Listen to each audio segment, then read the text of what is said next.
Crazy contraptions, fantastic farms, beautiful builds, and tremendous trains. This video has it all thanks to the Create mod. Create is a wonderful mod. It brings Minecraft to life in so many ways with incredible features that allow you to achieve almost anything you want. From building water wheels, windmills, and giant boilers for power to jetpacks, drilling contraptions, and even trains. It's got everything. Well, almost everything. This video features my first 1,000 days in this brand new long-term modded Minecraft world, to which I've also added a bunch of other mods to really bring Minecraft to life. World generation and biomes have had a massive overhaul, bringing the biome updates that Mojang forgot, as well as new biomes, new structures, and a whole host of new mobs. This world actually feels alive. I've also added in time control to double the length of each day, storage drawers and backpacks for better inventory management, frame blocks for maximizing creativity and building, and I've thrown in Zero's world map and minimap mods to make exploring just that little bit less frustrating. There are a whole bunch of other mods too, and you can find the full list of them as well as download links to them all in my Discord. The link to that is in the description below. Let's create. And we're going to start by, obviously, well, the usual, knocking down some trees, grabbing some resources, and, well, seeing if we can find somewhere decent to live. Right, first thing to do is chop down this tree. These birch trees are, what? They're full log blocks. What? They're not logs. Well, at least I can turn them into wood. And make a crafting table. And make sticks. And make a pickaxe. And an axe. And a shovel. And a sword. All of the key ingredients to get started in a world. We're rolling already, peeps. Now, there's a few things going on with this world. Number one is that I have the time of day changed. I have a daytime of 20 minutes and a nighttime of just 5, because no one likes playing in the nighttime, but sometimes you need it. Got a whole bunch of mob changes going on. We've got a whole bunch of biome changes going on. We've got a whole bunch of other things going on. And as well as, of course, the Create mod. Now I have a furnace, a stone pickaxe, and some coal. Doesn't feel particularly modded yet, does it? But at least I can cook those pork chops. And listen to those sounds. We've got sound physics. And now I'm fully upgraded to stone. My dinner is cooked. It's time to move on. I was kind of hoping this would be a beach, but it looks a little bit scabby, really. It's not the nicest beach in the world, but there are a bunch of mobs around here, particularly sheep, which is going to be particularly useful for things like sleeping. Thank you. Thank you. Thank you.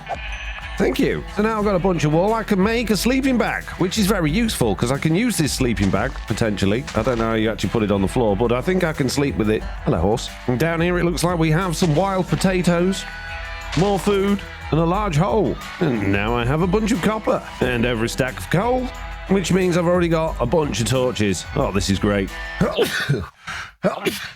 Now, I'd ideally like to find a village. I can see there's some sort of pirate ship over here, which is probably full of pillagers, because we've got pillager invasion mod, and there's some sort of building over there, which isn't really a full village. In fact, there doesn't seem to be many villagey things around in this area at all, so I think I've got a bit of a journey ahead of me before I find one.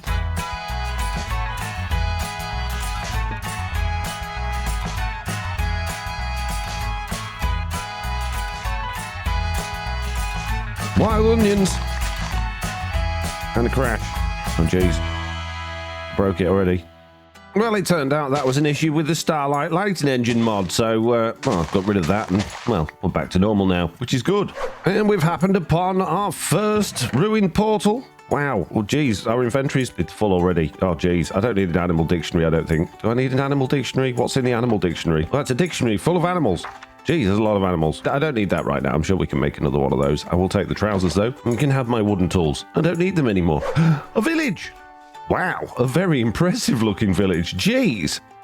Look at this thing. Wow, I don't need to do any building in this world. It's already done. Look at this. This is incredible.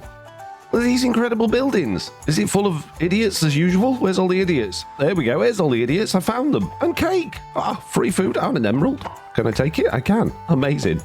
More emeralds, cabbage seeds. I'll take them. Good morning, chaps. Right, this little villager here. Can I do? I can pick the baby up. Look at my baby.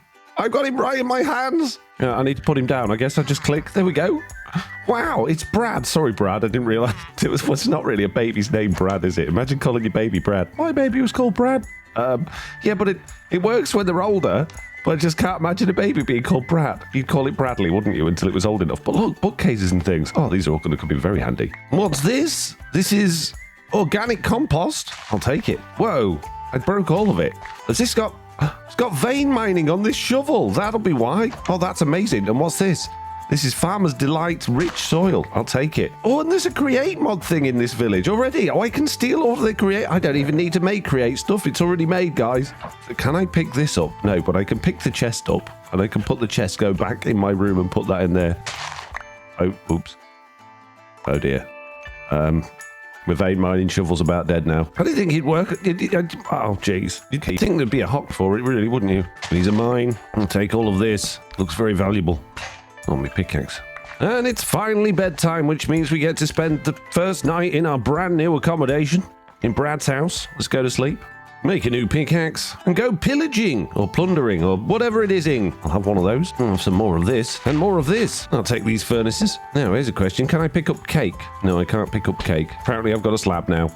I'm the slab man. Look at me with my slab. Wow. Oh, my goodness. Look at all this. Okay, I just found the jackpot. Free stuff. Ooh, don't mind if I do. Oh, a saddle. That'll be really useful. I'll take it. Look at the size of this place. It's massive. Whoa, I wasn't expecting that. Are they friendly? Bison. Wow, look at... Oh, no, they're not friendly. Oh, geez.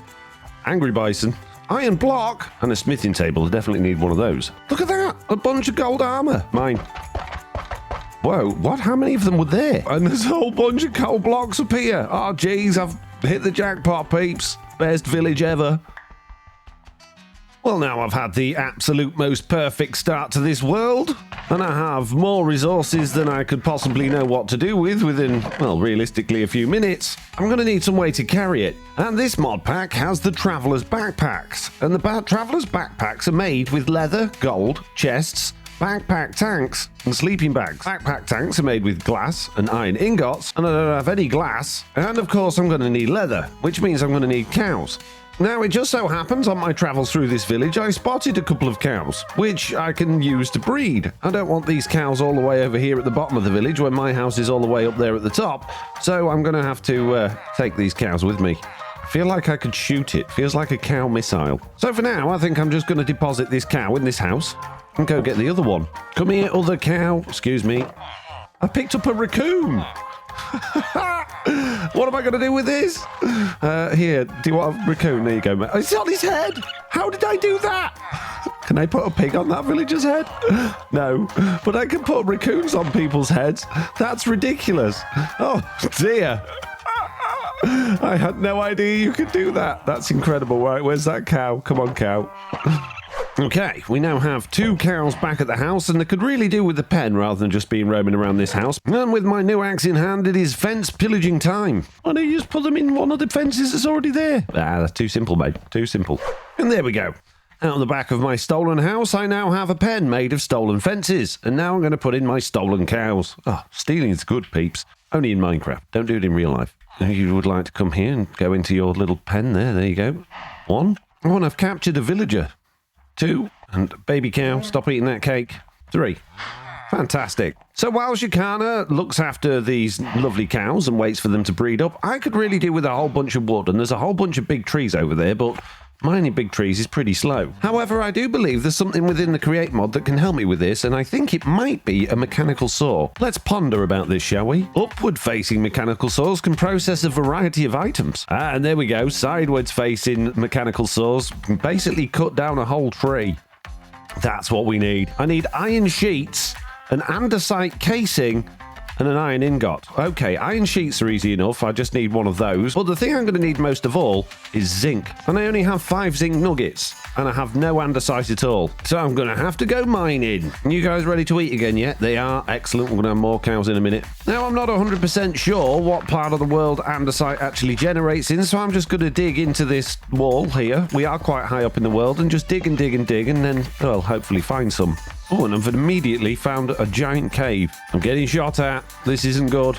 Who's shooting at me? Where? Oh, you! You're shooting at me. Oh, dear. Oh, jeez. Yeah, this could be bad. Oh, I'm getting shot again. There's another one. Oh, no, there's another one. And the creeper. Run away! Jump! Oh, I think I might have taken... Oh, no. I thought that creeper might have taken the skeleton out. I could have my first death any moment. Need to go hide in a wall quickly. Perhaps that wasn't the best start to this mining mission. And where did you go, skeleton friend? Ow. Hey. Aha! Got him.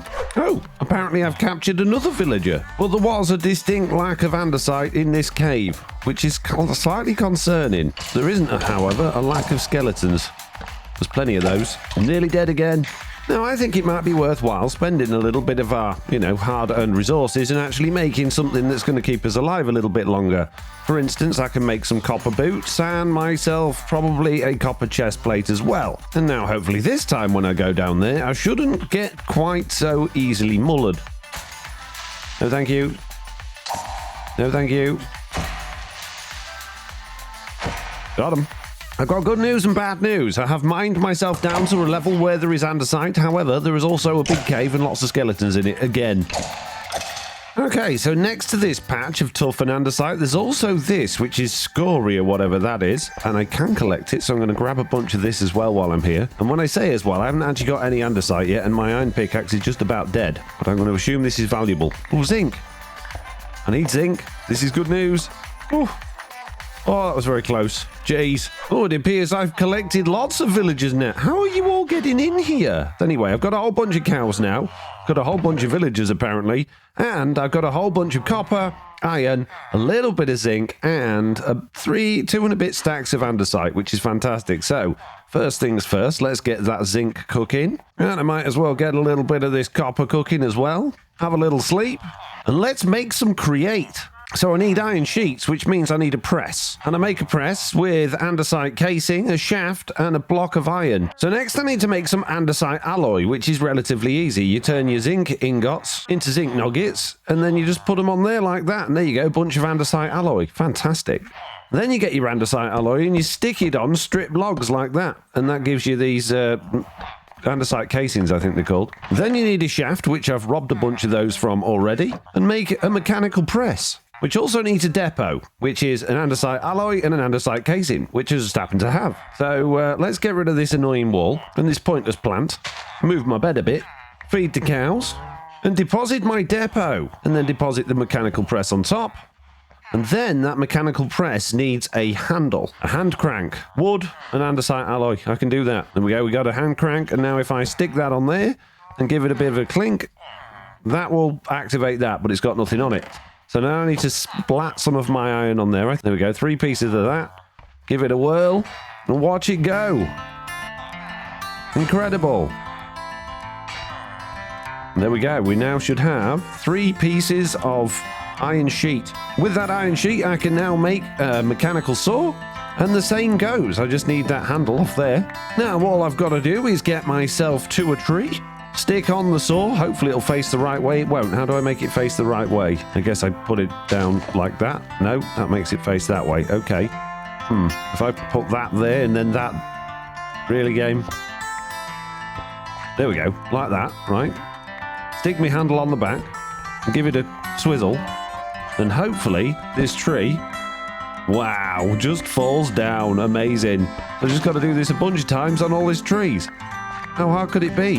Now, in order to make my life a little bit easier, I'm going to want a wrench in order to spin that sawmill thing round, and that needs gold sheets, cogwheels, and a stick. I've got 2 gold. I need 1 more piece of gold, really? Well, at least I guess I can put these 2 on. Put my handle on, give it a spin, make some gold sheet. I've got a cog, so I just literally need 1 more piece of gold. And here we go. There's a little bit of gold. So I'm not overly familiar with the Create mod. In fact, I only really started looking at any videos to do with it a few days ago. So if you've got any ideas or things you'd like to see me build, then leave a comment. And while you're fiddling about in that comment section, why don't you hit that like button and consider subscribing as well for more FoxyNoTail content. Right, I need to make this wrench thing. And there we go, just like that. So now this should all be mildly easier because when I put that down there, I believe I can turn it round. No? I thought the wrench allowed you to turn things round. Oh, geez, really? Okay, so I just have to... Okay, fine. That's fine. It was a total waste of time making the wrench. Typical. There we go. I've got a decent amount of wood now, which means I can well, get back to doing what I was doing before. Are any of you guys ready for breeding again yet? You are. Look at all these cows and these villagers that I've accidentally trapped in here. So back to backpacks. Leather's obviously one thing we're going to need, but we also need these backpack tanks, which means we're going to need glass. So I should get some sand. Where on earth am I going to find sand? Oh, there is a beach over there. Oh, that's where I came from, though. That was miles away. Sand. I can make it by crushing gravel. I can make it by milling sandstone. How do I get sandstone? Is there any other ways of getting sandstone? I can press sand into sandstone, which I need sand for, so that's kind of pointless. So gravel through one of these things turns into sand. That's a crushing wheel. Crushing wheel? That doesn't actually look too expensive. How do I get a big crafting table like that, though? A mechanical crafter, which then, what? Brass casing. So I need brass. That's a rabbit hole I'm not ready for. So I guess I'm going on another journey to find sand. How hard could it be? Not impossible. I'll find sand at the bottom of a river. Although that all looks like stone and dirt. And squids with bendy legs. Aha! Sand. Right down there. A really nice, easy place for me to get to and then get back up from. How hard could it be? Ow. Ow. Ow. Ow. Oh wow, there's more of the village down here. I don't think there's much wind down here, to be honest, but these windmills don't seem to be struggling. And I won't say no to a few more create pieces. Saves me having to craft them myself. What's that? I want it. I don't know what it is, but I want it. Oh, Viridium? Looks like prismarine. It's green and looks nice, so it must be expensive. Is there anything I can do with it? I can use it in stone cutting to make stuff, and I can use it in block cutting to make, nice looking blocks. So there we go. We got a whole bunch of glass smelted now. I can start crafting this backpack stuff. So I think I'm going to need gold, a sleeping bag. I'm going to need leather. Sorry, cows. It's time. Just want you to know, no hard feelings, and there is absolutely no need to be alarmed. I'm not intentionally hitting the babies, but this is Java Edition, and all the villagers. Oh, geez. Okay, so with my 15 pieces of leather, I can make some backpack tanks, which means I should then be able to hopefully build a backpack. I'm going to need chests, aren't I? I need chests to build a backpack. And there we go. One standard traveler's backpack. Now, there is a problem with this backpack, though. It doesn't have very much space at all. It does have a crafting grid, and you can put a couple of items in it, and you can put it on your back. But then, yeah, it's not ideal. There's hardly any space, so I need upgrades. So now what I'm going to have to do is make some more of those back-to-tank things. It's not a back-to-tank, that's from Star Wars. Yes, back-to-tank, that's what I said. I need 2 more of these. And then I need some blank upgrades. And then I need some iron upgrades. So I'll have one of those, please. And with this smithing table, I should be able to do that. And now, it's just a little bit bigger, but it's not enough, peeps. I need more. Well, I've just been out to get a little bit more wool from some sheep, and the wandering trader has arrived and gone invisible. What have you got, sir? Anything good? Cooked Orthica, don't know what that is, browned out a globe. I do have a couple of emeralds, but I don't need any of those things, so you know what that means, sir. Unfortunately for you. Where have you gone? Stop being invisible. Very difficult to kill you when you're invisible. There he is. No, he's moved again. Stop it. Did I get him? No, he's teasing me. I'll find you in the morning. So we now have 2 backpacks. So that should give us, well, a bit of space to take some of this stuff. So what I realistically like to do at this point is actually go and find where we're going to be having our forever home. And I have no idea where that's going to be because this is a totally random seed. However, I've just noticed there is another very interesting looking village over in this direction, which is just over the top of the mountain. There's a lovely forest looking area over in that direction, and there's another village over here. So I put on a couple of waypoints. We've got village 3 down here, and we've got village 2 there, and village 3 is probably going to be the easiest one to get to first of all. So I might head that way first, have a look around there, and then go over to village 2. But in order to do that, I'm going to have to put some things in my backpack. Wait a minute, he's back. I hear him. You're no longer invisible. Come here, you. Got him. So in this backpack, I've put all of my shiny things and my create stuff, and in this backpack, I've put a bit of food and some useful blocks. But that does mean I don't have a great deal of room for all of these other things that are, well, some of this is quite valuable. So I guess I'll be coming back here in the future to pick up some stuff. But we can't worry about all that sort of thing. It's time to go over to village number 2 and possibly find some interesting things on the way.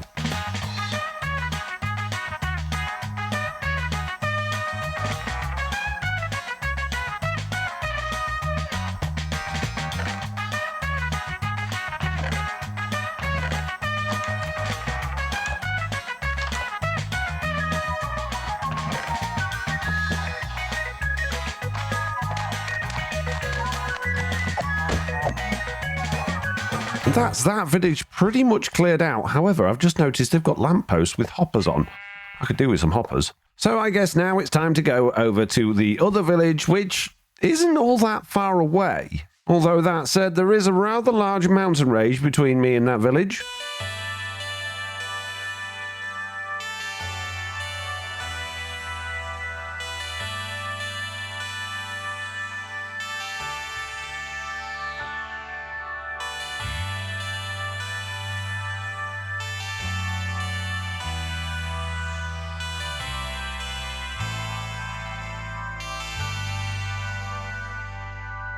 And here it is, just the other side of the range. Wow, and look at that big dome thing this one's got. Wow, it's like a hummingbird.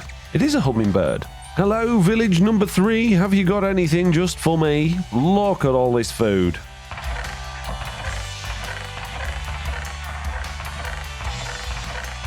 Wow, look at these brick greenhouses. They've got tomatoes growing and onions. And look at this cool little town square with the fountain in the middle and the glass on top. I love this little village. It's amazing. Whoa, they got a lot of stuff. Was me?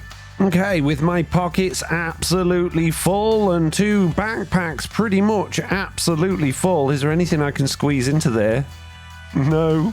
I think that's enough pillaging the villages. Now, have we uncovered anything really nice? We've got a nice big plains area over there. We've got all of this meadow area over here. We are in a nicely sort of spread out wide area, and we do have that coastline over there. So I might head down this plains here towards that coast and see if there's anything nice to see over in that direction. Well, I've found something of interest. There is a temple on top of that mountain over there, and there's also another big village here. So I've walked down pretty much to the coast, but I haven't really discovered anywhere that I'd really like to settle down and call home.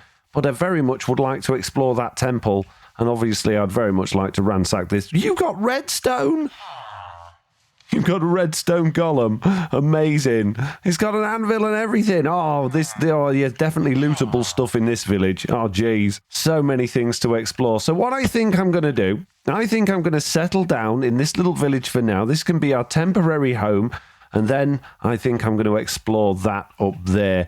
But obviously, not until the next episode. So now I've got even more stuff to carry, not to mention all of the stuff that's at the first village that we ransacked, and I still haven't looted this village or been up to that tower. Speaking of this village, I don't know how you've managed it, guys, but every single one of you seems to have magically got into this pen. But first things first, rather than ransacking yet another village and having even more stuff to carry, I am going to go find us a forever home and oh geez, and now it started raining. But I think I've got a good idea of where I want to go.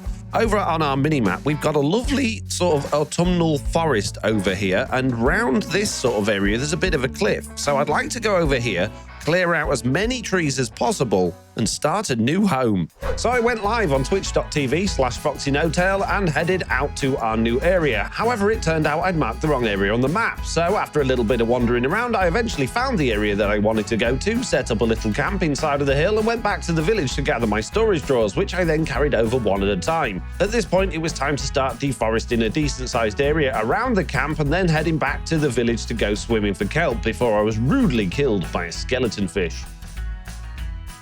So welcome to our first area of operations. This is going to be where we've got a mine, a big workshop, somewhere to live, and some factories and things going on. We've cleared out a big area and as a result, got an absolute ton of wood. I've also now got a bunch of kelp, which I'm now cooking because we're going to need those for belts in the Create mod. And the first thing I want to do is make ourselves a little site office. So I guess I'm going to need a foundation and to figure out what blocks we're going to be using.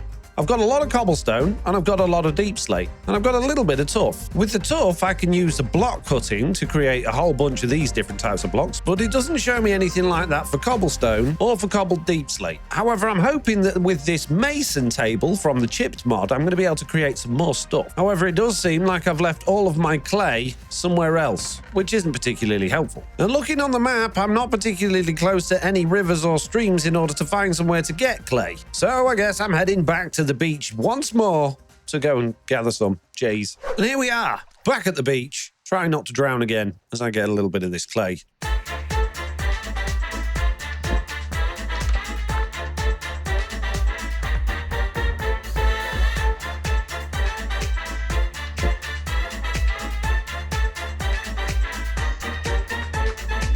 And with a few stacks of clay balls, I can now go shopping. Hello, sir. You know, they don't actually sell anything. There's all these shops in this little village, and it's amazing, but they're not actually selling anything. However, oh, I didn't mean to take your stay there. I wanted that. Yeah, there's a bunch of things I can get from here, which are going to be very useful to us. I don't really need cookies, but that ender pearl could be useful. Oh, that was a waste of a rocket. Look, pickaxes. Oh, enchanted books. What's that one? Protection 1. That armor stand's got diamond boots on as well. Okay, this is another one of these many armor stands in one armor stand thing. You've got a piece of quartz, I'll take it. Oh, and look, more clay. And a stone cutter, that's going to be very useful. Now, I'm not going to completely raid this village because, well, I don't really need to right now. That said, there's a zombie head there that I'm going to take.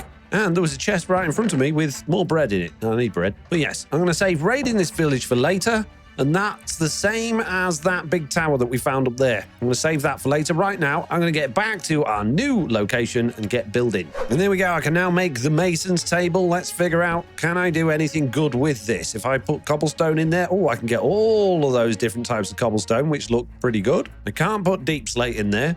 Or cobbled deep slate. I can put tough in there though, and I can get some nice things from that. That said, obviously with just the normal stone cutter, there is a bunch of the normal deep slate blocks that I can get. And with this carpenter's table, I can make, I guess, stuff out of wood. Wow, okay, so you can have different types of stripped wood in there. And I guess you can do similar things with planks. You can. Wow, that's a whole bunch of good stuff. Another bunch of good things you can make are these framed blocks, which, yes, I'm going to have a bunch of these, please, including some of these framed slabs.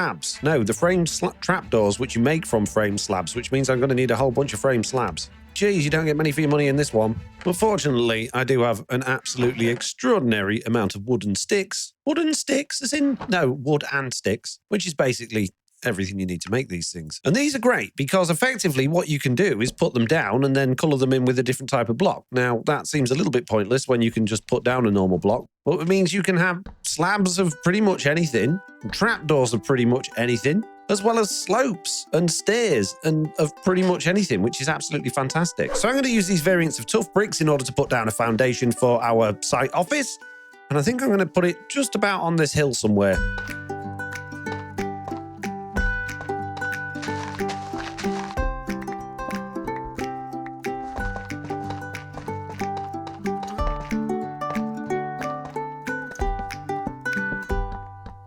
Well, weirdly, it looks like some of these blocks don't like to go with these framed stairs, which is a bit of a shame. So I guess we'll have to throw in something different instead. I finished off the foundation with some framed trapdoors, which I then used variations of spruce logs on to decorate. After that, I wanted to build the office and I wanted it to look like a porter cabin, so I needed to pick the colours. I decided to smelt cobble into stone and then into smooth stone in the hopes that using that with the mason's workbench would give me the colour closest to what I was looking for. I crafted a bunch of smooth stone variants and started to build the cabin using vertical frame slabs to keep the walls nice and thin. Then inside I built the floor out of framed trapdoors to keep it nice and thin, and I made the roof with polished deep slate slabs using framed edge slabs in order to get it to meet up to the edges. The stone cutter then crafted some glass into framed glass, which I could then use with framed trapdoor windows to give us some windows and also some roof lights as well. But then I needed a door and I wasn't really sure what kinds of spruce doors there were, so I went back to the carpenter's workbench to check some out. After deciding on a door, I then crafted a tinkering table in order to make variations of lanterns before going back to the carpenter's workbench in order to make some variations of barrels so that I could decorate the outside of the cabin with the barrels, the lecterns, and even some mangrove roots. And there we go, a basic little cabin slash office on that foundation with some spruce stuff around the outside, mainly using the framed blocks, a few barrels and things like that, and some lanterns for decoration. And I'm not overly happy with the colour of it. It's far too white. I used smooth stone through one of those tables to create those white slabs, and it needs to be more creamy really to be a proper cabin colour. And on the inside, there really isn't much to write home about. There's a couple of skylights in the ceiling, a door and some windows. And that's literally it. Which means that I need to decorate and I need to change the colour of those walls, but I can't do that right now because I don't have access to many different types of blocks. What I can do is pick all of this junk up and take it inside. How hard could it be? And there we go. With a little bit of decoration, this thing's looking a whole lot nicer and a whole lot more usable. So, of course, I've carried in my storage drawers. I've got a whole bunch of cupboard space, tons and tons of cabinets. I got my backpacks, a couple of furnaces, stone cutter, all of the usual useful tables, and space for a little bit more, and, of course, somewhere to put my bed, which is fantastic. But that's not what this video is about. This video is about building some Create stuff. So I better get cracking on my latest Create contraption. Now with the Create mod, everything you build needs power, and the easiest way of generating power early game is with water wheels. And you can make small water wheels or big water wheels. These only need planks and shafts. And shafts are just made from andesite alloy, which is made from andesite and iron nuggets, or andesite and zinc nuggets. And I've got a bunch of zinc, and I've got a bunch of iron, and I've got a whole bunch of wood, but I don't have any andesite. So realistically, I need to go mining for andesite. Now I could just use my pickaxe and go dig somewhere out in the ground down there somewhere, but I don't want to do that. I'd rather build some of these mechanical drills and some sort of contraption in order to get me into the ground. And I'm probably going to need a little bit of andesite to get me going on that, but I think we could probably get a little bit of the way there. And if we're building automatic drills, we're also going to need glue, which comes from iron sheets, slime balls, and iron nuggets. Now, I was fortunate enough to find a couple of slimes, but I don't have many slimes. But believe it or not, it's possible to make slime from dough and lime dye.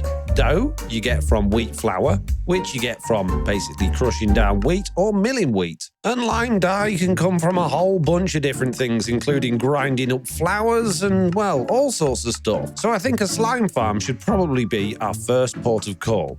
So first I need to make iron sheets in order to make a whisk, in order to make a mixer, and then using the little bit of andesite I've got left, I can make some andesite alloy in order to make a basin, which needs to be driven by a cog, which can then be used with my handle.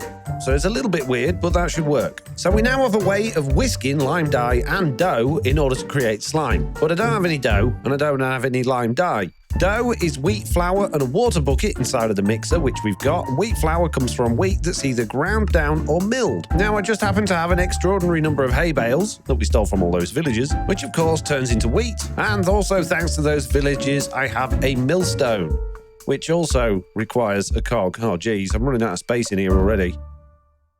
And putting that together and chucking in a whole bunch of wheat, I should be able to just spin that round for a little while, and that's going to generate me, hopefully, after a while, there we go, some wheat flour. But this is really boring and irritating and a very slow way of doing things. It's also making me very hungry, and it's not actually generating me any green dye.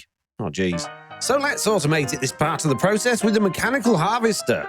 Or 2 or 3. Then I just need a mechanical bearing and these linear chassis, a handful of chests, some wheat seeds, a hoe, some dirt, and some very early days super glue. And with a little bit of space outside, I should be able to make a nice little automatic wheat farm. So I've tilled some dirt, just planting a few wheat seeds, although this is going to be a problem. Let's just get rid of a few of these. The next thing I'm going to do in this little hole of water is put down this mechanical bearing.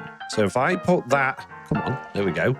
And then I just need these linear chassis, and I attach those to this like that. Okay, these ones are in the wrong place. In fact, let's just move all of this. So if I bring some linear chassis along here like this, grab my harvesters, which I've now got 3 of, and stick those on there like that. Grab a little bit of glue and stick it on the back here like this, and then stick on a double chest like that. If I go underneath and attach a vertical gearbox there, oh no, it's not. Why is that sticky? That shouldn't be sticky. Did I put it upside down? I've put it upside down. What a moron. Let's try and get this the right way around. The sticky bit clearly needs to be at the top. Let's put that way around. There we go.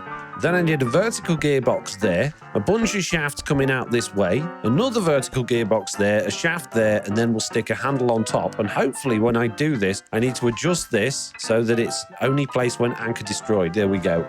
Now, when I spin this, there you go, you can see the harvester spinning, and that's going to harvest any fully grown wheat and put it straight into that chest. But of course, this is not automatic because I'm still here winding this handle. Jeez. In order to make this automatic, I'm going to need power. And for a tiny little thing like this, a very, very basic water wheel should hopefully do the job. I don't think we're going to need any more than that, to be honest with you. I don't think it requires a great deal of stress units in order to do this, and I don't think it needs to go particularly quickly. So now I'm going to smash all this to bits again, get rid of that gearbox there, dig out a little hole under here, and you look, I've got water pouring down from where my water was in my farm. How convenient. All we're going to do is pop a water wheel, I guess, there, and it's already spinning. And then if I put my vertical gearbox there, is it going to go around the right way? It isn't. It's going to go the wrong way. Of course it is. Great. Okay, that's not a problem. All I got to do, geez, break my water wheel. I'm just going to stick it on the other side. And there it goes. It is going. And with a little bit of a fence around it and some lanterns, that thing looks a whole lot better and, well, a little bit more secure. No one's going to be pinching my farming stuff. So that's the little wheat problem solved, but that doesn't solve our flour problem. And I don't mean wheat flour.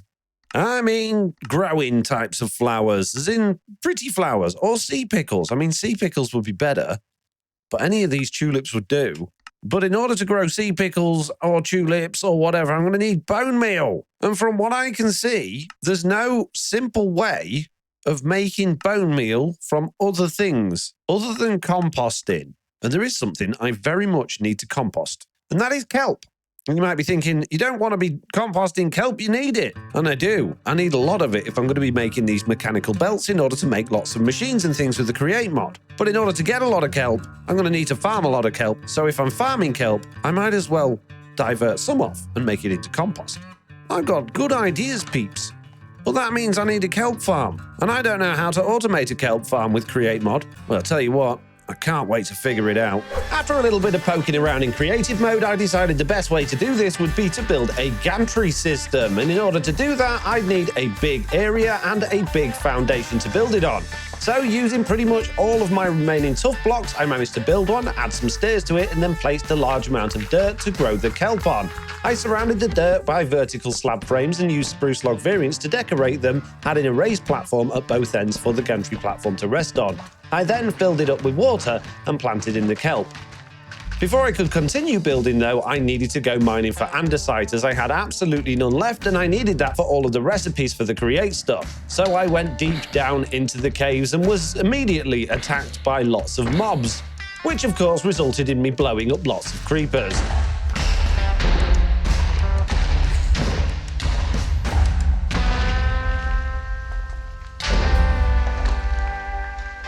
I found absolutely tons of copper, lots of zinc, iron, and even some gold. And on my travels, I also discovered piles of azurine, ochrum, and a large limescale deposit.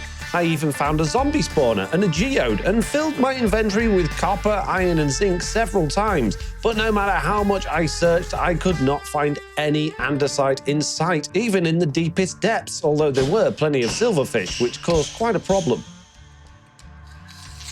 Eventually, though, after dancing with the zombie family, I found viridium with andesite running through it and gathered quite a few stacks in order to take that home. After getting it home and crafting a bunch of andesite alloy to make more Create items, I pressed iron sheets until I nearly starved to death, which triggered a goal. So getting started on the gantry system, I placed a gantry shaft and gantry carriage on the side of the kelp farm with a linear chassis with some mechanical saws on the front and a barrel. I also glued on a portable storage interface to transfer the harvested kelp to an external system, and I tested this all working with a hand crank. Once I was happy that it was going to do what I needed it to do, I added a gear shift with some gearboxes and shafts to where the power source would be. Speaking of power sources, I needed to create one. So I built a small trough with some more tuff and poured water down one side, adding 8 large water wheels with one small one to increase the overall speed without reducing the power. This was way over the top for what I needed for this farm, but I'm thinking that I can power a lot more things in this building in the future. Now all I needed to do was figure out how to get the gantry to switch directions when it reached the other end, and I realized I could use redstone contacts for that. So I glued one of those onto the machines and then had a bit of a headache trying to figure out how the redstone would all work. It didn't help that I didn't leave myself much space around the side, and it also doesn't help that the gantry carriage won't move if they've got a redstone signal going into them, so I needed to hide the redstone underneath the platform in order to stop it affecting the gantry carriage. Eventually, I solved it all using a powered latch, and figured out that with enough delay from repeaters, I could finally get it all working. I added some gears to the water wheel output to increase its speed for the gantry, and then added the second portable storage interface to receive the items from the contraption, and then I started work on the second floor. I decorated the second floor with spruce planks with some trapdoors in the middle that had holes in them so you could see down below. And I built 2 systems, one to cook the kelp using a mechanical fan and a campfire, and one to compost the kelp with a composter. My plan was to use tunnels to split the kelp in between both systems. However, because I don't have any brass, it means for now I can only use one system or the other. I pressed on, decorating around the machines and starting to build up the building structure with spruce logs. And for the main building materials, I decided to craft up some cobble variant and started building the walls, but I wasn't happy with the colour, it was all just too bright. Needless to say, though, the actual systems in place are all working and looking rather fantastic. The kelp is cooked using the mechanical fan and the campfire and goes straight into a chest, and the composter works as well, although you don't get much compost for the small amount of kelp that comes through this thing. Overall, I'm really happy with how it's all gone and how it's laid out, but I'm not particularly happy with the shape of the building or the building blocks, so I need some more materials in order to give myself some more variety of what I can build with. And looking at the minimap, it looks like I've been AFK for about 50 in-game days, which is crazy while I've been editing this video. Now, in terms of building blocks, you might notice that the terrain generation, oh my goodness, that's a lot of pillagers. Why are there so many pillagers? Hello? Oh, geez. Ow. Yeah, the terrain generation's weird. All of the granite's on the top. Oh, geez. And there's no andesite in the delorean. It comes in patches. Really hard to find anything actually you can build with. So I need to do some live stream where I go digging. Oh my god, jeez. Go away. I'm trying to record it. Oh my god. I'll despawn them. Why is there so many? They should despawn naturally, should they not? That's ridiculous. There must be about 50 of them. And they're still coming for me. Oh, jeez. Go away. Leave me alone. They've got really strong axes. Right. Oh, jeez. Note to self, do not go AFK for 50 in-game days because it makes all of the pillagers... They're still there. Yeah. No, thank you. No, thank you. I haven't made myself any more armor either. I need more armor. Have they all despawned? Oh, good. The majority of them have despawned at least. Well, that's good news. Okay, so yeah, as I was saying, I need to get more building materials, but the building materials in this world are a little bit strange because, well, I don't know if it's the Create mod or one of the other mods I got on here, but it's all over the place. So I need to do a lot of mining off camera on a live stream. But before I do that, geez, let's see what I've got over these 50 in-game days. Not all that much wheat, as it turns out. Okay, and I've had the bone meal farm running because that's particularly slow. Have we got any bone meal? 47 pieces. So that's not working, is it? Something's broken. Did a pillager get stuck in it? Maybe I wasn't close enough. I was just AFK over there. Is that really not close enough? There's loads of kelp coming through here now. There's no way I wouldn't have had... What? Maybe I wasn't close enough. Has this not been running? Yeah, there's a bunch of kelp in it, so I think it's maybe not been transferring it. Maybe you need to be relatively close to these things. Oh, what a waste of AFK time. Come here, llama. Jeez. I need storage. Things are getting a little bit ridiculous now. I've got all sorts of stuff in all sorts of places, and it's all a little bit higgledy-piggledy. I've even got stuff outside here in just random barrels, and then I've still got a whole bunch of stuff inside my cave. I've got all these chests just full of random blocks and bits of stuff, and it just all feels so disorganized. But before we get too far into things, here's a recap of what I did in my latest live stream and a little bit off camera afterwards. First, I stumbled upon an armor stand with several sets of iron armor, which I desperately needed, and then I ventured into the hills to gather granite. Brilliant for diversifying my building materials for that kelp farm project I've been working on. While crafting and enchanting a diamond pickaxe, I got incredibly lucky with an amazing vein mining enchantment making resource gathering a breeze. And with a whole bunch of granite now in my backpack, I headed back to the depths of my mine to collect a ton of limestone, calcite, and diorite. Then after the stream, I had to address some equipment issues. My trusty new vein mining pickaxe was on its last leg, so I combined it with another diamond pickaxe to keep the progress flowing smoothly. Down the mine again, I gathered even more tuff for the kelp farm's foundation, which needed an extension, and once that was sorted, it was time to finish up the granite walls. Is that a dancing crow? Why is there a dancing crow? Nature's little surprises. Adding window frames to the kelp farm building was the next order of business. I used a glass blowing workbench to craft unique window designs, which added some charm to the structure. And yes, that dancing crow was still going strong in the wheat farm. It's those little moments that make Minecraft so special. And finally, after all of that dancing and all of my hard work, the kelp farm is now complete. Behold!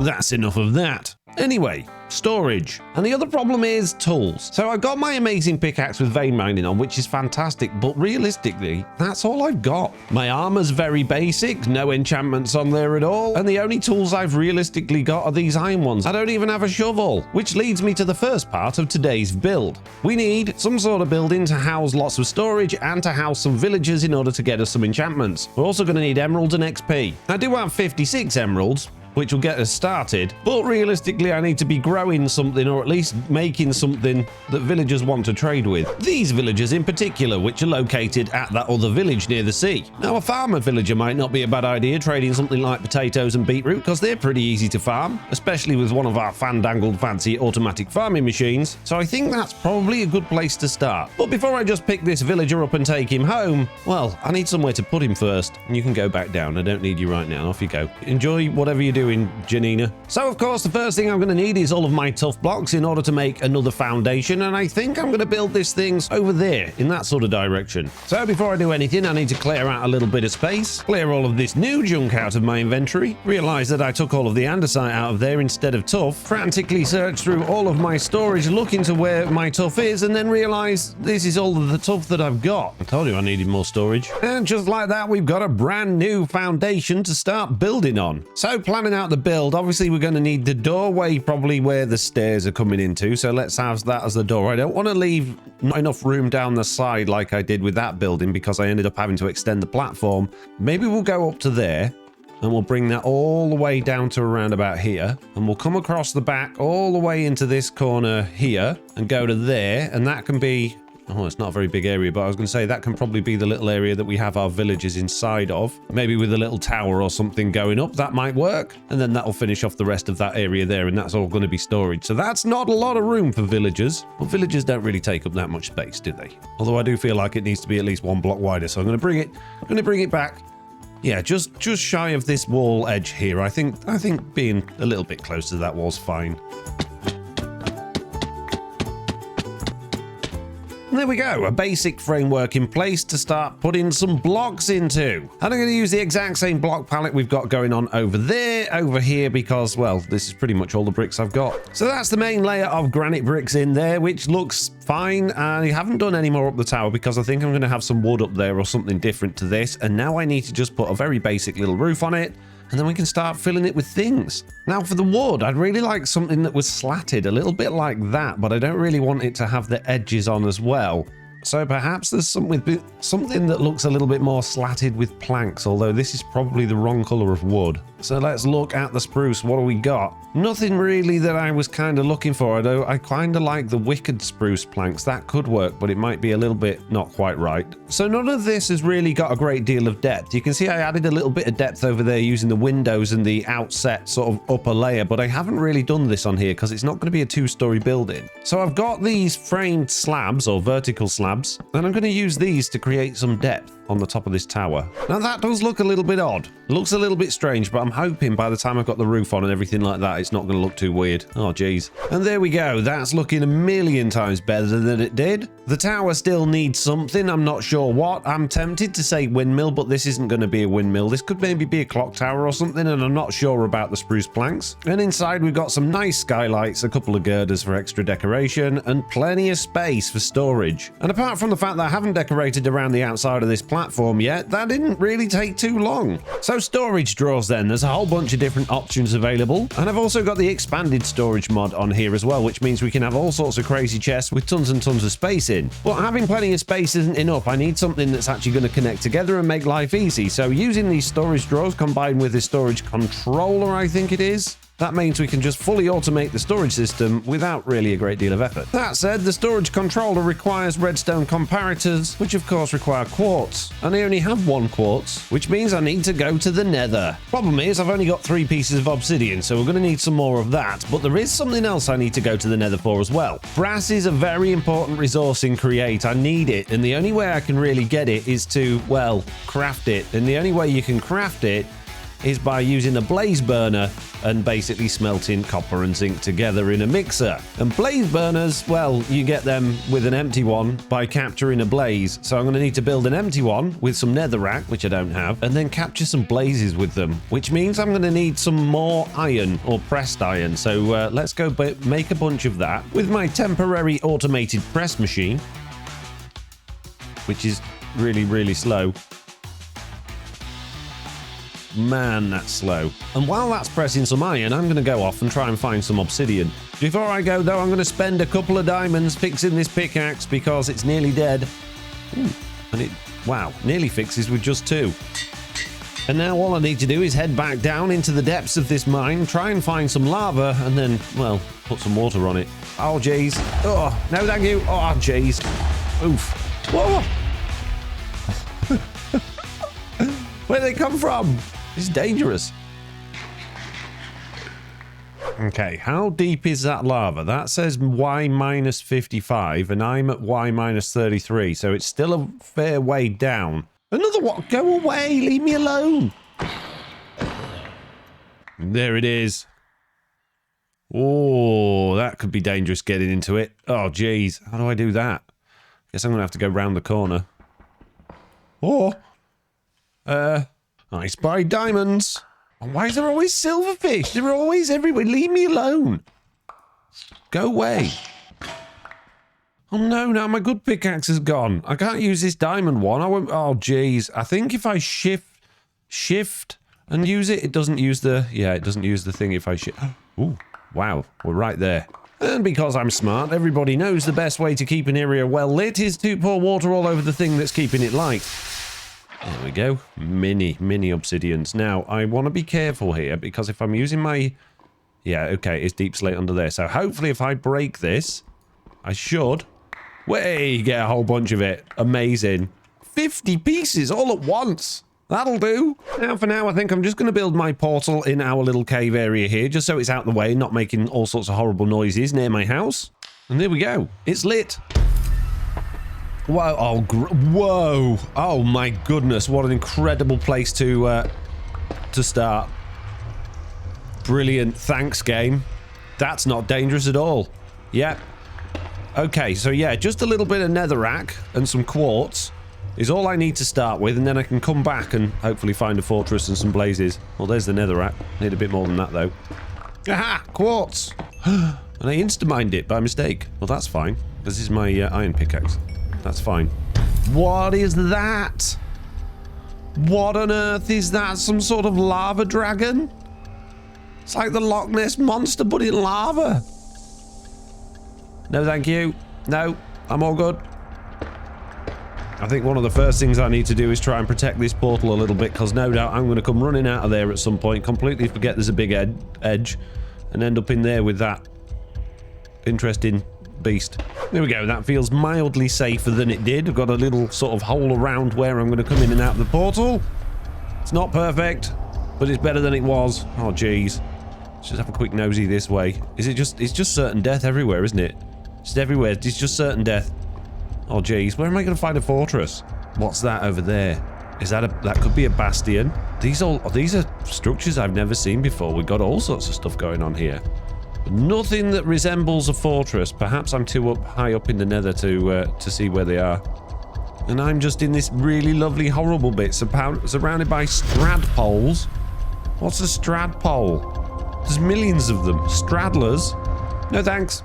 As it turns out, I'm absolutely fine. I don't need to go to the nether. Who needs blaze burners? But blaze burners are... No. We don't need those. Why would I ever possibly need those? Oh, jeez. The good news is, though, at least I can craft them now, and it looks like I can craft 6, so why not? I'll have those. I'll put them away for now. Don't need them right now. Let's go and find somewhere else to dump even more stuff that I can't deal with. And let's finally look at these controllers. So I need a diamond and a bit of redstone. There we go. 2 comparators, a standard spruce drawer, and now I have a draw controller. So I just need a whole bunch of drawers to put in it. And I guess I'm going to go with spruce, seeing so, well, I've got a bunch of it and it matches all the colours that we've been doing so far. So let's turn some of this spruce into spruce planks and make a whole bunch of these drawers. So we're pretty much all set up for storage system. Amazing. And I've only got 4 left. Okay, if we stick the storage controller in there, that should now have access to absolutely all of these drawers. Now, I want to take these things through there, but when I break them, are all the blocks going to come spilling out? They're not. They stay inside? No way. Or did I just lose? No, they do. I didn't know that. I didn't know these were like shulker boxes. I carried these one at a time all the way over here. What a moron. What about these drawers? Do they contain... No, they don't. Oh, dear. Oops. So these things will take 2,048 items before needed upgrading. If I upgrade that, hopefully, there we go, I can put a whole bunch more stuff in there as well. Brilliant. So I'm just about done transferring all of my items into here. You can see I put a bunch of stuff into these storage drawers, and I've also added a whole bunch of chests with just random stuff, like wood. And of course, all of my framed blocks. And speaking of framed blocks, something very strange happened. I just had a crash, which is not that strange in itself, but well, not all, but a lot of the framed blocks in this building, including the skylights we put in, have now all lost their decoration. Everything over there is fine. Nothing's lost it at all. Nothing's lost it on that. But for some reason in this building, all of my windows have disappeared from the top and a bunch of my wood from the outside's gone as well, which is all kinds of strange. Now, unfortunately, I've turned most of my spruce planks into, well, storage drawers. So I've hardly got any spruce wood left, and my skylights were made of glass. And I've got 12 pieces left, so I can't replace it, which is really annoying. So I guess we're just going to have to leave it for now. Although I do kind of like the look of it. It does look kind of like industrial with those things missing. And I kind of like the top of that tower as well with that grill up there. And with these few workbenches here in the middle, as well as a smithing table, why not? I think this room looks pretty much done for now. We've got plenty of room for storage. Obviously, I could use different types of storage drawers. For instance, these 2x2 ones would effectively allow us to have 4 times as many items if I put enough upgrades on them. But for now, this will do. It's absolutely fine. It means I've got somewhere I can just dump my items and come in and grab whatever bits I need. And obviously craft it all in here as well. So the only thing missing from this room is the villagers, which are supposedly living in here. Where are they going to go? Oh, it's Janina. How you doing, Janina? You want to go for a ride? Got you a new home. Don't run away. We're nearly there. We're so close. Come on. Going to be amazing for you, Janina. You're going to have the best time. You're going to just live in here, right? Inside this little cage. It's going to be wonderful. I'll bring you some stuff at some point to work with. Maybe you could do with a workstation. There you go. How do you feel about that? You got a workstation now.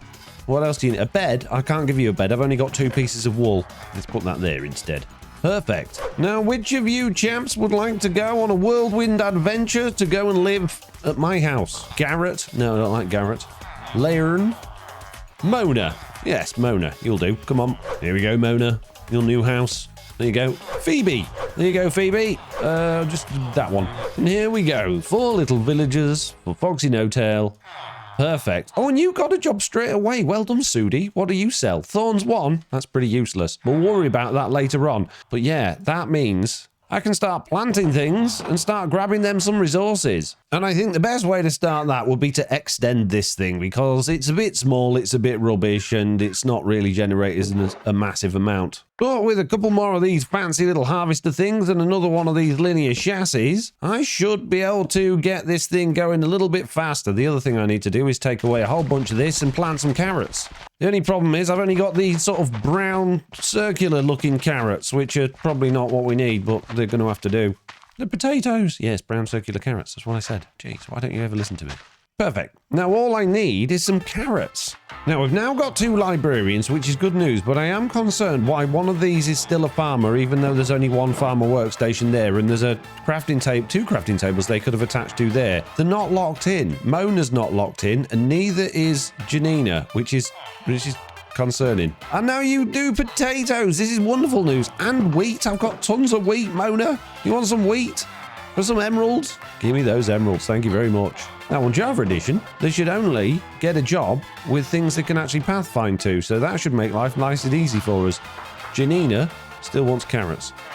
Yeah, Janina doesn't care about these workstations at all. The only other one that I've got that's a composter is all the way over in that building. And I just don't believe she's connecting to that one. Let's just get rid of this. Have you connected to the right one now? No. Digging? What's digging do? I want to know what it is. I kind of want it just to find out what it is, but I also, what if it's rubbish? And now you're all farmers.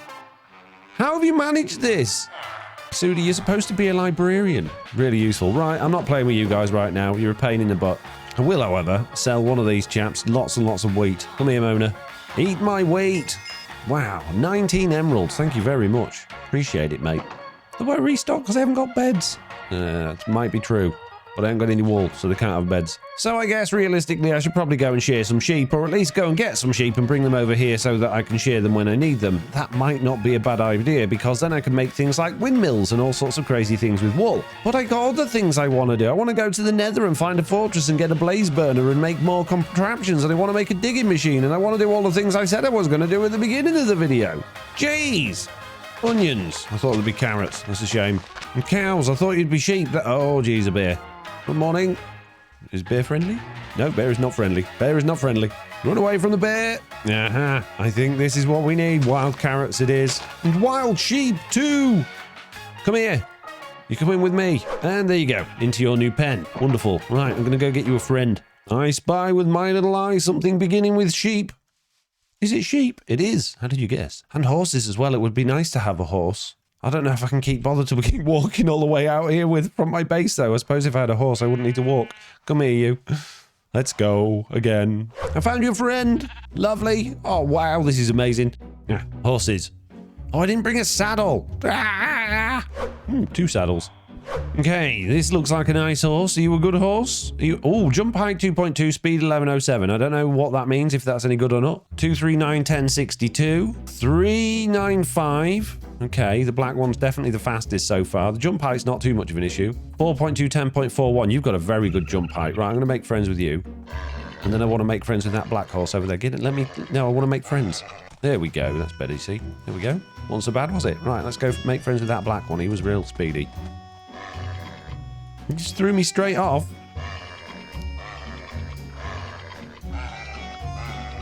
There we go. And now you can have a saddle. So you should be pretty speedy. Not too bad. You were 11.07. Let's just go see if there's a better one somewhere else. They'll wander off. They probably will, but it's fine. I'll get them home eventually. What are you? 9. And what about you, Sue? How fast are you? Are you really, really speedy? 12.55. You are really speedy. I definitely need to make friends with you. Jeez. No, let me on. Shut up, Morin. Get on with it. There we go. Now we're friends. Right, I need to go get you a saddle now. Hey, I need your saddle, bud. Oh, or I'll just pick you up, apparently. Now, the question is, can I pick that horse up and then get on this horse? I can. Oh, well, that's convenient. I've got a horse on a horse. The only problem is, guys, I haven't really got anywhere to put you, so you're going to have to go live with the sheep. I hope you don't mind living with sheep. That's one down, and there's the other one. Amazing. Horse and horse. Now, of course, this isn't really a create video unless I do something particularly interesting with create. But before I do that, I want to just check on my spud and carrot situation. This is harvesting. This is good news. My sheeps are all growing big and strong and having lots of babies. And my new friendly Enderman apparently has appeared inside of my storage house. Where's he gone? Just zapped off. Oh, there he is. It's over there. Did I just look at him? Oh dear, that could be a problem. So now I have a ridiculous amount of storage space. I'm going to need a ridiculous amount of items to put in there. And the best way to do that is to craft some mechanical drills. And there we go. 25 mechanical drills. Perfect. A rope pulley. Fantastic. Bit of glue. A bit of storage. And then the ideal location for a ginormous hole, which I think right here in the center of our area is going to be perfect. Now, I've no idea how all of this works, but I'm going to figure it out. I'm going to go...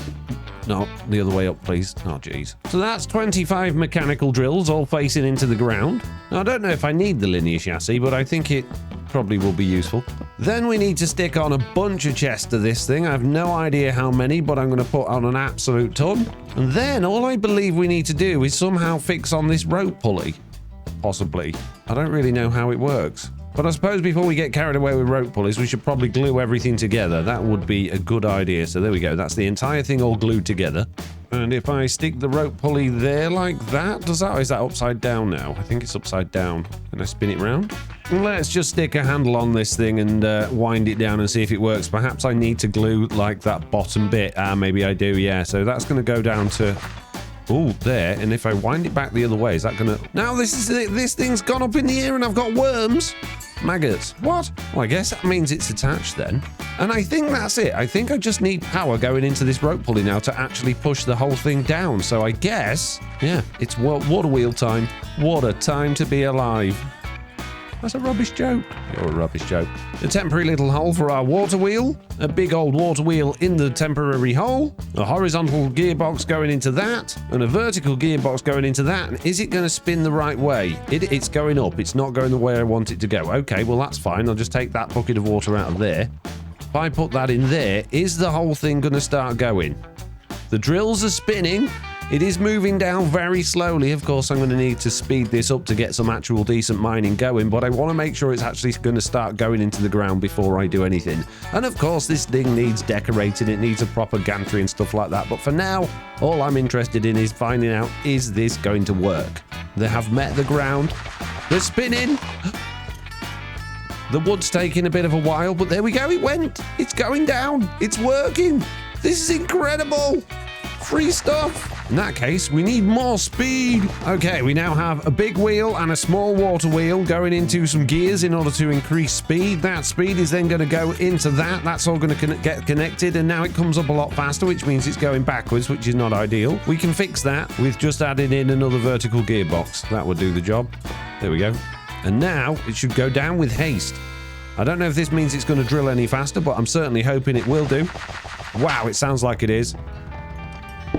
There we go. It's drilling. Look at it mining. It's doing an incredible job. And there we go. It's already collecting a bunch of stuff for us as well. This is fantastic. But it's time to get out of here. Go AFK for a little bit. See how this thing gets on. And in the next episode, hopefully, we'll have a whole bunch of stuff. As usual, I started by doing a little bit of work off camera, which included breeding the sheep, modifying the automatic drilling machine we made in the last episode to drill out a slightly bigger hole, and then manually deforesting even more of the area around our base location with a mechanical saw and crank in order to get some more spruce logs. By that time, the automatic drilling had finished, so I dismantled the drilling machine and then added some new stairs and a whole new floor to our storage building to make room for some more villagers. I went back to the old village to grab some more villagers and then spent absolutely ages rolling their trades over and over to get some decent enchantments for my tools. So the mining then, well, it didn't really give us much more than we don't already have. I got a bunch of deep slate, I got some turf and some dirt and a bit of cobble and 1 diamond and some iron from it, which isn't bad, but it could have been better. The good news is though, now that we've got an upstairs in our storage room, we've got a whole bunch of villagers and they have given us a whole bunch of enchantments. In fact, there's only one villager I haven't properly locked in, and that's this Feather Falling 4 one, because I'm not 100% sure I want to spend 41 emeralds on Feather Falling 4. But what we have got is a whole bunch of books now, and with these incredible books, as well as our trusty anvil, I could add Silk Touch and Mending to our amazing Fane mining pickaxe. And I think Silk Touch would be better than Fortune, because you can do a lot more with stone and normal deep slate than you can do the cobbled variants. That said, I'm not allowed to put Silk Touch on it, which is a bit of a problem. So I guess in that case, we should put Fortune 3 on there instead of Silk Touch. And Mending as well.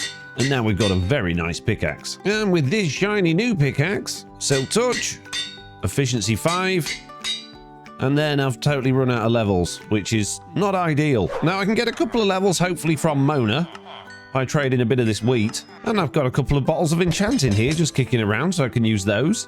I don't quite have enough potatoes to trade those, and I certainly don't have enough carrots to trade those, which means I'm just 4 emeralds short to get another mending book. So I guess for now, this shiny new Silk Touch pickaxe is going to have Unbreaking 3 on it, but no mending. And what might be good news for you, but not necessarily for me, I need to go back to the Nether and capture some blazes. So recapping, looking back at the map, there really doesn't look like there's anything looking like a fortress anywhere nearby. However, there's a bunch of stuff down here. That all looks very interesting. And over in the top left, there's a bunch of stuff up there that all looks very interesting as well. But I guess we're just going to have to dig in a direction and hopefully see if we can find some sort of fortress. Doesn't look great. And it especially doesn't look great because every single direction I've dug in has got a sheer drop down. Oh, goody, another sheer drop. Oh, jeez.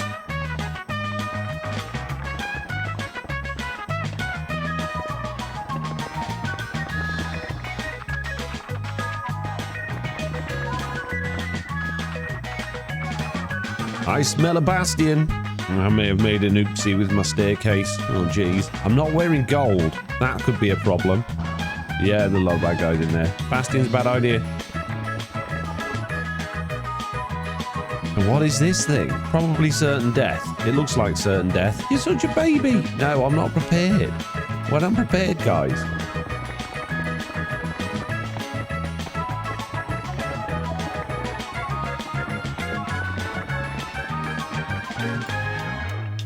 There it is. I can see the fortress. I'm not at it yet, but I can just about see it. But unfortunately, my inventory is pretty much full and my backpack's full. So I really need to go home and get rid of all of this before we get in there. Oh, geez. And it shouldn't be a long journey at all. No, my little zigzaggy maze of a path should make it nice and easy to get home. Oh, geez. And there we go, we've made it safely home. This is good news. And before we get back, one of the reasons I wanted Silk Touch was to grab all of this raw ore. Because once I've got some brass, I can make these crushing wheels, and I believe when you use a crushing wheel, it will drop the XP from the blocks that give XP, which is amazing. Then we can collect it with disenchanters and store all of the XP. And then get it when we need it, which is fantastic. So yeah, we're going to hang on to this stuff. Going to restock some torches, craft a new shovel, go back into the nether, make that epic journey all over again, and then capture some blazes. I forgot gold again. There we are. We have made it to a fortress. That looks like a blaze spawner just there. Can't get me now, guys.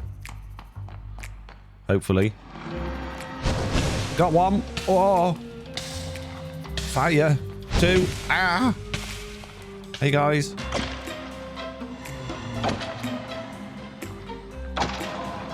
Oh, there's a blaze behind me. How did you get over there?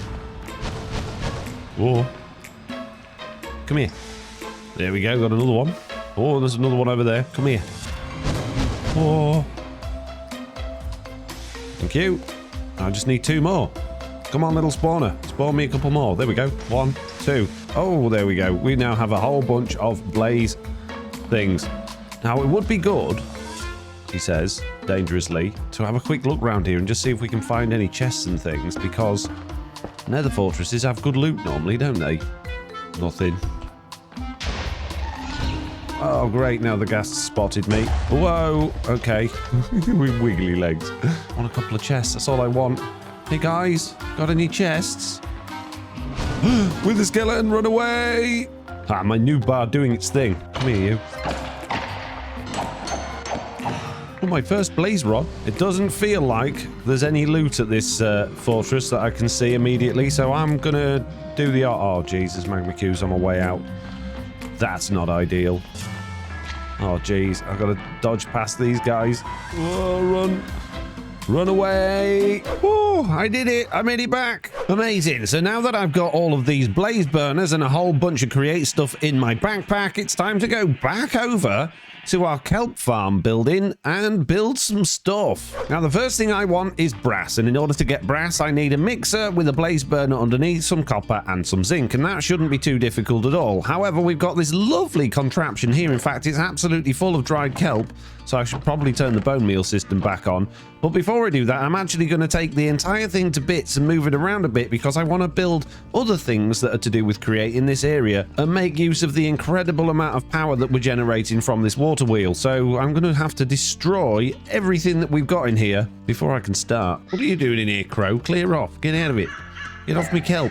Okay, so now we're going to just bring the power into this room like we did before, just from there, and I'm going to divert the kelp over in this direction to run along here and either be smelted or go into a composter. I need to make some brass tunnels so that I can split the items between both systems, and in order to do that, I'm going to need brass, and I'm also going to need electron tubes, which is polished rose quartz, which comes from rose quartz, which comes from redstone and quartz. And I've got all these things now. Okay, blaze burner there, basin on top, mixer in totally the wrong place. How did I manage that? Mixer there. There we go. Nice. We're also going to want our mechanical press set back up, which requires a shaft instead of a cog. And we'll probably want a millstone setting up as well. Tidy it all up a bit with a bit of andesite casing, and now we've got a wall of things. All right, let's grab some coal, some zinc, and some copper. Shove all of that copper in there, I think. How do I do it? Can I just throw it in? There we go. I wanted to put the whole lot in there. All of the zinc in there. and then fire up the blaze, and off it goes. Here we go. We're now creating brass. This is incredible. Wow, look at that. We've already got 6 brass ingots in there. This is incredible. And while that's doing that, I'm going to make myself a little bit of rose quartz in my backpack's crafting thing, like that. Got 6 of those. That should be more than enough for now. And then I need sandpaper, which is just sand and paper. Easy. I have 21 sands. I only need 1, thank you. But I have absolutely no paper and no sugar cane. Oh, geez. Can I grind books down to make paper? I can press sugar cane into paper. I can... How do I get tree bark? I can turn tree bark into paper. I get tree bark from a chopping board. That's easy. I can do that. Give me a cutting board, please. Should have some cabinets kicking around somewhere. Now we'll use this smoker for now. Smoker with a cutting board on top. Some logs. Stick it on there. And then I just... Wow. Okay, 1 for 1? What? Oh, I get the stripped log, but I get the bark from it. Okay, there's got to be a nice, easy way of doing this. Can I offhand this? There we go. 1 paper, please. And 1 sandpaper, please. This is fantastic. Now, I believe if I hold this rose quartz in one hand and my sandpaper in the other hand... There we go. Look at me sanding this stuff. Then I just need an iron sheet and a piece of that to make an electron tube. I need to get my brass that's all finished out of there. A little bit of dried kelp. And now I can make 2 tunnels. In fact, oh, you get 2 each time. Oh, this is incredible. And with a gearbox there, I can then connect that to that, but then that's going to be going the wrong way around. So realistically, I need another gearbox to change the direction of it, which is going to make it stick out way too far, because I want it to line up with that. If I get rid of that there, we don't actually need that there, and stick a gearbox there. Now we're turning the right way. Here we go. So if I attach that to that, that's that conveyor going. Then if I put one of those there, another gearbox there, now that's going the wrong way. Oh, jeez.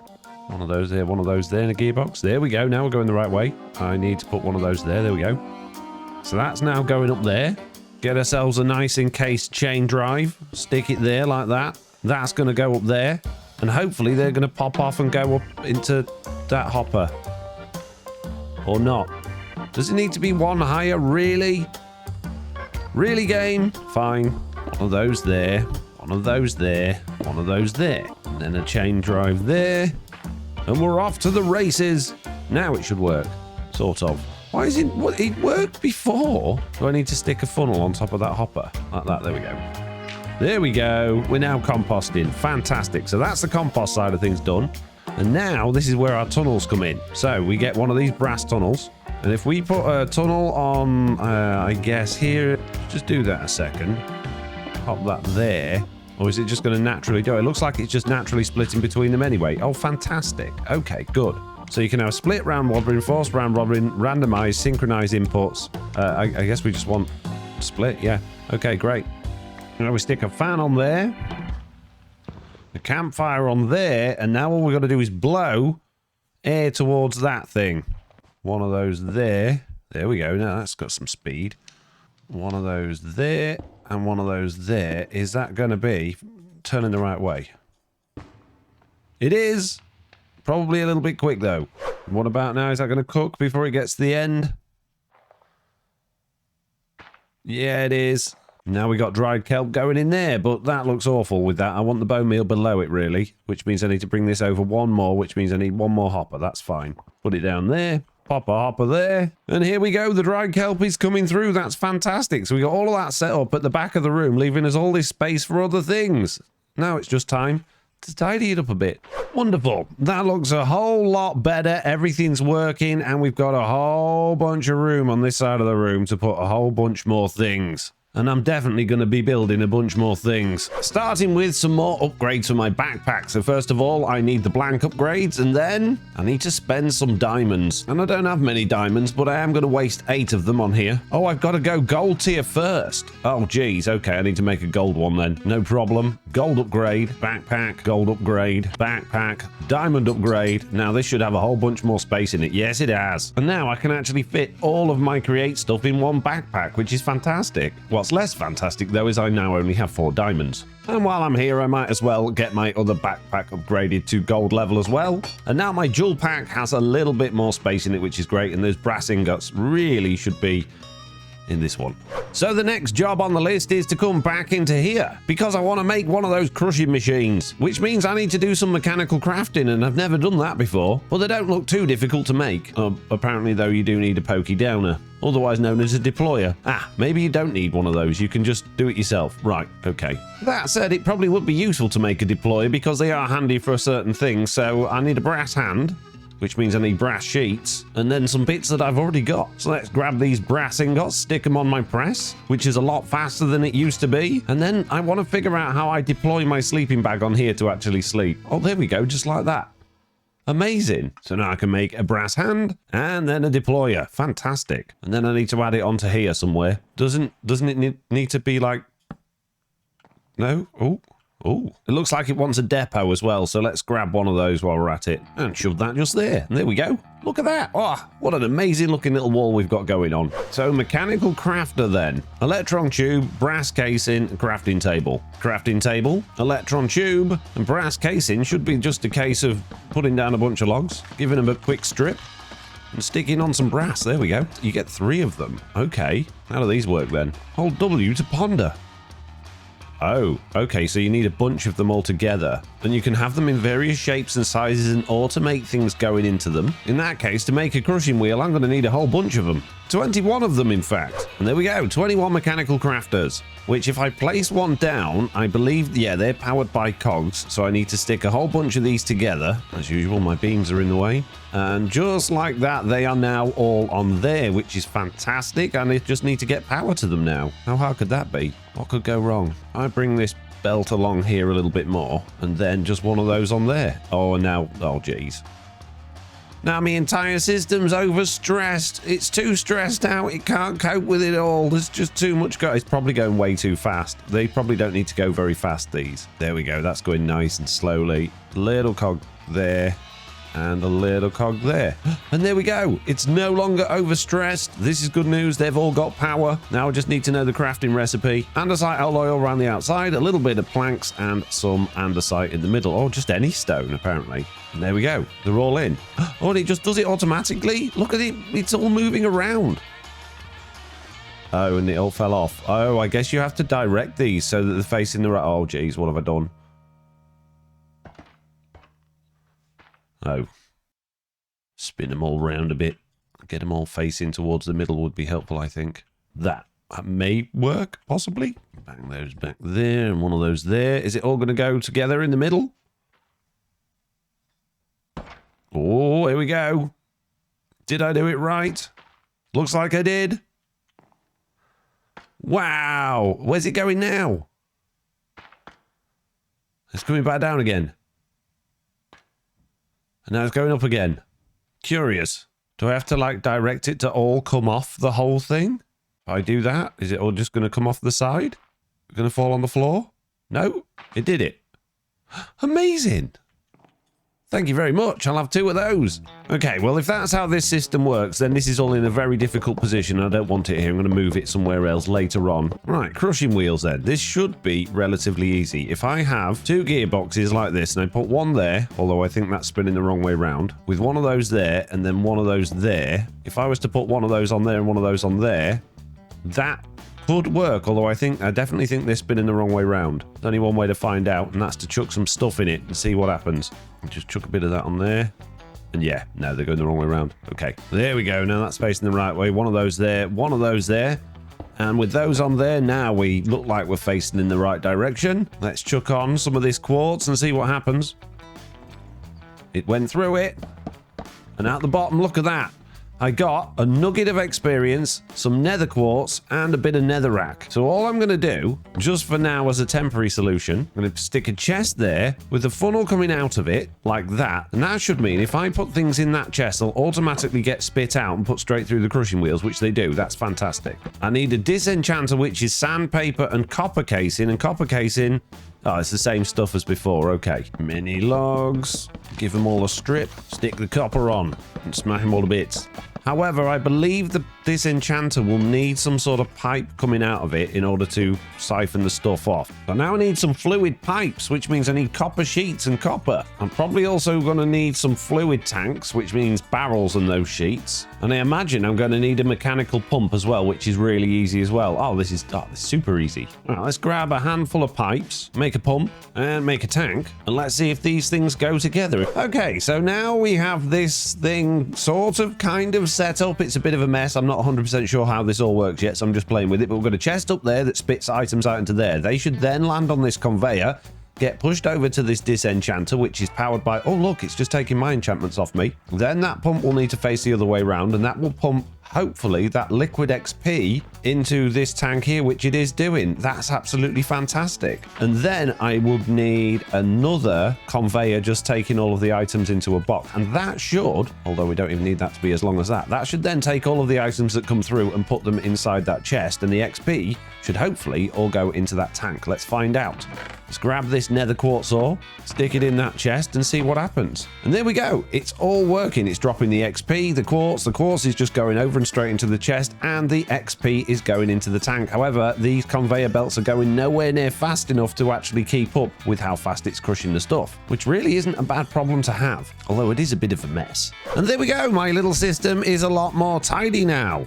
We've got a big old fluid tank at the back, which is going to grab the XP. We've got a conveyor system that brings it over into this chest here. We've got our milling wheels, everything's set up, and I've even got a little handle on here, which allows me to get the XP out when I need it, which is fantastic. Now, there's a few things you can crush in this game, and crushing wheels are going to be very important later on when we start making automated iron farms and things like that. But for now, I want to see what happens if I put raw iron in there. Does that get crushed? It does, and you get XP for it as well. And crushed raw iron. What can you do with that? You can smelt it into an ingot, so you can get the XP from the crushed iron and then still turn it into an ingot. So that's fantastic. So I guess, what about ancient debris? What happens if I put that in there? Nothing. Did it? Or is it just taking ages because it's ancient debris? Did I get anything? Did I just lose my ancient debris? Hello? Oh, I think I might have just lost that then. Oh, geez. Okay, don't put ancient debris in it. That was a waste. What about gold? Nether gold. Yeah, that comes straight through. You get a bit of XP for that and some nuggets. Wow, you get a bunch of nuggets from that as well. Okay, so now that's done, I am onto my last piece of bread. That's it. I'm totally out of bread, and which means I'm pretty much out of food. And I'm down to my last piece of andesite, and I desperately, desperately need that to be making all of these contraptions. So there's a couple of things I really need to do, as well as collecting all of this lovely XP. Look at it go. Oh, this is amazing. I need to see if my amazing harvesting machine has got any stuff. It has. It's got a bunch of carrots, potatoes, wheats, and seeds. I need to consider doing something with these sheep because, well, there's just way too many of them in there. I need to trade all of these carrots and potatoes with the villagers, and now I can buy golden carrots, 3 of them for just 2 emeralds. Fantastic. So that's my food situation sorted out, but that hasn't sorted out my andesite situation, of which I only have 1. So let's build even more machines. So I want to build an automatic mining machine, which is going to dig us big tunnels down our big hole. The problem is I can't get down the big hole to build it, which means I could probably build something up here and then take it down, but I still can't get down there, so we really do need a way down. And the best way to get down there will be with an elevator pulley. So I'm going to make one.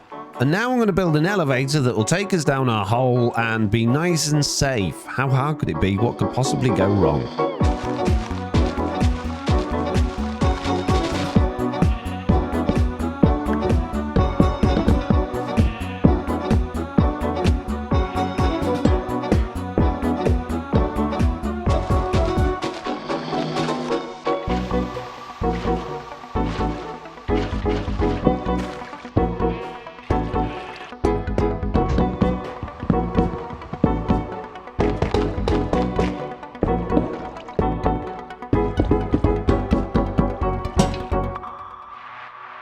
And there we go. It's not all too shabby. I kind of like it, to be honest with you, although it doesn't work yet because, well, I haven't stuck it together. Which should be relatively easy. All I need is a little bit of glue. So if I stick that glue on the corner there, come onto the top here and go up to there. That should do all of that. And then I want to do that to that. That's that all glued together. And then I just need to get that pulley down to this to actually attach to it, which hopefully won't be too difficult. If I take that off there and take that out of there, I can put in this reverse gear shift there like that. And then if I power that with a redstone lever, that should start spinning the other way. And we should hopefully see that starting to come down, which it's not doing. It's also incredibly slow, which means I need more things, which brings me back to the Pokey Downer. I'm going to be creating a rotational speed controller, which requires a precision mechanism, which means using the Pokey Downer a bunch of times. So I'll get some gold sheet. I'll put one of those on there. No, just one. And I believe if I give it a cog, like, how do I give it a cog? Oh, like that. Then it turns into that. Then I give it a big cog and it turns into that. And then I give it an iron nugget and it does that. And it's incomplete, and I guess I got to do that 5 times, and this should be the last one if it gets it right. I believe it can mess this up, and there we go, just what I needed. So with this precision mechanism and this brass casing, I can make a rotational speed controller, and I believe that means I can just speed things up without needing lots of gears, or at least that's what I'm hoping. Another thing I'm going to need is a contraption control, and I could really do with these linked controllers as well, I think. I'm not 100% sure, but I'm going to make them anyway. So that's brass and a redstone torch. So that gives us a link controller, and it grants handheld control over redstone link frequencies assigned to 6 buttons. I'll take it. So I'm assuming this has got a thingy on both sides. It has. Okay. So if I pop that down there in front of that gearbox like that, and then I put the gear shift in front of that, and then I put the water wheel there, I should then be able to just click on this and change the speed to whatever I want. So I can turn that all the way up to 250. That didn't do anything, did it? Perhaps we should ponder about this. Oh, you need a cog in the top of it. Right. No problem. If I then change that speed to really, really fast, that's spinning faster, but this cog... Oh, I see. So it comes out of there. If I stick on a small cog there, a small cog there, and stick a vertical gearbox there, then all I got to do is bring that down to that bit there. And then we just hide those a little bit like that, make it look a little bit tidier. Lovely. Now, is that actually doing anything with our machine or mechanism up there? It doesn't seem to be. So what I'm going to do now is grab a redstone link, and I'm hoping if I put that on there, and let's just give that, I guess, a slab to set that what it is. If I put another link... Oh... Not what I expected at all. One of those there, I guess. Ah, there we go. I just link it like that. Now, if I hold that and press W, does it change the direction? No, I don't think that's going to do anything. Don't work at all. It's rubbish. Oh, okay. Okay, I have to right-click while sneaking to toggle receive mode. And now, hopefully, there we go. I press up. And I can change the direction with this controller. All right. So now, if we go all the way back up here, and I activate this, nothing at all happens. Hold W to ponder. Elevator pulleys can move structures vertically between marked locations. Start by constructing a cabin. I've made one of those down there, yeah. Place a pair of redstone contacts facing each other. Right, yeah. Glue it all together. Stick a contraption control on. Wire it all up. Right-click the volley, assembles the elevator. Okay. And then you have one further down. Okay, fancy. I don't know how I'm going to get down there to put another one down there. But I can do this. Put a redstone contact underneath that there. And glue those on. And then I just need one on the other side. So I should be able to do that by shift and holding that there like that. There we go. Wonderful. I haven't really left myself a lot of room inside of this redstone contraption to put my mechanic thing in there though. My contraption control. So maybe I can get rid of that bit there and pop that on there instead. There we go. So now I've got a contactor down there. If I right click on this, there we go. Wow, it just went straight down and attached to it. That's fantastic. But because I don't have another contactor further down, it's not going to do anything. Diamonds. I need diamonds. I very, very, very much need diamonds. So I think if I put it just on that block there, just like that, there we go. That's already connected as a controller. So now if I go into the lift and click on this, can I change the floor? No. Nothing. You suck. Elevator. Oh, do I have to change it? Oh, geez. Okay. Top. Tick. Do I have to go all the way back down there and change the bottom one now? Really? -1. Bottom. Tick. Okay, looks like I need to give this a redstone signal down at the bottom to actually activate it. Right. Ooh, sliding doors will open and close automatically. Okay, let's give this a redstone signal then and see if it actually calls the thing down. It's moving! It is going incredibly slowly, but it's going. And here it is arriving. Can I change that to top floor? Oh, I can. And off I go. I did it, guys. I did it. It is very, very slow, though, but I kind of want to stop off where those diamonds are. I don't know if I can just make it stop. No, I can't. Oh, well. I'll have to put another floor in at some point. Oh dear. Outside of the video, I have made some modifications and enhancements to this room, as well as a bunch of other things. I've actually compressed the size of this down substantially so that we've got a little access door now to get in the back of here. I created this smelting machine, which is basically a fan blowing into lava, which allows me to put items in there, which then go into there once they're cooked using a filter. And I created a machine to make the precision mechanisms, which basically you just put a gold ingot on and it will just go round and round and round until it's turned into a precision mechanism, just like that. And I crafted up a whole bunch of these things as well as making some engineer's goggles, which you can put on your head, and when you're wearing the engineer's goggles, it allows you to see a little bit more information about all of these things, particularly this stressometer that I added to see how much remaining capacity was in the system in order to not totally stress it out. And in order to help optimize that, I've added a bunch of speed controllers. So we've got a speed controller there, which is managing the kelp farm, and that's running very slowly.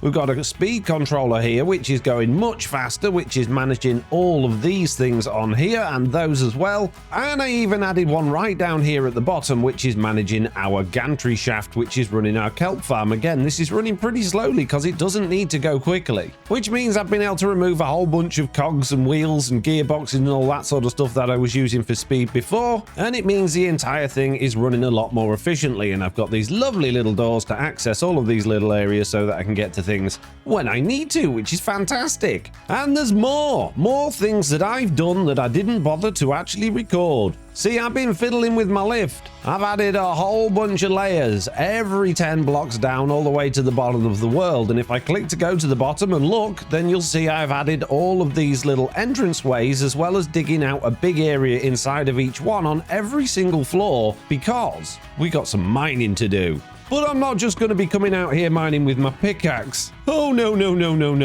I'm going to be building an incredible tunnel boring machine to do it for me. But before we get to that, there are distractions. We have a chap. We have Doyle. Hello, Doyle. What have you got? Trade offer. Rope. I don't need rope.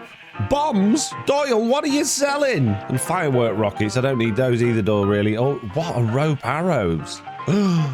What do rope arrows do, Doyle? I need to know. I need to find out. Stay there, Doyle. In fact, do you know what, Doyle? So that you don't get lost. You're coming with me, sunshine. You come in here. That's it. I would like to borrow some rope, and I would like some rope arrows. You just get one for 4 emeralds, Doyle? I like a bomb. I don't know what you do with bombs, but I want one. Let's get a bomb. Thanks, Doyle.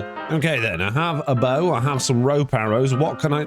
Get off me table, Doyle. Get off. Oi, shoo. Pest. I have a rope arrow and I have a bow. What can I do with it? Is this going to be some sort of... I bet I need a crossbow for this. It did nothing. Oh, no, it has. He's given me a rope ladder. What? That's crazy. So if I pick up that arrow now, is my rope ladder going to disappear? How do I get it back? Wow. Okay, so I can make easy ways up and down things using rope ladders. Fancy. But I don't need rope ladders at this moment in time, and I probably shouldn't be carrying around bombs with me. What I do need, though, is a bunch of wood. I'm nearly out of spruce. Again. So before we get carried away on big old mining machines, I need to make a reasonable size wood machine. A wood machine? Yes, a machine that makes wood. And it doesn't need to be massive, but it does probably need to be out of the way of things because it's going to grow big trees. Let's just clear a little bit of area out here. Let's tidy up this floor a little bit. Let's put our trusty backpacks down, roll my bed out, have a sleep, dig a little bit of a hole, pop in a mechanical bearing, change that to only place when anchor destroyed, craft up a bunch of mechanical saws, some brass hands, a handful of deployers, and stick it all together. So I have 4 deployers on the back of this chassis, 4 saws on the front of this chassis, and a couple of chests on top of this chassis. Now I need to tell each one of these to accept only spruce saplings. Not as easy as it seems. 1, 2, 3, 4. Put the rest of the spruce saplings in there. Glue the whole lot together. There, like that. Stick a vertical gearbox below it and a water wheel. Then all we got to do is pour some water in here and hope it's going to turn in the right direction. We'll find out. No, it's going the wrong way. It's going the wrong way. It's emergency. there we go. Ow. Oh, ah. And now what it's going to do is plant a bunch of trees, ideally not stab me. And when they grow, it's going to chop them all down. Wonderful. And hopefully this will work. Now, I'm not sure that spruce trees will grow so close together. While we're waiting for the wood farm to do its thing, I'm going to create a little bit more brass because I need even more deployers. The next thing I'm going to need is a cart assembler, and that's nice and easy. And I'm going to need a minecart as well. Well, it's been a day and a night, and so far no spruce trees have grown yet, so I can only assume this isn't going to work with spruce. I do think that spruce is a little bit picky about what it can be next to in order to grow full size, so we might need to do this with oak saplings. But I'm not going to worry about that right now, because right now I need to build an incredible machine, which means I actually need to go back that way and go and get my stuff so I can build it. So let's head down to the first floor of our mine, put down a piece of powered rail and then a deployer. And with just these few items in my inventory, I think I can create something incredible. Then first we're going to pop a minecart down there. Stick on some linear chassis like this. Build this around here like this. And then the same on this side. And a little bit down the back. Just like that. Now at the front of this thing, we're going to have 1, 2, 3, 4, 5, 20 mechanical drills. Better stick them all together before I forget. And then on the inside here, we're going to have some of these deployers. Now these need to be in a very specific place. In fact, I need to get rid of that there and rid of that there. We have a deployer there and a deployer there, and then 3 across the bottom here.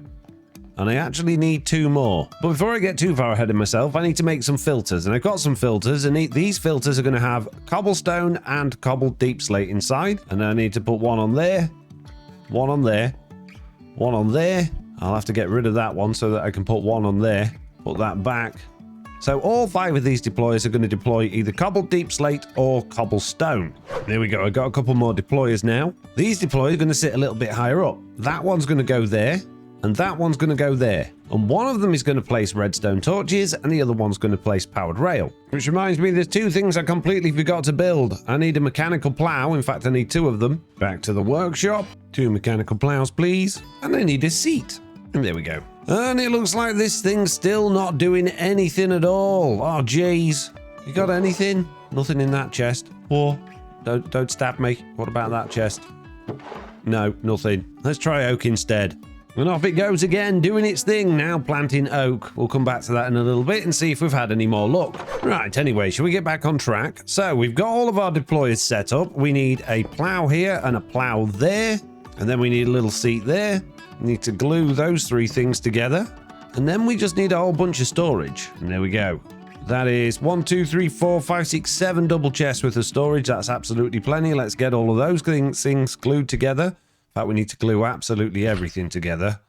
Let's come right over here, glue all of that, and I still need to get these bottom 3 deployers as well, so let's get those done as well, like that. That should be everything glued, I think. Oh, are these deployers glued? I think they are, but just in case, stick a bit more on. You can never have enough glue. So now if I preload one of these chests with a little bit of cobble and some redstone torches and some powered rails. In fact, I need 1 of those redstone torches and a couple of pieces of powered rail. And I need to put the floor back in down here. And put a couple of bits of rail there like that. All I gotta do, assuming as I've got everything right, is power that. And there we go. It's placed those 2 there. All of the deployers are down. So let's just put a few blocks in its way to slow it down a bit, just so that I can see it. And let's give it a push. A quick shove there. There we go. Oh, dear. Oh, dear. I might not have glued on the mechanical drills, but otherwise it went perfectly. Let's try glue it on properly this time. That would be a good idea. Yeah, I don't think I glued any of this to the actual front of it, so let's just grab that glue there. Just drag it all the way to the back over here. Why not? That should get that top lot done, and the other ones are glued to it as well, but I'm going to stick even more on just in case. There we go. Lots of glue. Everything's glued. There's total glue. It's glue mayhem. There's no reason this thing won't all go together now. I believe everything's going to be fine. Let's do this. Go. There we go. And now it's drilling and it's going. Watch this incredible machine. So the reason I've got it put in cobblestone at either side and cobblestone in the floor as well is because, well, when I was doing this in my creative test world, I ran across a lava lake and the lava kept destroying the redstone torches in the rail. Now this thing is designed to destroy the redstone torches in the rail in order to pick them up to put them back in the machine so it never runs out. But if lava gets in there, then it runs out and it just gets stuck. Oh dear, I'm taking damage. It appears we've gone through some silverfish. And now there's one in my seat. Hey, get out. Well, I guess my design isn't 100% flawless because we've run into water. I didn't check for water in my test world, but yeah, the water has completely destroyed the track that it was running on and stopped it from being able to go any further. But we have come an incredibly long way. We've gone from minus 810 to minus 1,300, so about 500 blocks. Now the challenge is, how do I get all of this home? See, we've got a bunch of stuff in there, we got a bunch of stuff in there, we got a bunch of stuff in there, and a bunch of stuff in there. But I can get it home quite easily, and I believe with all of the things in it, although I might be just about to lose everything that exists in here, because I believe if I just pick it up like that, it just goes into my inventory, and I hope that it's going to keep all of those items with it, and if it doesn't, I'm going to cry when I get back. And back here, hopefully, if I place it back down on there, it should still have, yes it has, all of its stuff in it. This is incredible.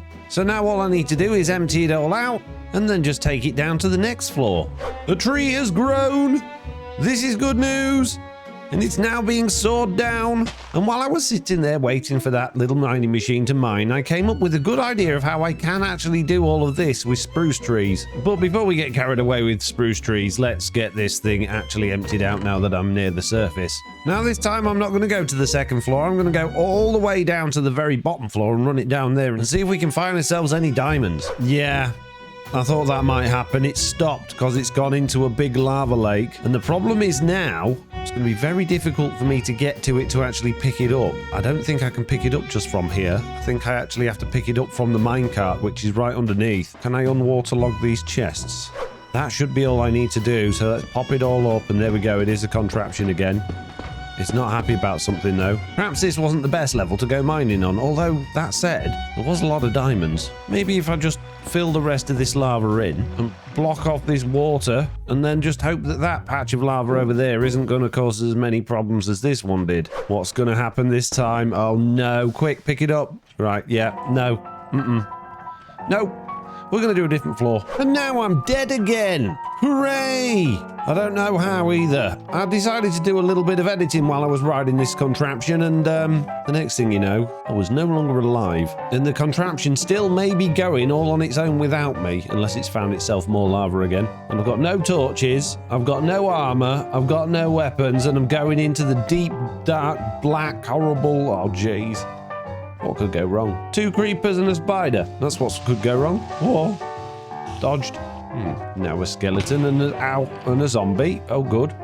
Where's my grave? Oh, it has oh, it's literally right there. Right, okay. And my stuff, please. They didn't give me my stuff. There we go. Now I got my stuff. Which means I can now take on you, smelly guys. Well, I have no idea how I died because I closed the game and opened it again, so I've got no chat. And my obituary doesn't seem to tell me either. So I can only assume it was probably silverfish again or something else attacking me. And the fact that I've got absolutely no torches and can't really see what's going on, well, I'm not really surprised that I died. Oh, jeez. I've just thrown my pickaxe on the floor. I'm surrounded by skeletons and creepers. I can't believe I just did that. Press the wrong button. Quick, give me it back and run away. Oh, jeez. No, stop it. Leave me alone. I really should consider getting myself a little bit better equipped. Well, before we decide we're going to go back down and do any more mining, I've got a few things to do. So now that I've got absolutely tons of cobblestone, I'm going to put a whole inventory's worth of it through this grinding machine, because what that's going to do is going to create gravel for us, and gravel's going to be coming in very useful. Then I'm going to take another full inventory's worth of cobblestone and put it all inside this barrel, which will slowly spit it out across here, and hopefully, if I've done this right, that should just turn into stone. I just need to adjust this filter. And if I put stone onto that filter there, that will only allow stone into there and not cobblestone. I'm also going to be running all of this stuff through the crusher as well to get the XP out of that, and of course to break down these diamonds. And we got 8 diamonds there as well. So I guess there's going to end up being quite a big queue at this thing. But that's fine. We'll just stick another chest on here, and then we can shove all of that stuff in there as well. Lovely. While that's doing that, I'm going to take me mining machine back down pit, and there's a ruddy creeper waiting for me at end it pit lane.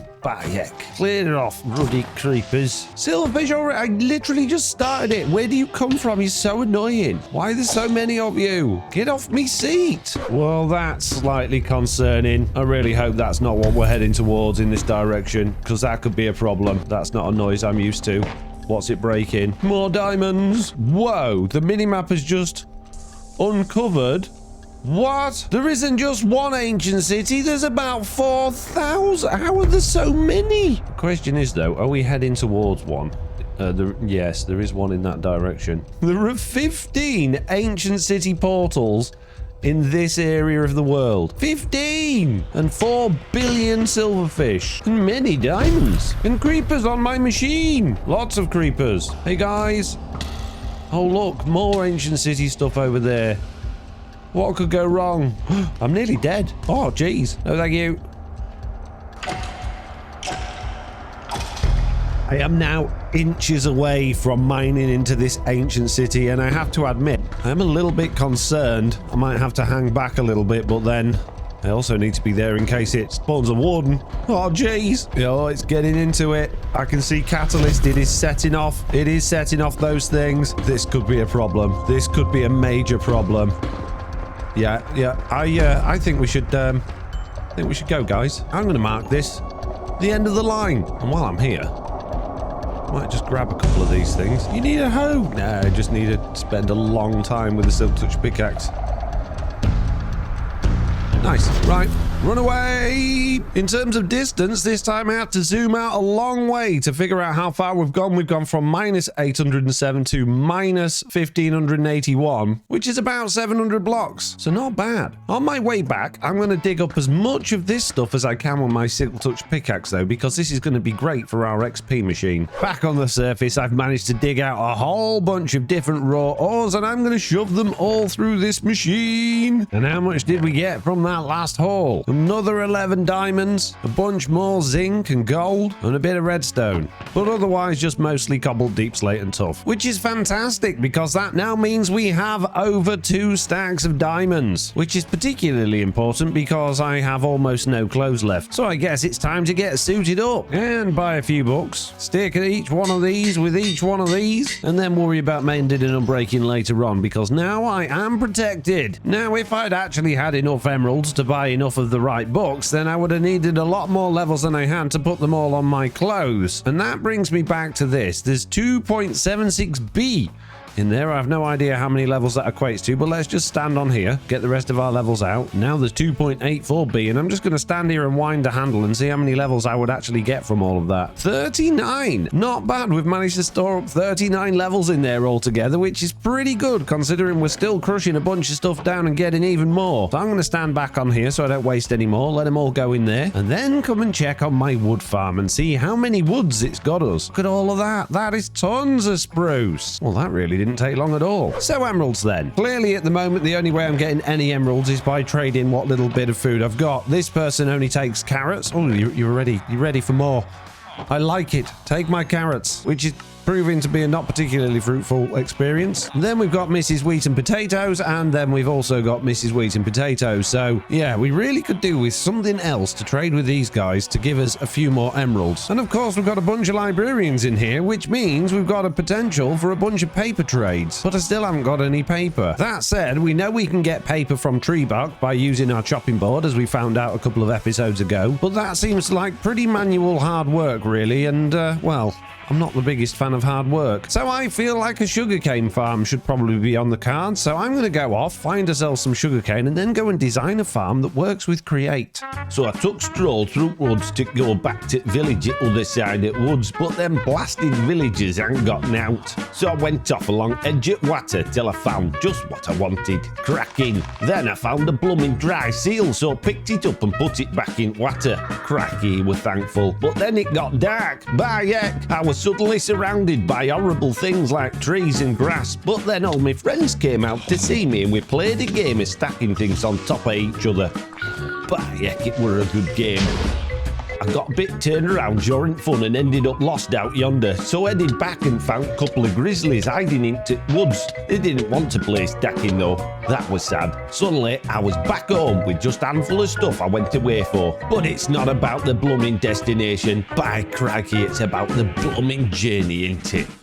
Speaking of journeys, it was time to make a create-worthy sugarcane farm that would also be home to my vegetables. I started by flattening a large area to the side of the storage building, replacing the rooted dirt, coarse dirt and other blocks with normal dirt, and then tackling the cliff behind to give myself as much space as possible. I then marked out 3 lanes that would be divided up by water and took to tilling the dirt into farmland. During this process, a zombie horde appeared inside my storage building while I was crafting up some items, so I tackled my way out of there and did a runner. Once they were all despawned and I could sleep through the rest of the night, I got the veggies planted and built a large gantry over the farm area using metal girders with lanterns every few blocks to keep it nice and light. Then it was time to build the contraption. I decided to go for another gantry style contraption similar to my kelp farm, placed as much gantry shaft as I had and built up the contraption around it using chassis, harvesters and mechanical saws. But I needed more parts and I was totally out of andesite. I was also totally out of diorite, so I couldn't craft any more either, which meant I needed to grab my vein mining pickaxe and head back down the mines. I grabbed a few stacks, headed back to the farm, crafted up the remaining items required and completed the contraption before getting a little lost with the redstone. This needed to work similarly to the kelp farm, but instead of using long lines of redstone dust, I wanted to use redstone links, which would send signals back to the gear shift attached to the redstone contacts at each end of the farm. With the redstone in place and the machine working, I added in a water wheel for power, fenced around the area to keep it tidy, and planted as much sugarcane as I could, which had been slowly gathering during the build process. And after 3 hours of hard work, I finished it off with a temporary external storage system using portable storage interfaces that transfer the items from the contraption into the double chest buried in the hill behind.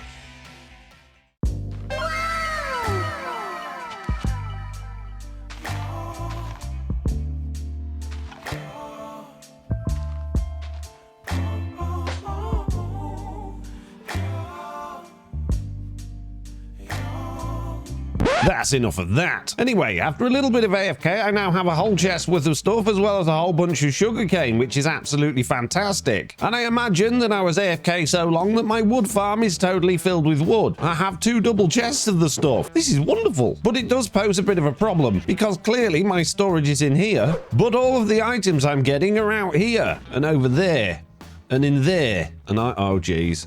There we go. Oh no. It looks like we're about to be getting ourselves a new pet. There we go. Right, let's take out the chaps on top without hurting the horses, ideally. Oh, jeez, stop. Oh, I'm just hurting the horses. I don't want to hurt the horses.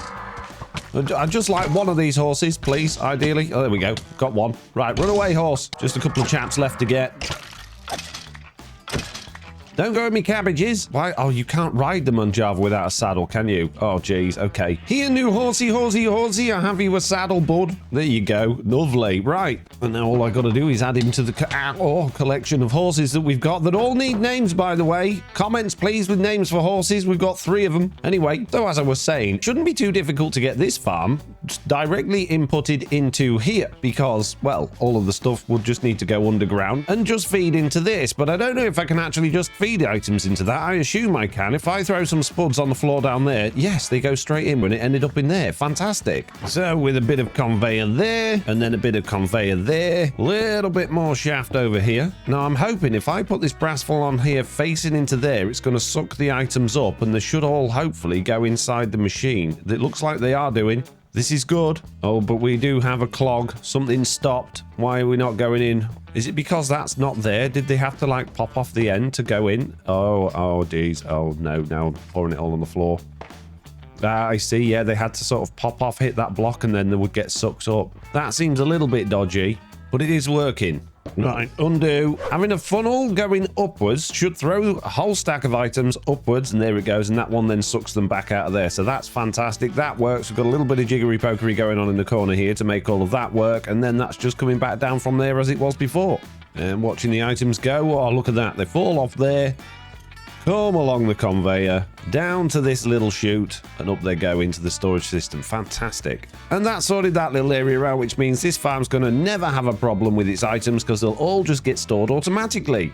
And now we need to do it for that over there and the wood farm over there. Basically anything that we want to put into our storage system. I guess that means I need to dig a tunnel from here to over there, and then more tunnels and more things. This is going to be interesting. And what I don't want to do is accidentally dig outside, so I'm going to have to go underground a bit. Oh, and of course, now I'm in one of my tunnels. Well, I suppose that's good, because that gives us good access to this. Not really what I wanted, though.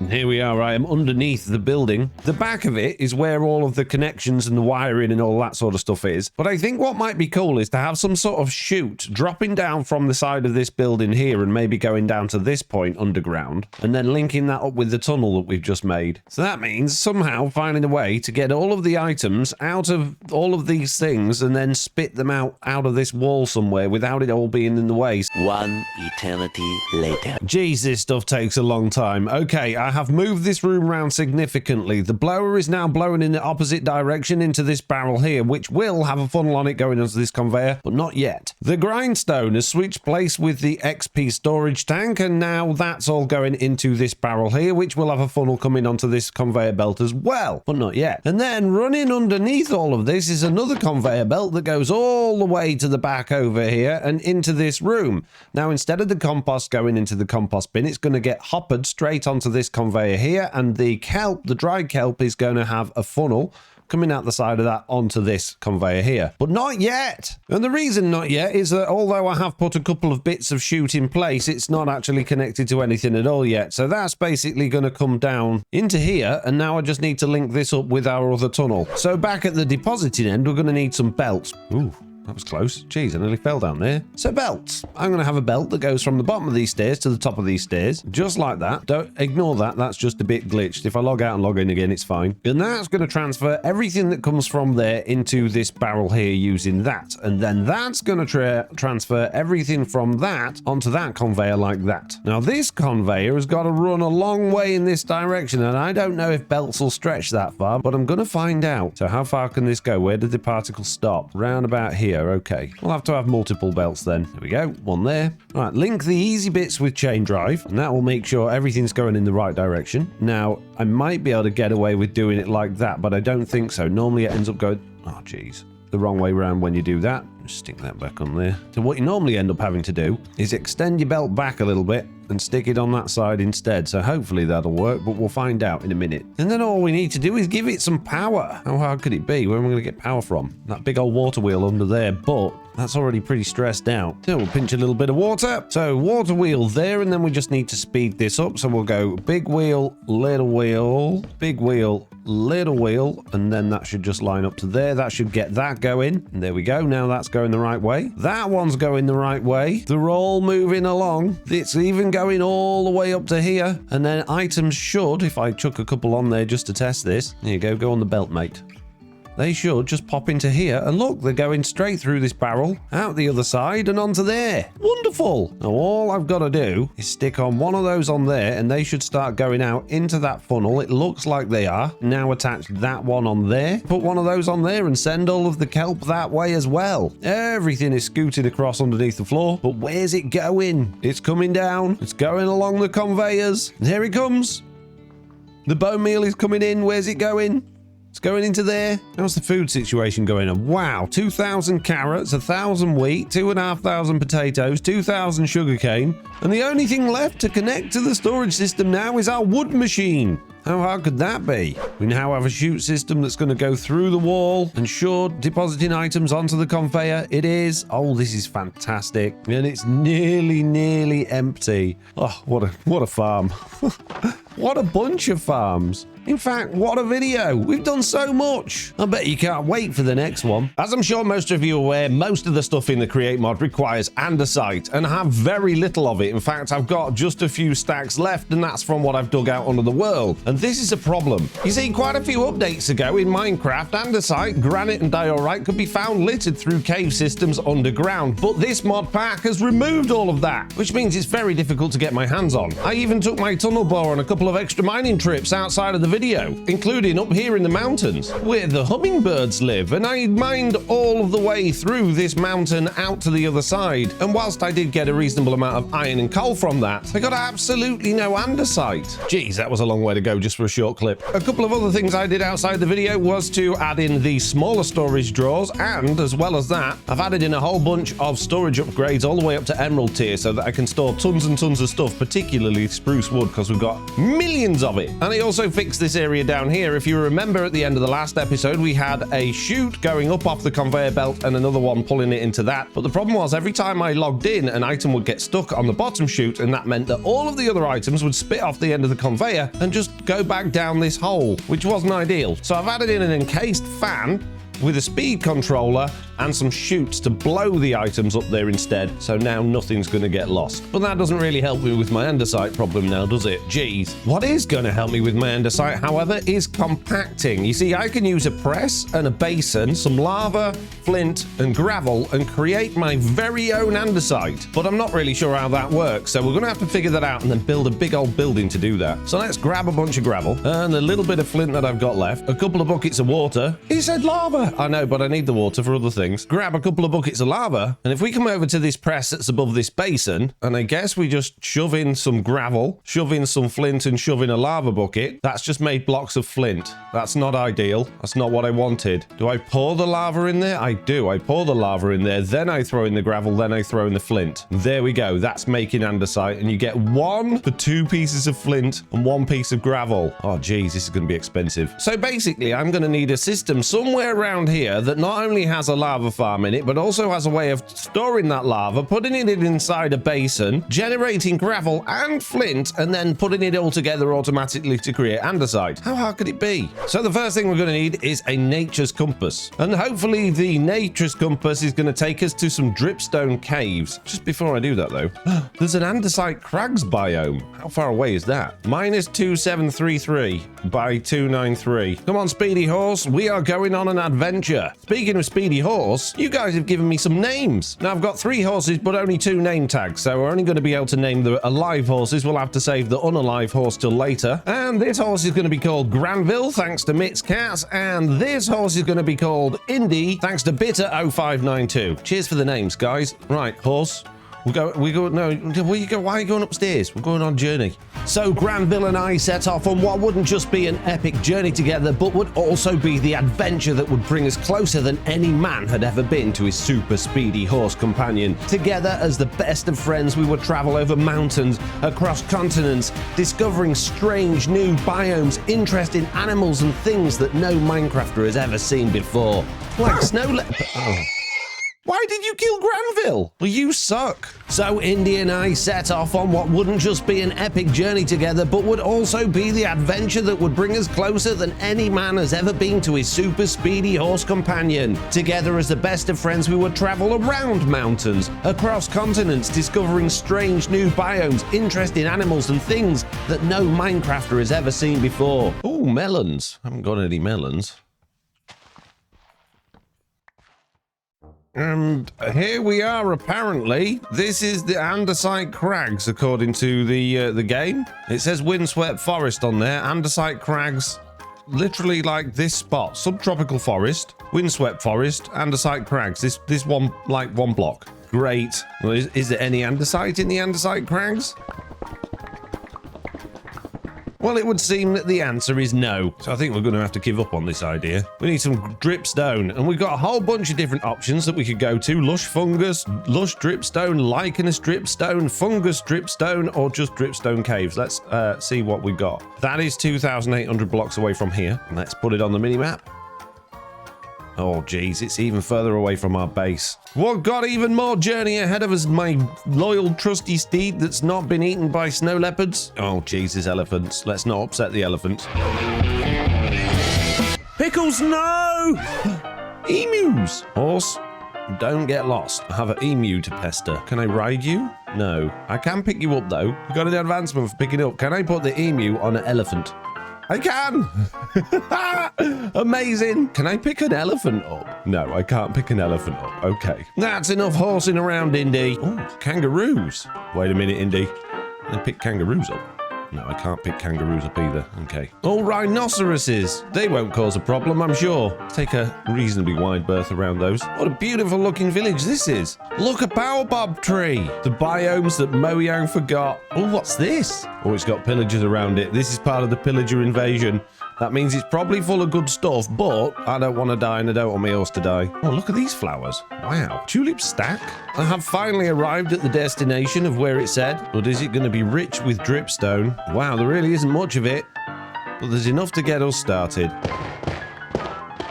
And that's it. All that way for less than 4 stacks. Jeez. Well, I guess it's time to go home. Oh, good. It's only 4,500 blocks. We'll be there in no time. We've got a problem. My horse is freezing. I'm freezing.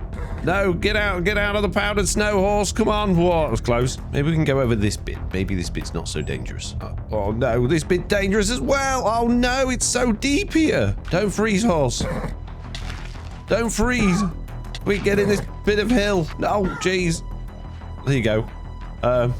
This is a problem. We'll dig our way out. Don't you worry, my trusty steed. Well, that was eventful.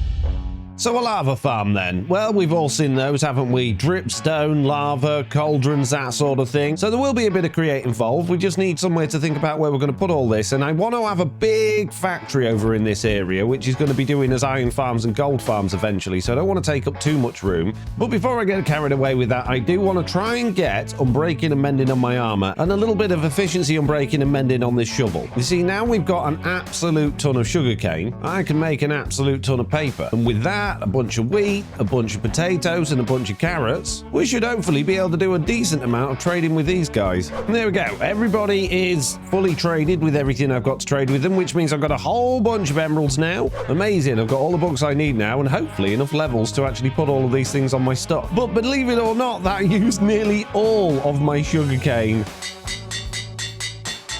We are thoroughly unbreaking 3 and mended up, and we've got a nice shovel as well. The only thing I'm lacking is a decent axe, but I guess we'll have to wait for the villagers to restock before I can get that.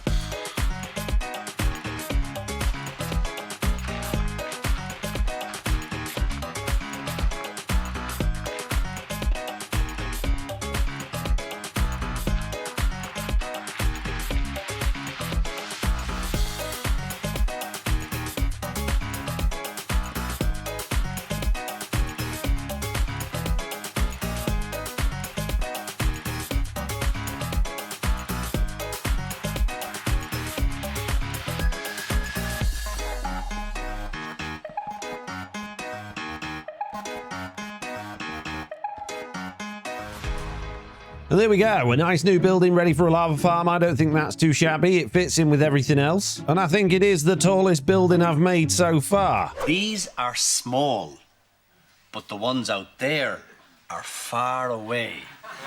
Small, far away. Forget it.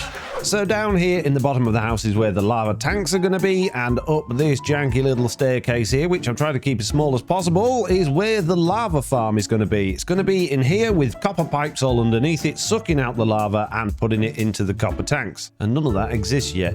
And that's me completely out of iron again, pretty much. Just making 12 cauldrons. Jeez, I don't know I'm going to do this without any iron. But to give you an idea of what this is going to look like, all of these pipes are basically just going to fill up pretty much the entire room, and they're all going to have cauldrons on top. And they should link to the pipes, which they do seem to do, which is absolutely fantastic, although I've run out of cauldrons already. And I don't have enough iron to craft up any more buckets to actually go and get loads of lava, so this is going to be a very slow process But to hold the lava in place, I'm going to be using these frame trapdoors, which is hopefully going to be okay because I think I've got fire spread turned off. And then I'm just going to use these deep slate bricks around these on these just to make it look a little bit burnt and sort of charred, as if it's been, you know, close to the lava. So now I'm going to go off and get 2 buckets at a time worth of lava from the depths of the mines, and eventually I'll have enough to fill up all of that dripstone. This shouldn't take long at all.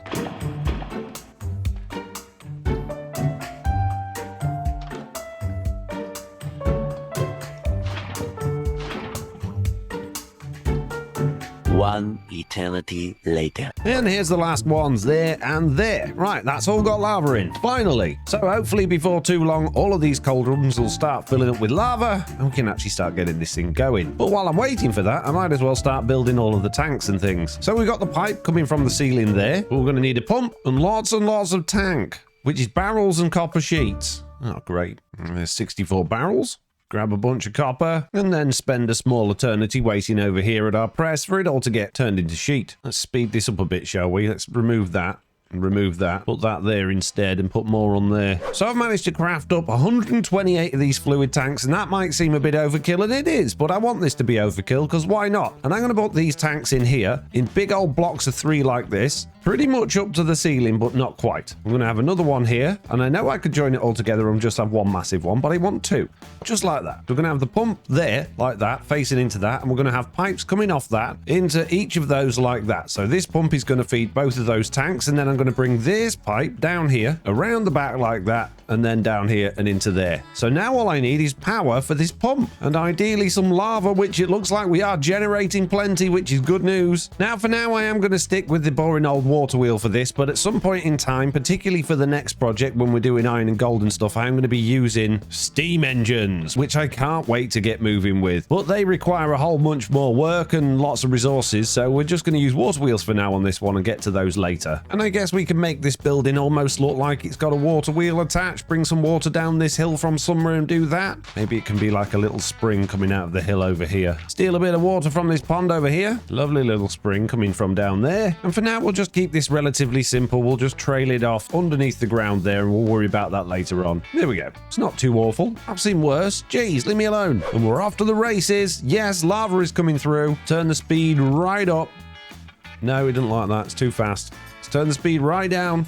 There we go. And look how much lava we've got. We've got 6B. I'm pretty sure the B stands for buckets. So now that we've got a bunch more lava, that means I can extend the whole thing. Although I still haven't got any more cauldrons, but I might as well make this thing as big as it's going to be and then worry about the cauldrons later on. Now, silly old me thought I might just be able to click on these things with buckets and get the lava out, but that's not how it works, of course. I believe I need a spout, which is copper casing and a bit of dry kelp. However, maybe not. I might be able to be sneaky here and just direct that lava into the side of this cauldron here, or this basin. Is it going in? It is. Oh, I can just pick it straight off of a bucket out of here. And now, if I actually link this tank to that, that should start pulling the lava straight through there, out of that, and then I can grab it from here. Wonderful. Oh, that's nice and easy. This isn't dangerous at all. What could possibly go wrong? What? Okay, let's be a little bit smarter about this. Let's take that off there, grab that bucket of lava there, and then dig a bit of a hole in the wall there, stick some pipe up there, and reconnect that pipe there. So if I put it there, it works. And there we go. The last bucket of lava is in. This is wonderful news. It's totally finished, apart from the fact that I don't have enough cauldrons and I don't have enough pointed dripstone. And now I put this dripstone on the floor, hoping that I would get some pointed dripstone to actually grow, but it won't work like that because it's got to have water above it. But good news, I made a pointed dripstone farm downstairs, and it's grown 2 pieces. Great. So now we can start working on how we're going to get gravel and flint. So the easiest way to get gravel is probably not the grindstone. It's probably actually with millstones, and that will turn it into gravel. And then I can actually just wash that gravel, and that will give me flint and a little bit of iron as well. Or I can millstone down gravel and just get flint. Washing it only has a 25% chance of flint, but if you grind it down, you're always guaranteed to get flint. Likewise, if I put tuff through a milling machine, I get gold, copper, zinc, iron, and a little bit of flint as well. But again, it's very low chances for all of them. And grinding down gravel only gives you a 10% chance of flint. So milling machines are the way to go. Now, realistically, you'd probably want to do this with a cobblestone generator to have it last a long time and to work, you know, forever. But I have 24,000 cobblestone just sitting there doing nothing, and I have plans for a big old cobblestone generator in another video for that iron farm. So for now, I think I'm just going to get myself another storage drawer, stick an emerald upgrade in there, and then basically just transfer as much of this cobblestone into that as possible. There's got to be a quicker way of doing this. Why don't you just take that one out of the wall and put the other one in? That would make a lot more sense, wouldn't it? I'll have that, please. You can have that one back. There we go. Brilliant. It'd be nice to have fast travel between all of these buildings, because I do find myself going backwards and forwards an awful lot. And this is exactly why normally I just build a massive underground interconnected base, so I don't have to just keep going all over the place all of the time just to get a few bits and bobs. So the basins are all going to be there. That's going to be the end of the line. It's going to drop down that hole using these amazing brass funnels, which are all going to be set with filters to just spit out andesite. And that's going to be collected down here somewhere in some sort of storage system. Easy. So each one of these is going to need a press above it. If we get these facing the right direction, we can link them all together with the same shaft. Now, somehow we've got to get gravel and flint and lava into these basins, which is going to be a little bit tricky. Unless I smash them all to bits again and bring them off the wall slightly. This is a work in progress, peeps. I haven't planned it out. I'm just making it up as I go along. Okay, assuming I've done all my connections the right way round, and I probably haven't, then this should be the setup that we're going to be having. Let me explain. So, round the corner here, we've got our cobblestone. I'm going to put a funnel on that, but not yet because I don't want it spilling all out everywhere. And that's going to run along here, and it's going to get picked up by these. And they're going to go into these millstones here. So this belt will come this way, that one's going to go that way. It's also going to send power up into that, and because they've all got cogs on, they're all going to spin. And it's then going to go into this brass tunnel, which will split. So we'll get gravel going out onto this conveyor here, down the back here, straight onto that conveyor.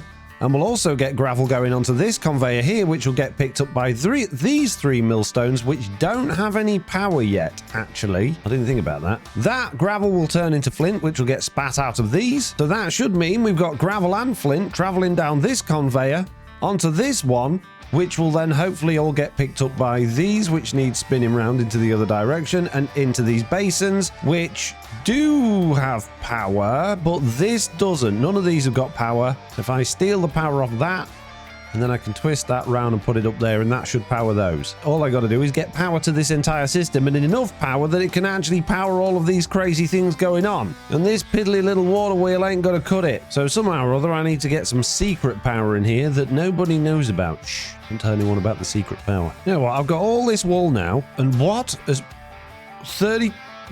I got spruce.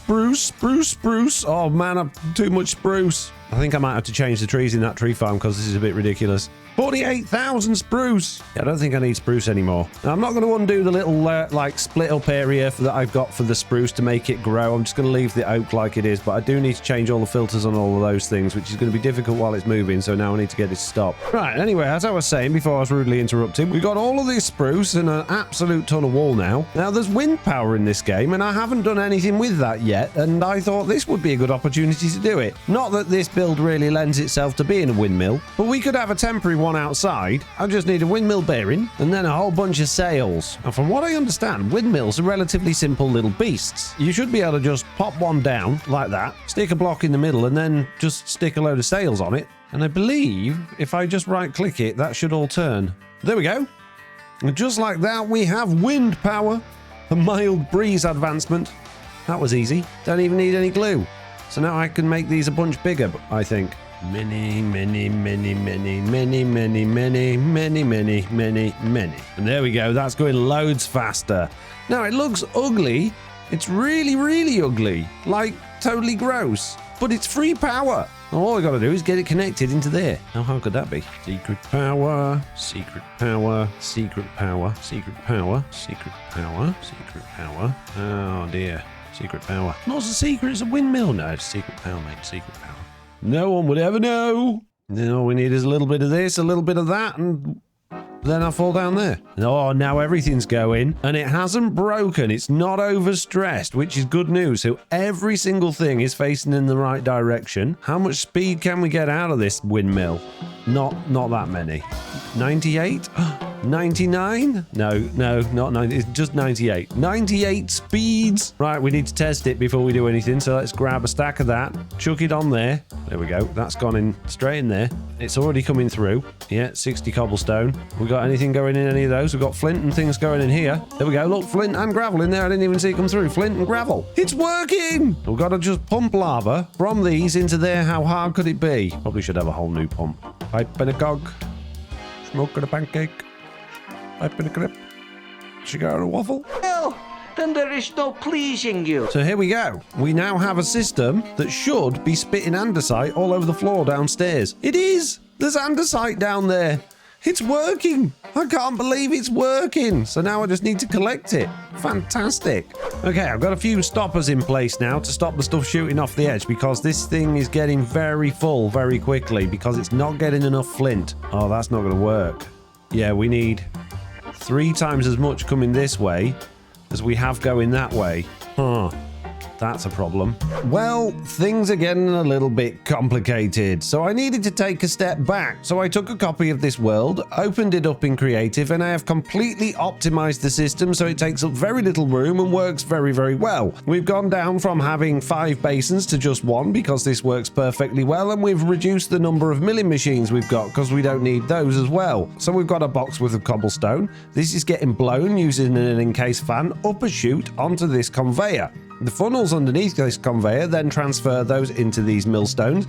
Those grind it down into gravel. This one drops straight on the conveyor, and these 2 turn it into flint. So we get 2 pieces of flint and 1 piece of gravel, which is exactly what 1 basin needs with a bucket of lava to turn it into andesite. So the quantities are a lot more exact now. We've got our pipe running up through here as we did before, feeding in the lava, and then underneath that, all we've got is a chute coming down into this chest here, and you can see this keeps filling up with andesite 1 every couple of seconds, which over time is going to fill up very quickly. So that means I can do this entire thing with a whole bunch less resources and a whole bunch less space, but now I've got to build it in survival. Oh, jeez.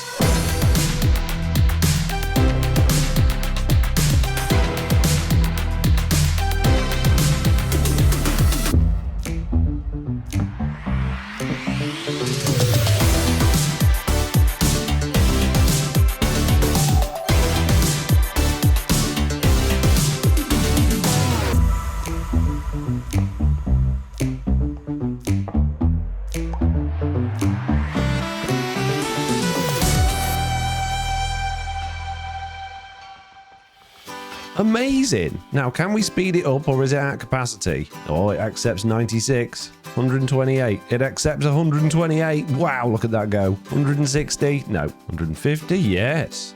151? No. 150 is the maximum it can go, but that means we are literally going to be spitting andesite out here all day long. Look how fast it's coming through. That is ticking through nice and quickly. We're going to be out of lava in no time. So that means I desperately need to extend this lava farm and get this going, which means I need a whole bunch more iron. It is, however, occasionally making blocks of flint, which could end up clogging the system up. So that means I need to put a filter on there instead of that andesite to allow those to go through. But that means we're going to get blocks of flint sat on there doing nothing, which is fine because they will despawn, but I might as well save them. Which means I can take those upgrades out of there, put them in there, take all of that andesite out of there, put it in there, stick on that quantify key again, and then give it more upgrades. Why not? For now though, because that's a long way off, I'm just going to slow this thing right down because there's absolutely no point in producing this stuff faster than I can accumulate lava. Jeez. For now though, before we do anything else at all, let's get this windmill oh, well that's convenient. As usual, I've done a little bit of work off camera. I went down in the mines with my mining machine to gather some more resources. Down there I encountered an enderman wearing a sponge backpack, which I took from him. Then I found a cave centipede. No thank you. No thank you. Ow. What?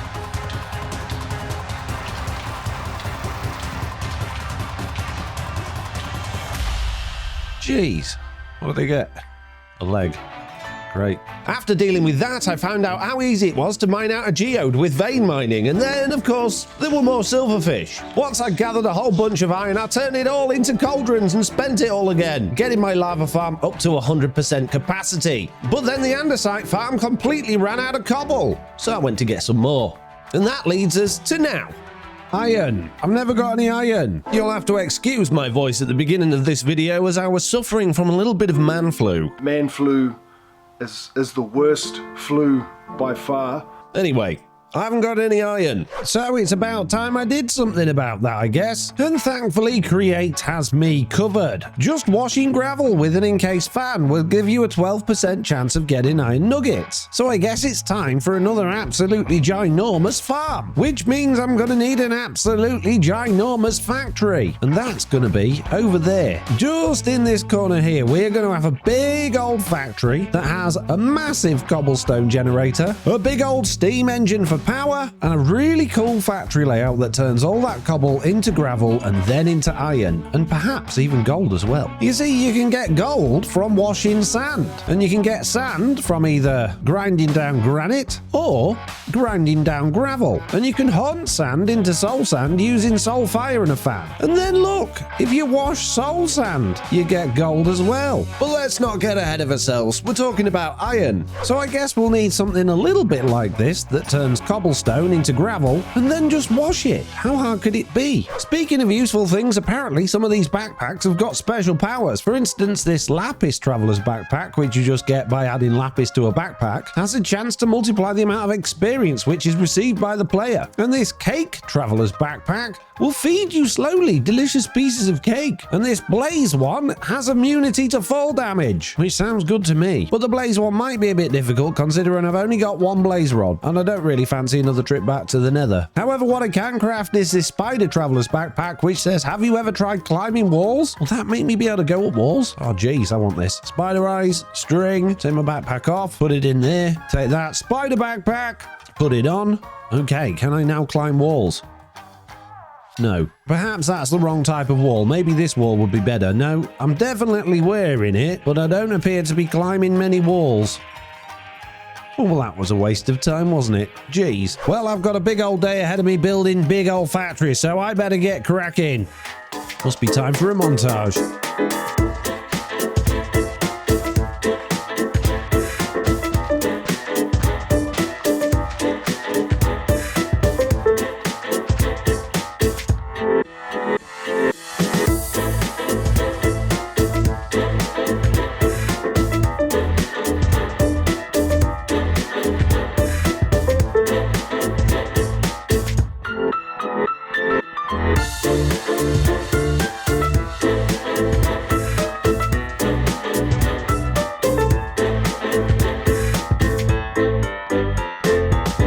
This thing is slowly coming together, but it's quite difficult getting up to these tall spaces, and these tall spaces are particularly important. Now, I have been using some copper scaffolding, but that's getting quite annoying as well. Which brings me to jetpacks. Apparently, there are 3 different jetpacks in this game. I've no idea how they work, but if we look at this one, it says it needs water and fuel, and it shouldn't be that difficult to make. So let's go down a quick rabbit hole and see if we can't build ourselves one of these things. And while I'm grabbing a few bits to see what we need, let's check out our lava situation. We've got a lot of lava, 240 buckets worth, which, believe it or not, isn't enough for what I need today. Wow, when we're running very low on our second box worth of stone. So ingredients then, I'm going to need cogs, brass, encased fans, andesite alloy, and a steam engine. Assuming this is going to get this wrong, let's make 5 of them. And I also need another deployer set up on this thing. So you need propellers, you need andesite alloy, you need small cogs, you need big cogs. Cog wheels, that's what I said. And then I need to just chuck on some brass sheet. Let's see what happens. There we go. And there we go. We got 5 steam engines. Amazing. So now I need to get these mechanical crafters set back up, and I guess I can just make a little bit of space over here. And we want 1, 2, 3, 4, 5, 6, 7, 8, 9, 10, 11, 12, 13. That should do it. And let's get them all facing into each other. Coming out the top. Brass, brass, brass, brass, brass, brass. Cog, cog, cog, encased fan, andesite alloy, and steam engine. Oh, all it needs is power. Throw in a gearbox there. Overstress the system again. Turn down the speed a bit more, and it should start crafting. There we go.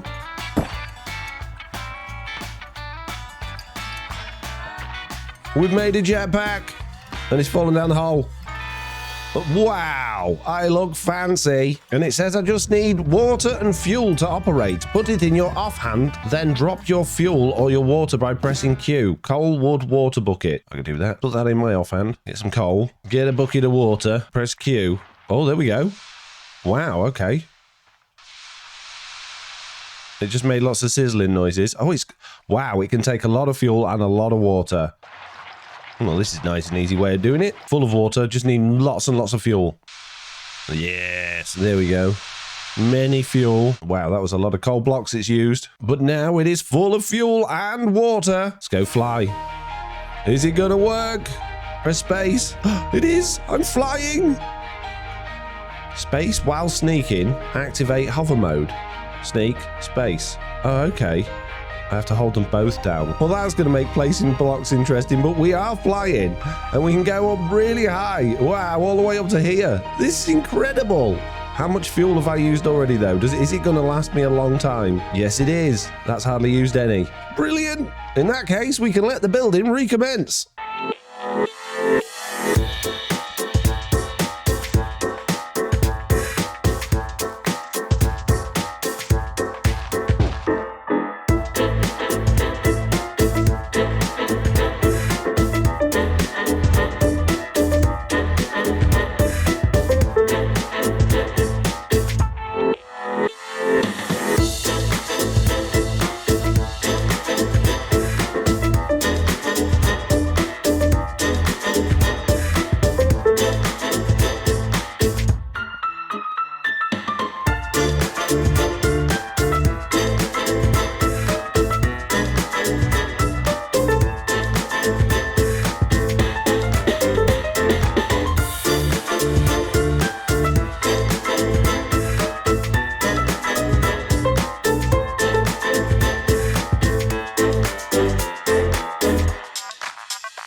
And there we go. It only took 16 hours in total to build. That did include regathering a bunch of resources like granite that I was missing because I ran out because, well, it's just such a big build. But I'm really happy with it. I think it's got loads of detail. I think it looks great. And there's loads and loads of space inside for all of the things that we're going to be building in here today. I cannot wait to get cracking, and I can't wait to hear what you guys think about it. Let me know in the comments. And what's even better news is that while I was doing that, our lava has completely filled up. We have two massive tanks, 720 buckets of lava altogether in those tanks. And that's because all of the stone ran out of here, so it's no longer producing andesite. But it also means most of these are filled up as well. Our amazing crop farm has also continued to be hard at work while we've been building that. So I now have an enormous amount of sugarcane and wheat and potatoes and carrots, which is amazing. And I've got more crushed raw copper than I can know what to do with. Well, I do know what to do with it. I need to smelt it. And this jetpack is amazing. It's just made everything so much quicker and easier. In there, please. So coming back to the factory, there are a couple of things I think I could do to improve this. It does feel a little bit flat and same colory at the front. Same colory? Yes, same colory. I think it could do with a couple of girders or something like that, or just some color adding at the front here. But other than that, I'm really happy with it. And now it's time to get building the stuff inside. So to give you an idea of what we're going to be doing, in this little back area here, where we've got our big funnels at the top, we're going to have our steam power. So we're going to have a big old steam engine at the back here, which is going to provide all of our power. In this massive tall area here, we are going to have an absolutely incredible cobblestone farm that doesn't require any power at all. Totally free cobble for absolutely nothing. And then in here, this room at the bottom here, we're going to be having our iron farm, so it's going to turn all of that cobble into iron. And upstairs, directly above that, is going to be our gold farm, which is going to go on this level. The first thing I'm going to need to do, though, is get that lava from here underground, or even overground, I don't know, but over all the way into the back of our factory, into where our steam power is going to be going. And running a pipe from that building over to that building really shouldn't be a big problem. However, something I learned outside of the video is that these pumps will only actually pump something from 15 blocks away. So we're going to need multiple pumps on the way over there, which means we're going to need power running over there as well. And in order to keep this thing looking as industrial as possible, I think it would make sense to have a little area out here with our lava tanks in, and then just pump it from underground, from that building over there into here, and then have that running into the building. So let's just tidy this area up around this tank a little bit, extend our foundation underneath it, and then put in a couple of pipes, I guess, going into that wall there like that. Now I need to dig underneath it, put a pipe in the bottom there, and then dig a tunnel all the way to that other building. How hard could it be? And here we are, directly underneath the pump system in our lava farm. So I think if I was to break this block here, oh, I'm right in between them both. So if I grab a couple of pipes and put those there, and then I can just bring this down here, and then just run these all the way along to the new factory. So in total, this is going to take 5 pumps to actually feed all of that lava from over there. So that's everything connected to these shafts and cogwheels. So now I just need to connect the power. A couple of shafts and another vertical gearbox there, and the whole thing's overstressed? There's like 4 how can it be overstressed? So the Create Wiki says that the pumps can pull liquid up to 15 blocks, but I don't know if that's 15 blocks in each direction. If I got rid of that one there and just put a pipe in, is that going to push it all the way down to there? It is doing. Oh, wonderful. So I only need half the number of pumps. So that should mean I can go faster, yes? How much faster? 128? Yes. Well, that means this whoa, the lava's come shooting through there. Incredible. I can't keep up with it. It's going so fast. Anyway, I need to stop faffing about with pipes and things like that. We've got a big old cobblestone generator to build. This square here is going to be the frame of our cobblestone generator, and that might look a bit odd for a cobblestone generator, but bear with me. It's going to have lava pouring down one side and then water pouring down the other, and that will make cobblestone in the middle. And then we just need a crazy contraption that's going to break all of that cobblestone that can go through water. And with that last line there, that is now 17 by 17. So we're going to have a 15 by 15 lava area in the middle, which according to my maths is 225 cobblestones this will generate in one go. This front row here is going to be full of glass, but I can't put the glass in yet because I need to build the machine before I do that, and I can't put the machine in yet because I need to put the lava in before I do that. And I don't really want this row here because I need a nice soft temporary block that's going to be easy to break, like snow. But I think snow will melt if it's next to lava. Netherrack's easy to break. That said though, in all honesty, this doesn't need to be a particularly easy to break block. It just means that there'll be slightly less effort required by the machine to break it when I need to break it. That makes any sense. Now the question is, how am I going to fill up this area full of lava sources without burning myself to death? Well, there just happens to be this wonderful machine as part of Create called a hose pulley, and they can either drain or fill large areas of fluid, including lava. And all I need to do with this is literally just pop it there like that, and then stick a hand crank on there and just dangle the tube down one block. Then I need to connect this pipe just temporarily to our lava tank, and as always we're going to need some temporary power before we got our steam engines in. There we go. I'll start pulling lava out of that tank now. It's going all the way to the top. This is wonderful, and that hose should start filling it, and it'll fill sources all the way down to the bottom, and it'll fill the entire thing out. More speed. 100. There we go. More. 128. Yes. 130. Oh, yes. 140. More. 106. More. 200. No. Don't be silly. 190. Yes, 190.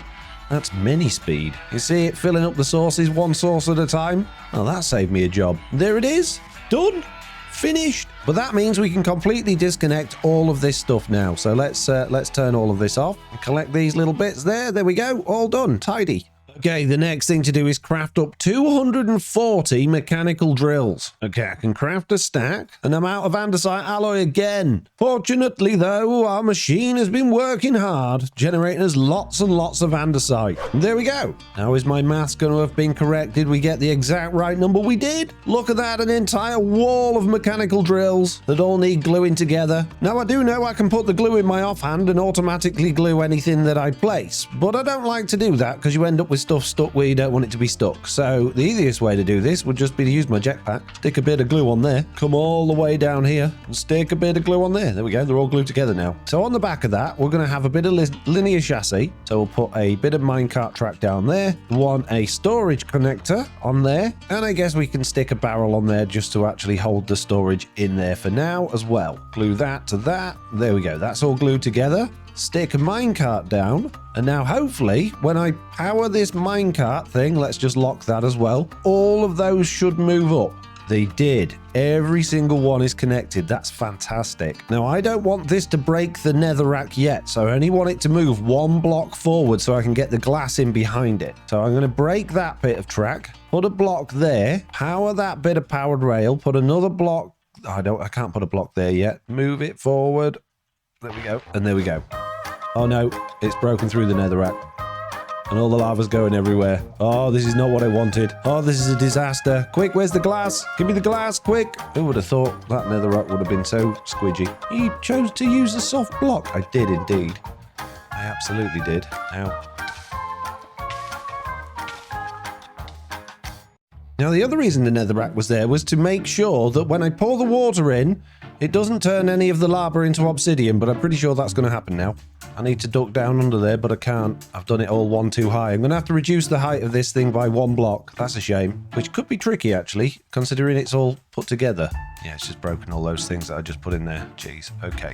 This is the point where we make a backup, because I'm pretty sure it's now all going to go wrong. I need to put that back down. I need to pick this up. Whoa. And I need to put it down there. So now I can get rid of the top row of these, if I can squeeze myself in there. Put all of these back in again. Reactivate it. Reactivate that. Remove that. Oh no, no, look what I did. Oh no. What a moron. But this is exactly why we take backups. So my thoughts are here, if I put the water in at the top, it's going to flow onto there. It will want to spread that way, but it also might come down this way if we're lucky. What could go wrong? Everything. Oh no. Break the netherrack. Please don't make obsidian. It is flowing this way. That's good news. Now all I got to do is get that up here without ruining everything. How hard could it be? What could possibly go wrong? Set it off. Okay, that sounded good. We got cobblestone. Light the track. Get rid of that thing. And off we go. We are now generating ridiculous amounts of cobblestone very, very quickly.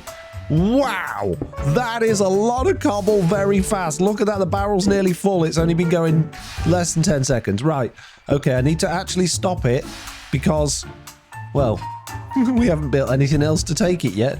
Jeez. There we go. Nice big item vault. Fantastic. Okay, now in order to fill this up, we need another one of these. And then if we link the portable storage controller up there, that'll connect to that. But then we need many, many things coming off here to get the cobblestone out as quickly as possible. So first thing we're going to do is put a chute there.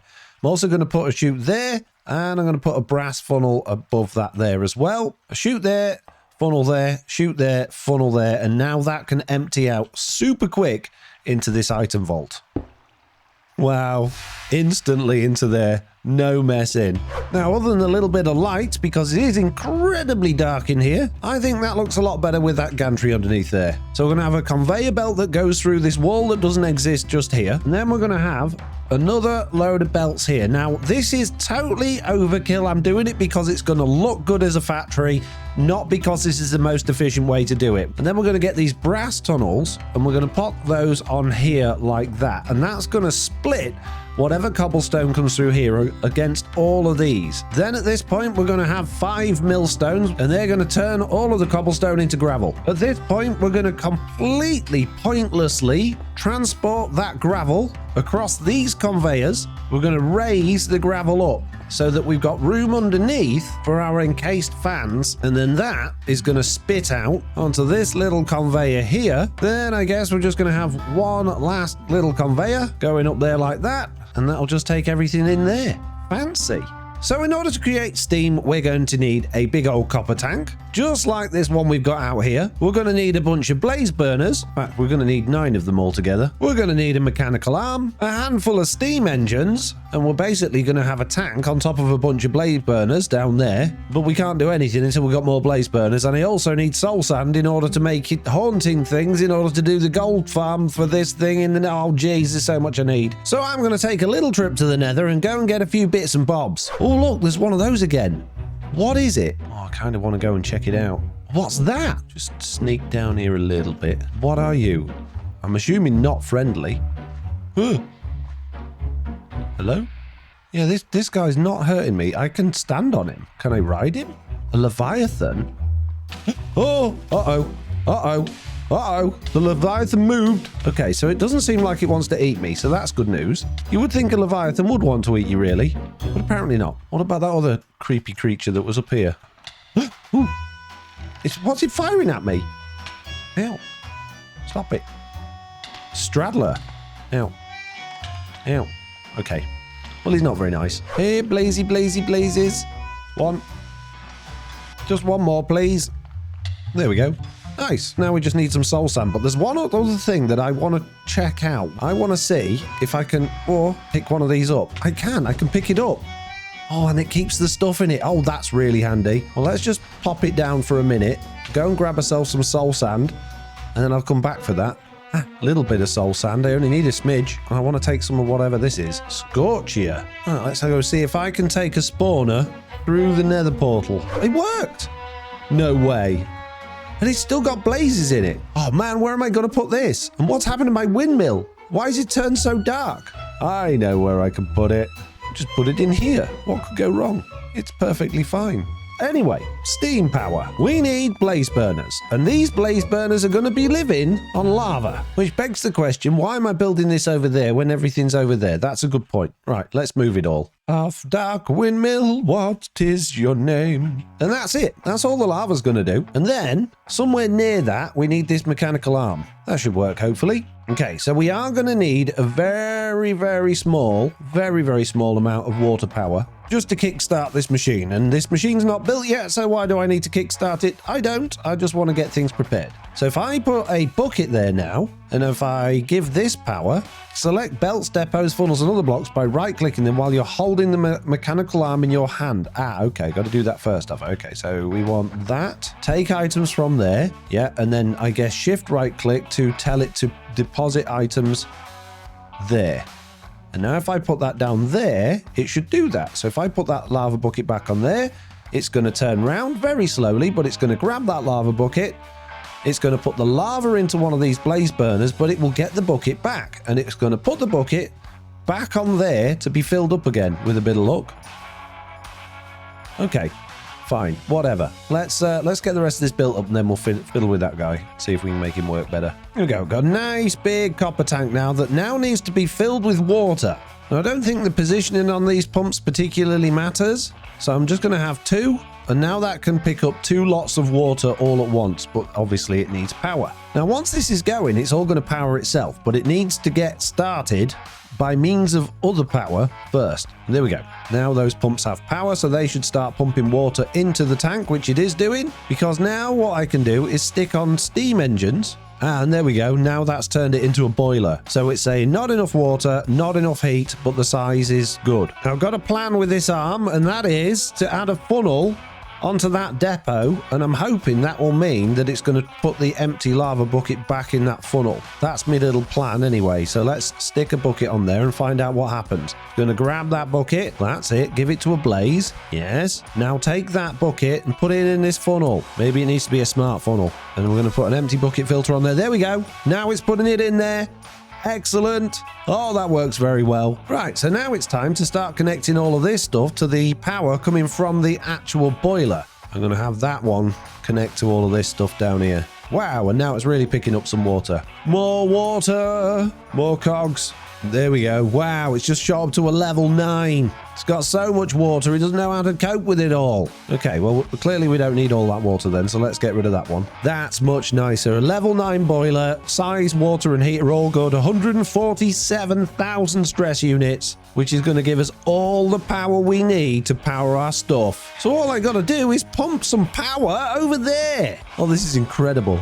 So I've got the power running round the top here, round this corner, round there, down there, through this gantry here, down to this speed controller, and then connected into there. So let's grab our brass funnel, chuck it on there, and that should start depositing cobblestone onto here. That's better.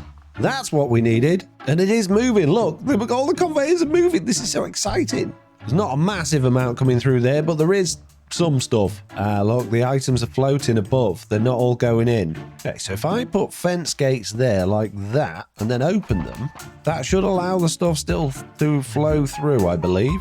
It does. Excellent. Still looks like there's some flint stuck down there, though. Okay, new plan. We're just going to blow everything onto this conveyor and then put the filter on that brass funnel there and hope that the gravel will wash before it gets there. Going on the conveyor, it can't go through, but it will sit there. Is it going to turn into flint and iron? Though it is. And then it's going through, but it's kind of clogging up the conveyor a bit. Well, that might be a little bit overkill, but hopefully it'll work. But flint is still getting hung up because the gravel's taking over the belt. It is going through there. No, this is not a good solution.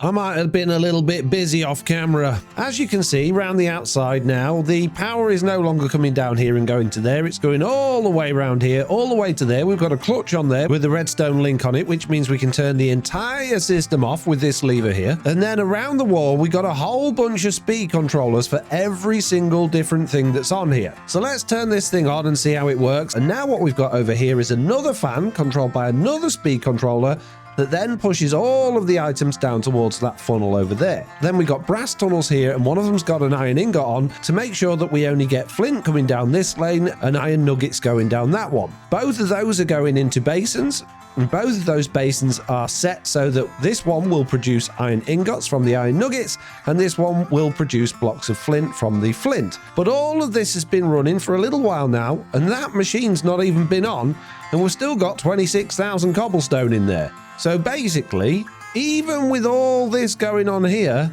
it's nowhere near fast enough to keep up with that. So really, I need to make it even bigger. So taking a leaf out of our andesite farms ideas, what I've done is I've now added a whole bunch of millstones on here. Every single lane has got 3 of them, all running at full speed. So the idea now is, as the cobblestone comes up here, it's going to get sucked down there, onto there, and we're going to be milling 3 times as much. In fact, we need to speed up the conveyors down there because it can't take out quick enough. Fantastic. Okay, if I just take those off there. Whoa! It's just going to go flying out there. That's fine. They can go flying out there. Just put a little wall in. Perfect. It's just what we needed. Look at it go. I can hear some serious clinking going on down there. In fact, that's not going fast enough now. This needs to go faster. Now, can I turn this ridiculous conveyor down a little bit? Okay, so at 100, those things are still flying through like absolute crazy. Everything's still going through there. Nothing's getting backed up over here, which is good to see. And we are producing a lot of iron ingots. I think it's time for a rate test. Turn on the machine, go. Let's see how we do over the next 5 minutes. 3, 2, 1, stop the machine. Okay, here's the math.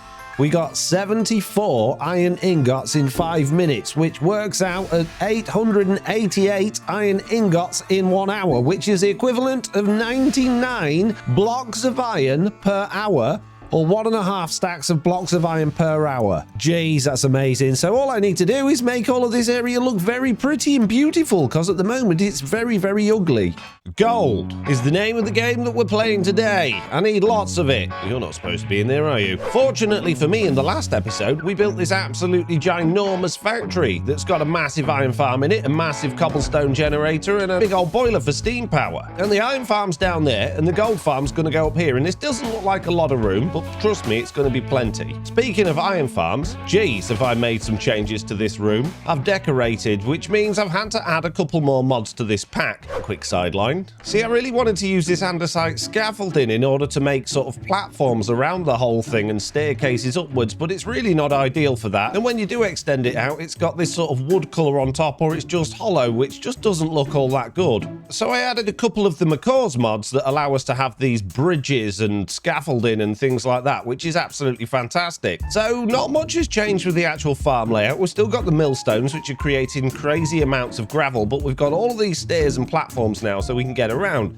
I've also walled the entire thing in and put bars around to sort of segment off the areas where you're not supposed to go. And you can just see everything going on in here, and it feels a little bit more like an actual factory that's protecting you from the safety of falling in the machines. And we've got access to all of the areas behind. We can come around this way, get down here and access all of these speed controllers and things like that. So it's all interconnected and tied off and walled off, and I think it looks absolutely great. I really like it. So I want to do exactly the same thing as this, but obviously with a slightly different layout for the gold. And the reason it needs a different layout is because gold has a different process. In order to get a very small chance of generating gold nuggets, we're going to be washing soul sand, and in order to get soul sand, we're going to be haunting normal sand, and in order to get normal sand, we're going to be crushing gravel, which is also going to give us clay and even more flint. So it's a really good thing we've got this absolutely ginormous cobblestone generator. The thing is though, this has got 100,000 cobble in it, and it's growing and growing and growing, and even though we're using absolutely tons of it going through there, we're generating too much.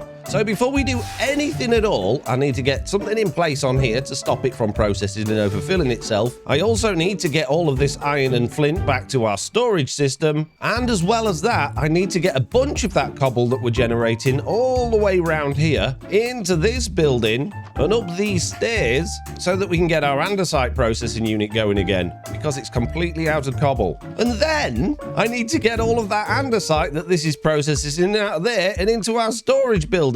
So I've got a lot of work to do before we can even start thinking about gold farms. So in order to control this machine and stop it overproducing, I'm going to use a threshold switch, and that basically monitors how much is in here and gives a redstone output depending on whether it's too full or not full enough. All I'm going to do is stick a redstone link on top of that, put a couple of pieces of cobble on that, and then put another redstone link over here next to this powered rail like that, put another couple of pieces of cobble on there, and then invert this one so that's receiving. So now that's going to be powered when this is too full. So I need to invert it so it's only powered when it's not full enough. So now cobble from there into there upstairs. How hard could it be? Oh geez, there's all sorts of stuff going on here. This isn't going to be easy, especially with this staircase here. It really doesn't lend itself very well to being at that spot. I think this might be another good opportunity to use these macaw stairs, and then we could go out of this wall to bring cobble in there. And there we go, that kind of works. I'm trying to keep it out of the way as much as possible, which is quite tricky with these stairs, but now we've got this staircase that goes up there, comes up here, and we've got plenty of room around here to get around.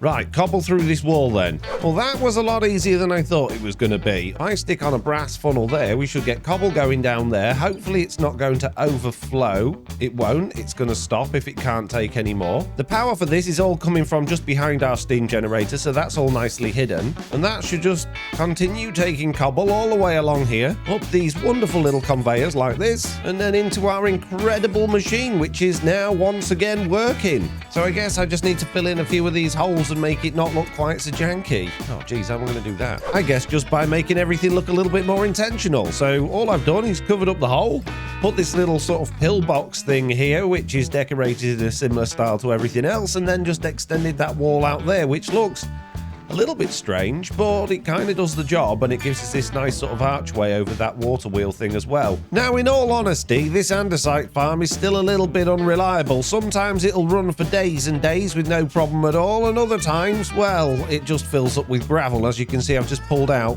nearly 6 stacks of gravel from this, which clogged it up and stopped it producing anything. So I could really do with a system that's going to guarantee that we get the right number of flint and the right number of gravel in this at each time, which really shouldn't be all that difficult. Get rid of that and that, smash these to bits, smash those to bits, dig a big old hole in the floor, put in 3 storage drawers, stick in a few chutes, put a little bit of floor back in, put in a conveyor here and a conveyor there, just like that. Move this pump back 1 block, just like that. Put a cog there, an encased chain drive there, so a gearbox there, a gearbox there, a chain drive there, and then spin it round there.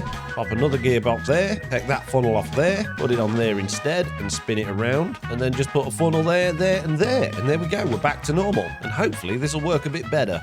And it seems very much to be keeping on top of exactly what I needed it to be able to do. So there we go, job done. And job's a good one. All of the andesite is now going underground, along this crazy conveyor system, up onto there, and up into the storage system, into here, and look, it's counting up.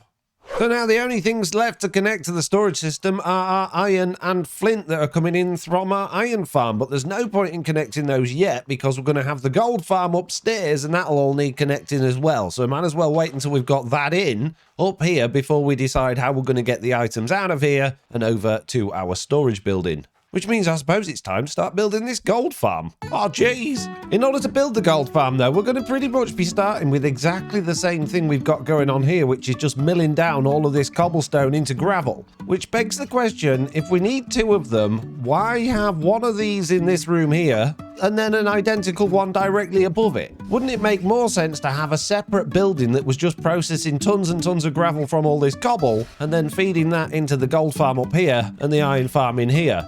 But then that does mean dismantling all of this, and I really like this because I think it looks amazing, but I think it could be even better. But where am I going to build a new gravel farm? There's very little room inside of this building left. We've got this space here, but I'm going to have another boiler there. We've got this tiny little bit of space here, but I don't think that's enough room. So realistically, I think this space here is going to be perfect.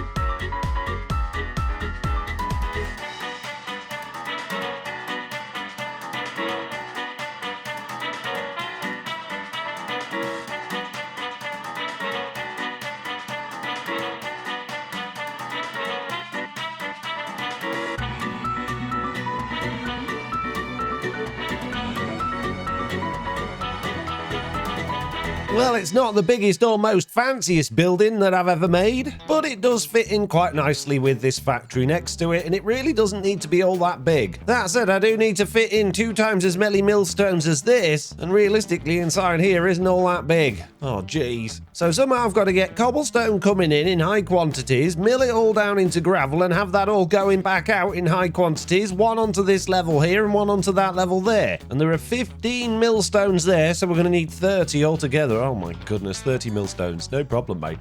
I'll make it right now. Okay, items in, up, across, through the tunnels, split onto all of those conveyors. Many grindstones. Right, power. Oh, we're going to power it. Oh, I haven't got the cobblestone actually coming in yet either. I think I'm getting somewhere. I have power and everything is running at an incredible speed. Let me talk you through it. Jeez, okay, we need to start back in the other building. So I have taken another set of chutes coming out of this storage vault, just like we had on the other side going to our andesite farm, although there's no funnel on this yet, and that's going down through the floor. I've also taken some of our power from here, and that's going down into the floor there. The chutes come down onto this conveyor. This conveyor is also transporting our power along here underground to the second building, at which point we've got a speed controller in there blowing a fan as fast as it can up through the floor.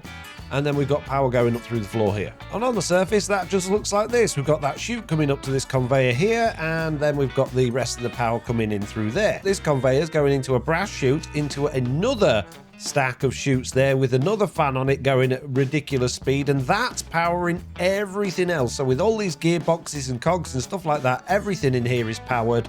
If we fly up to the top, you can see how crazy it all looks. But is it going to work? I don't know. There's only one way to find out, and there we go. Cobble is going in. We should see it hopefully starting to come through here in a second. There we go, it's coming through here. It's going into there, it's going up to the top. There we go, and it is backing up. That's good. So I wanted to see this. I didn't want to see these conveyors empty. I wanted to see them have something on them, because we know we're getting enough cobblestone in here to process through all of the fans then. And there we go, gravel coming in ridiculously quickly. Nothing's backing up, nothing's getting stuck. This is absolutely wonderful, which means we're getting a ridiculous amount of gravel in there. Crazy. But this iron vault's not going to hold things for long, so I need to turn it all off. I could really do with a clutch system on here. Redstone links. Let's put one on here for now. And I guess we can put the clutch here, because this is going to be a good place to any to stop it. So let's just break that there. Put the clutch in there, the other redstone link on there, put that into receive. Now I need a couple of pieces of gravel to set the right one on there. Where am I going to get gravel? Quick, give me that gravel. Gravel, gravel, gravel, gravel. Excellent. So when it's powered, it's off, and when it's unpowered, it's on. And job's a good one. This is 100% done in here now, and I should hopefully be able to get the gravel up this conveyor here and through that wall there into the gold farm. So if I turn this on, we now should get gravel flying up there and into the gold farm. It works. Oh my goodness. For like less than 10 seconds with the gravel. Oh my goodness. That works too well. There we go. That looks a little bit better now that that's all encased in there. Lovely. Oh, nice. Yes. Very professional. Just like real life. Okay, let's build an incredibly over-the-top but incredibly satisfying gold farm. And you can probably see by the storage drawers I got to the side, I've already done, well, 3 of them. But I had to delete them because they weren't as good as what I thought they could be, and this one is going to be amazing. So first thing we're going to do is we're going to stick a shaft there, and we need to elevate this as high as we can. We need a belt coming off that, like that. That's going to have 3 brass funnels underneath it, and underneath that are going to be the grindstones. In the gap below where they come out, we need another little conveyor, just like that. That only wants to be 3 long, and then at this point here, we're actually going to step down to there, and we need 4 brass tunnels along those, and they need filters on. And these filters are to only allow flint and clay through these funnels so that we can divert those onto a separate line. We'll stick a chain drive in there, and that's going to power those, and then I guess we can put on our other massive grind wheels on there. At this point here, we're going to have some compacting drawers. In fact, the whole thing's going to be using compacting drawers instead of basins and presses because it saves us room, and well, we really don't need to waste that extra energy compacting stuff when there's compacting drawers in the game. And one's going to have clay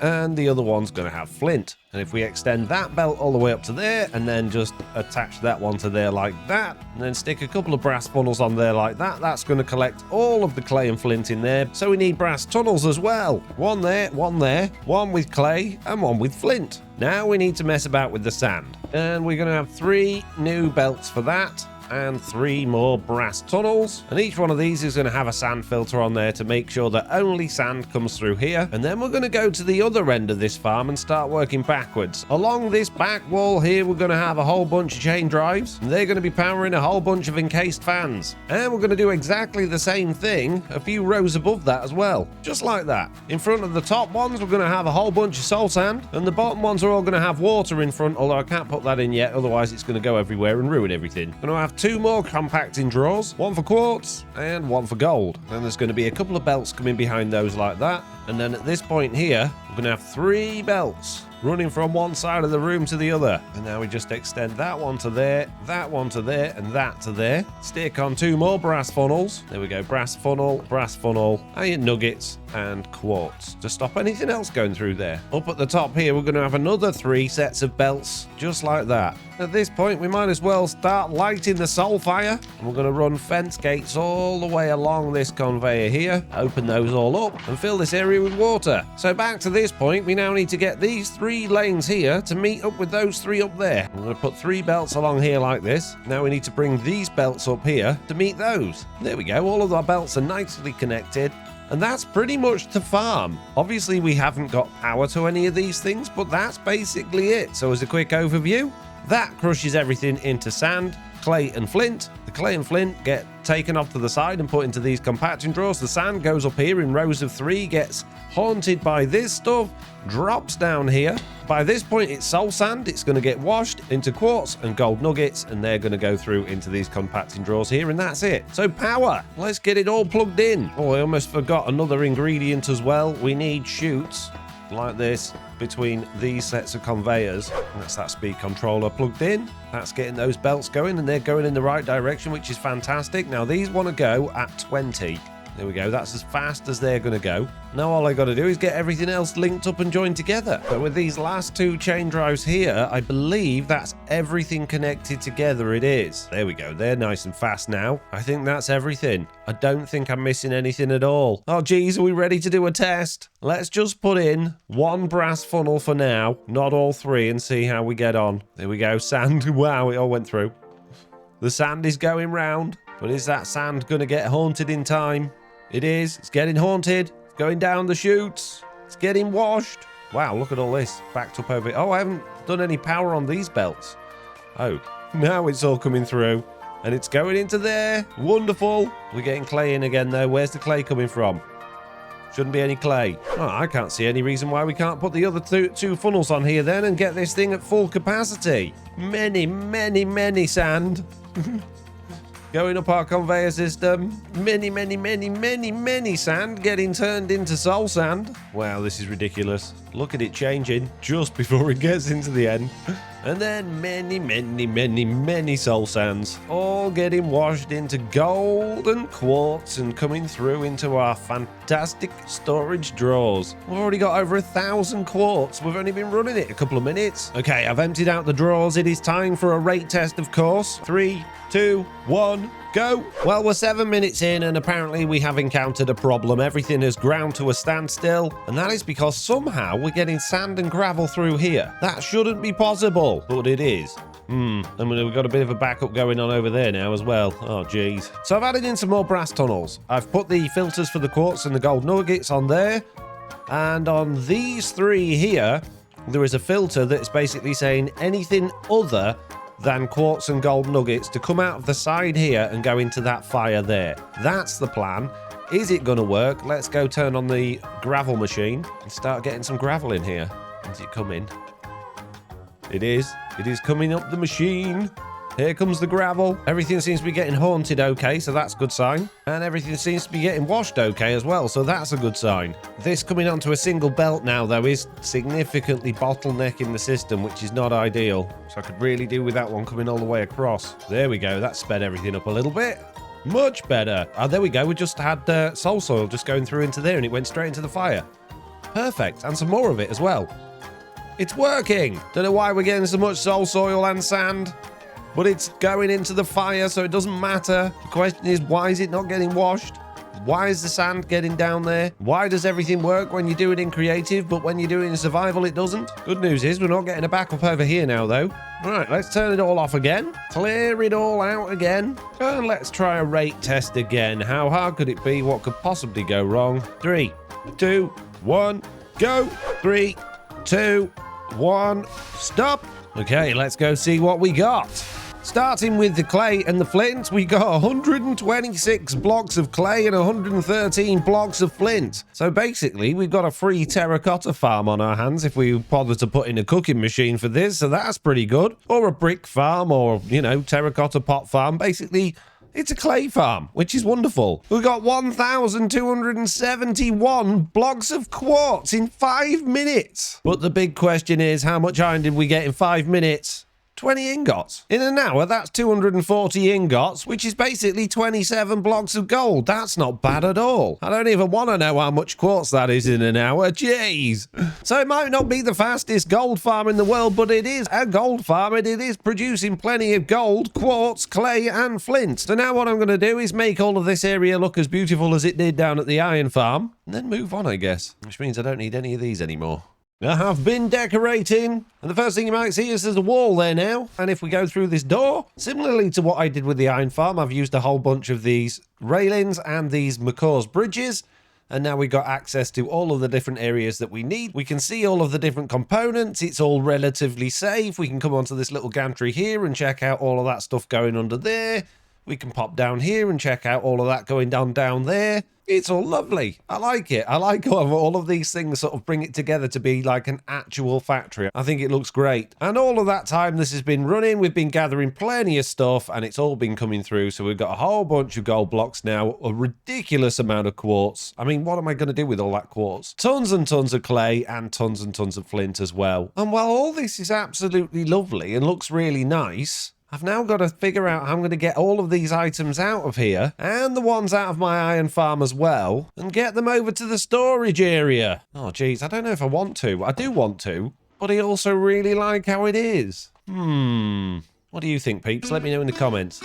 In the last episode, I crafted one of my traveler's backpacks into this, which is a spider traveler's backpack, and I couldn't figure out why while I was wearing it I couldn't climb up walls. You see on here it says, have you ever tried climbing walls? But thanks to you lovely people in the comments, I now know how to fix it. I have to go into there and turn on the ability, and now I can climb up walls just like a spider. Ow. Just like a spider, which is a really useful thing to be able to do. Not that you can't cling on. You just start falling again. But it's not really what I wanted. What I really wanted was this Blaze Traveler's backpack, because that gives you immunity to fall damage. But as I pointed out, I only have one blaze rod, so I wasn't able to craft one. However, also in the last episode, I realized that I could carry blaze spawners, and we brought one back from the nether, which I've just left over here. So that got me thinking, why don't I make a cheap and easy blaze farm? And while we're making blaze farms, we might as well throw a couple of other types of spawner in here. There's a skeleton one I found earlier while I was digging out these caves. Just chuck down there next to that one.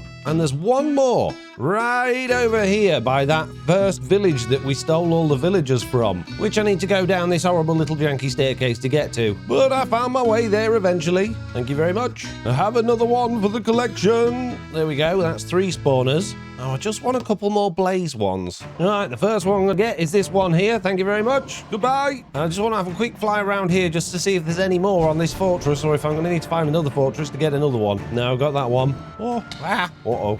Aha. I think this could be another fortress down here. Oh, all you gotta do is fly. How hard could it be? My trusty jetpack, making nether travels very easy. Whoa. Although you kind of sink when the terrain goes down. No, I didn't get up there. I need to go up, jetpack, not down. Oh, jeez.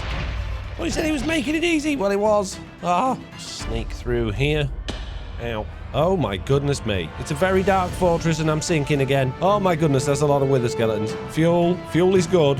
Ah, whoa, fire is bad. Just need a blaze spawner, I only need one. There's 2 over here. Get it, go, run away.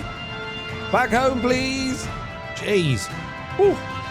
Oh, it's bedtime. And there we go. We now have, oh jeez. Oh dear. Yeah, oh light. Oh, I shouldn't have done that. Shouldn't have done, oh jeez. Run away! Sleep! Sleep! What do you mean there's monsters nearby? It appears to be safe. This is good news. Go away. Go away. Leave me alone. No! Hey, I just finished. Well, that was rude. Right, well, the tower is done. I wanted it to be sort of tall and thin, getting wider at the top and a little bit temple-y looking, and I think I've achieved that. In terms of blocks, it's in keeping with the other builds around, but it does sort of stand out a little bit like a sore thumb with its design, but that's intentional because it's a mob farm. It's sort of a magical, temple-y thing. So it's a different build style, but I think it works great. I'm really happy with it. The foundation, I've done a little bit of decoration on with some leaves and some barrels, and inside, well, at the moment, other than this very, very rubbish staircase, there's absolutely nothing. And I've changed my plans a bit as well. This is no longer going to be a multi-mob farm. This is just going to be for blazes. One thing I am going to need, though, is some tinted glass. And it just so happens that not long ago I found a geode. And hopefully some of these buds are ready now. Well, I've managed to get 11. According to this, if I crush them, I'm going to get more than I would just from mining them with fortune. So that's good. I can also use a chopping board to get 4 from it as well. Oh, the actual block of amethyst. There we go. Look at this. I'm just turning amethyst into shards.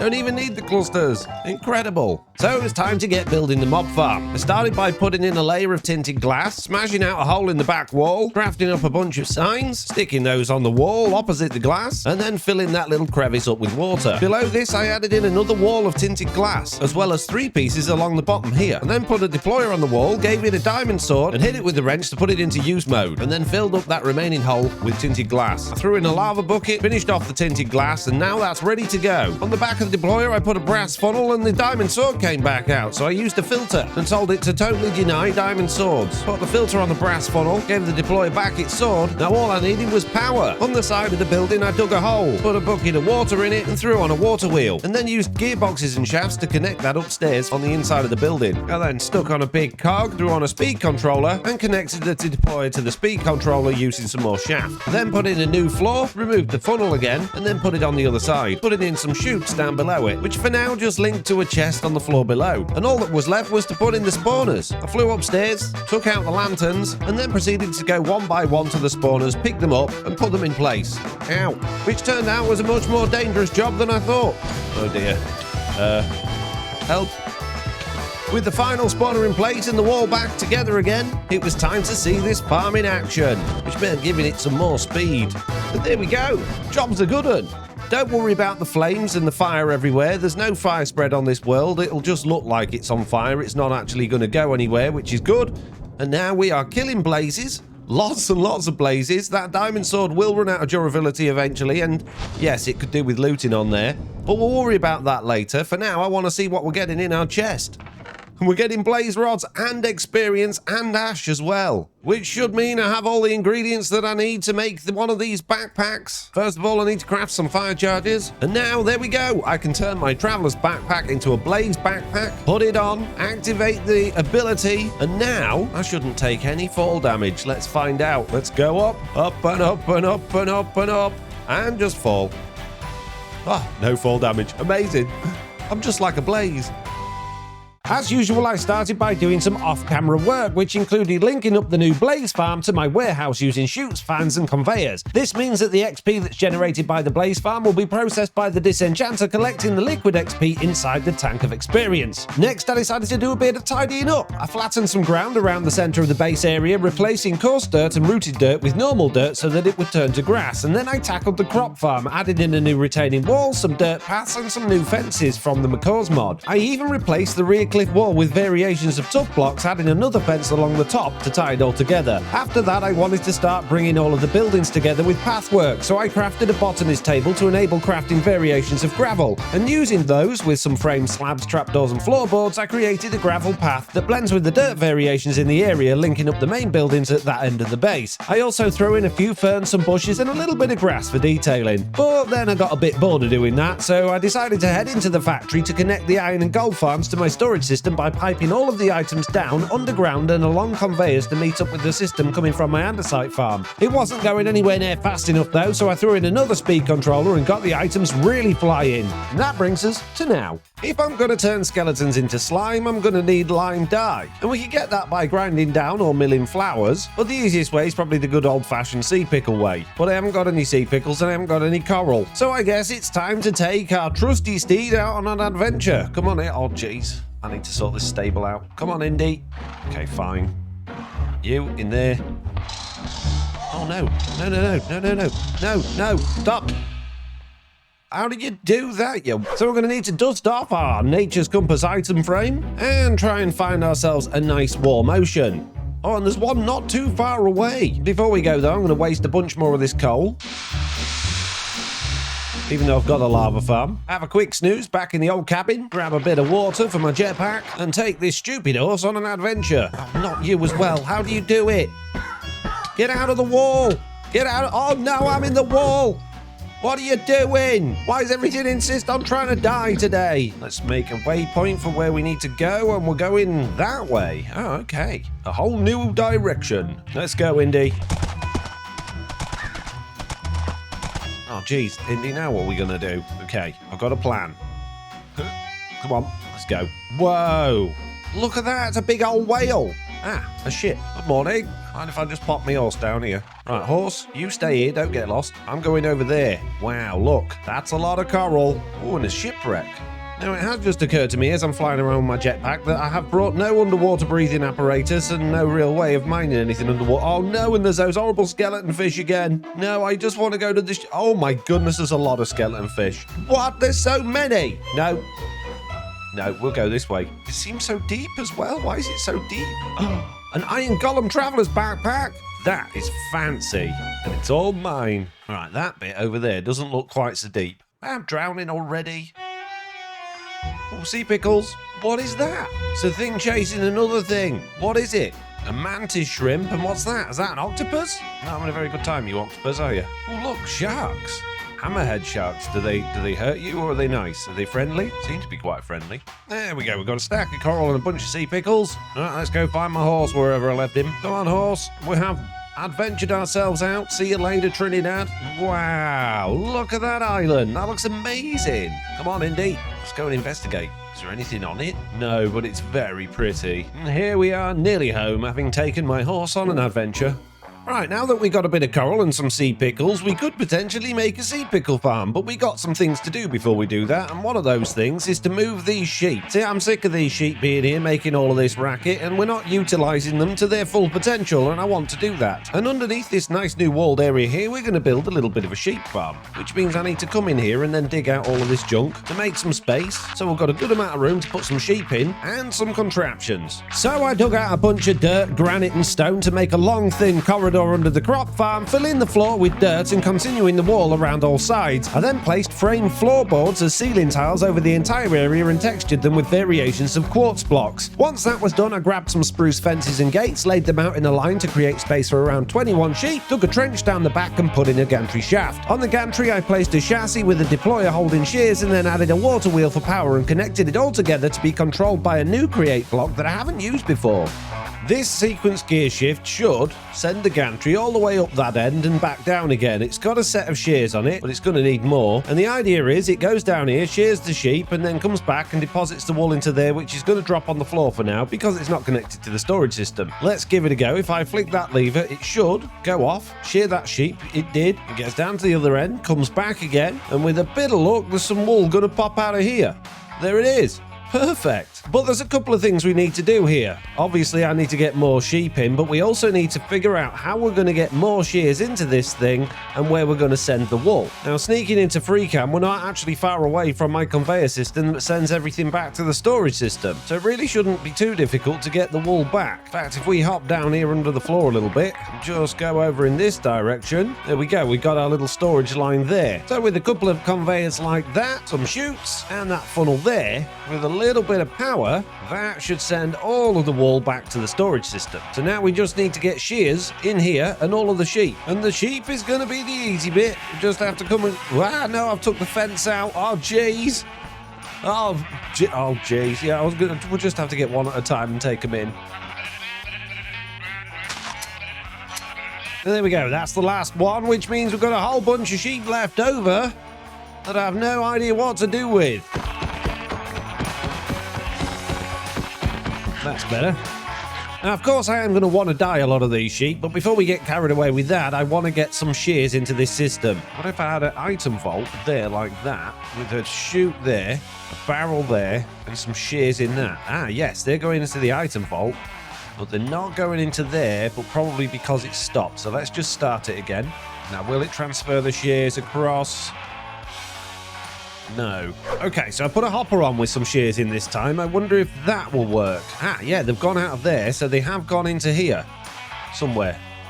Possibly, unless they've just gone out of there and into the storage system. They did. Great. That's fine. I can use a filter to say, don't allow any shears through this funnel. So now if I put some shears in there, are they going to go in the machine, or are they going to just stay in the hopper? They're in there. No, it's got them. It's got them. What I'm slightly concerned of, though, is if I have too many shears in this system, it's not going to be able to pick up any wool when it's sheared the sheep. So perhaps instead of using some crazy auto crafting system that I was going to put in place, I might just make a barrel full of shears. There we go. That's full. That's full. What about this? How many has that got? 19. But is it picking up? No, now it's dropping the wool. Oh, man. I don't want it to have so many. I bet there's a really smart way of doing this. One thing I can do is glue on another couple of item vaults, and that'll give it at least a little bit more storage. But I guess realistically for now, until some of you clever peeps in the comments tell me how to do it properly, I'm just going to have to keep coming and periodically filling this thing up myself. And there we go, we now have at least one of every single colour of dye. Now we are going to be keeping the majority of these sheep white, just because I'm going to need more of that than anything else. 6 white sheep, and 1 of all the other colours. On your marks, get set, go!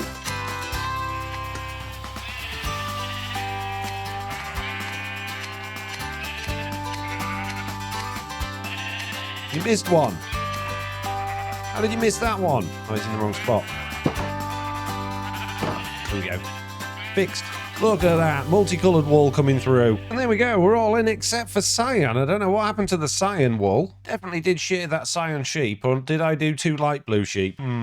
Difficult to tell. Well, that definitely looks like a cyan sheep to me. Right, you sheep. I need a test victim. You Ah, no, cyan's a completely different colour of sheep. Yeah, it looks like I didn't put a cyan one in and put 2 light blue ones in then. So now there should be cyan dye in the system. There is. Fantastic. Let's pop that into there and look at all of the crazy colours of wool we're getting.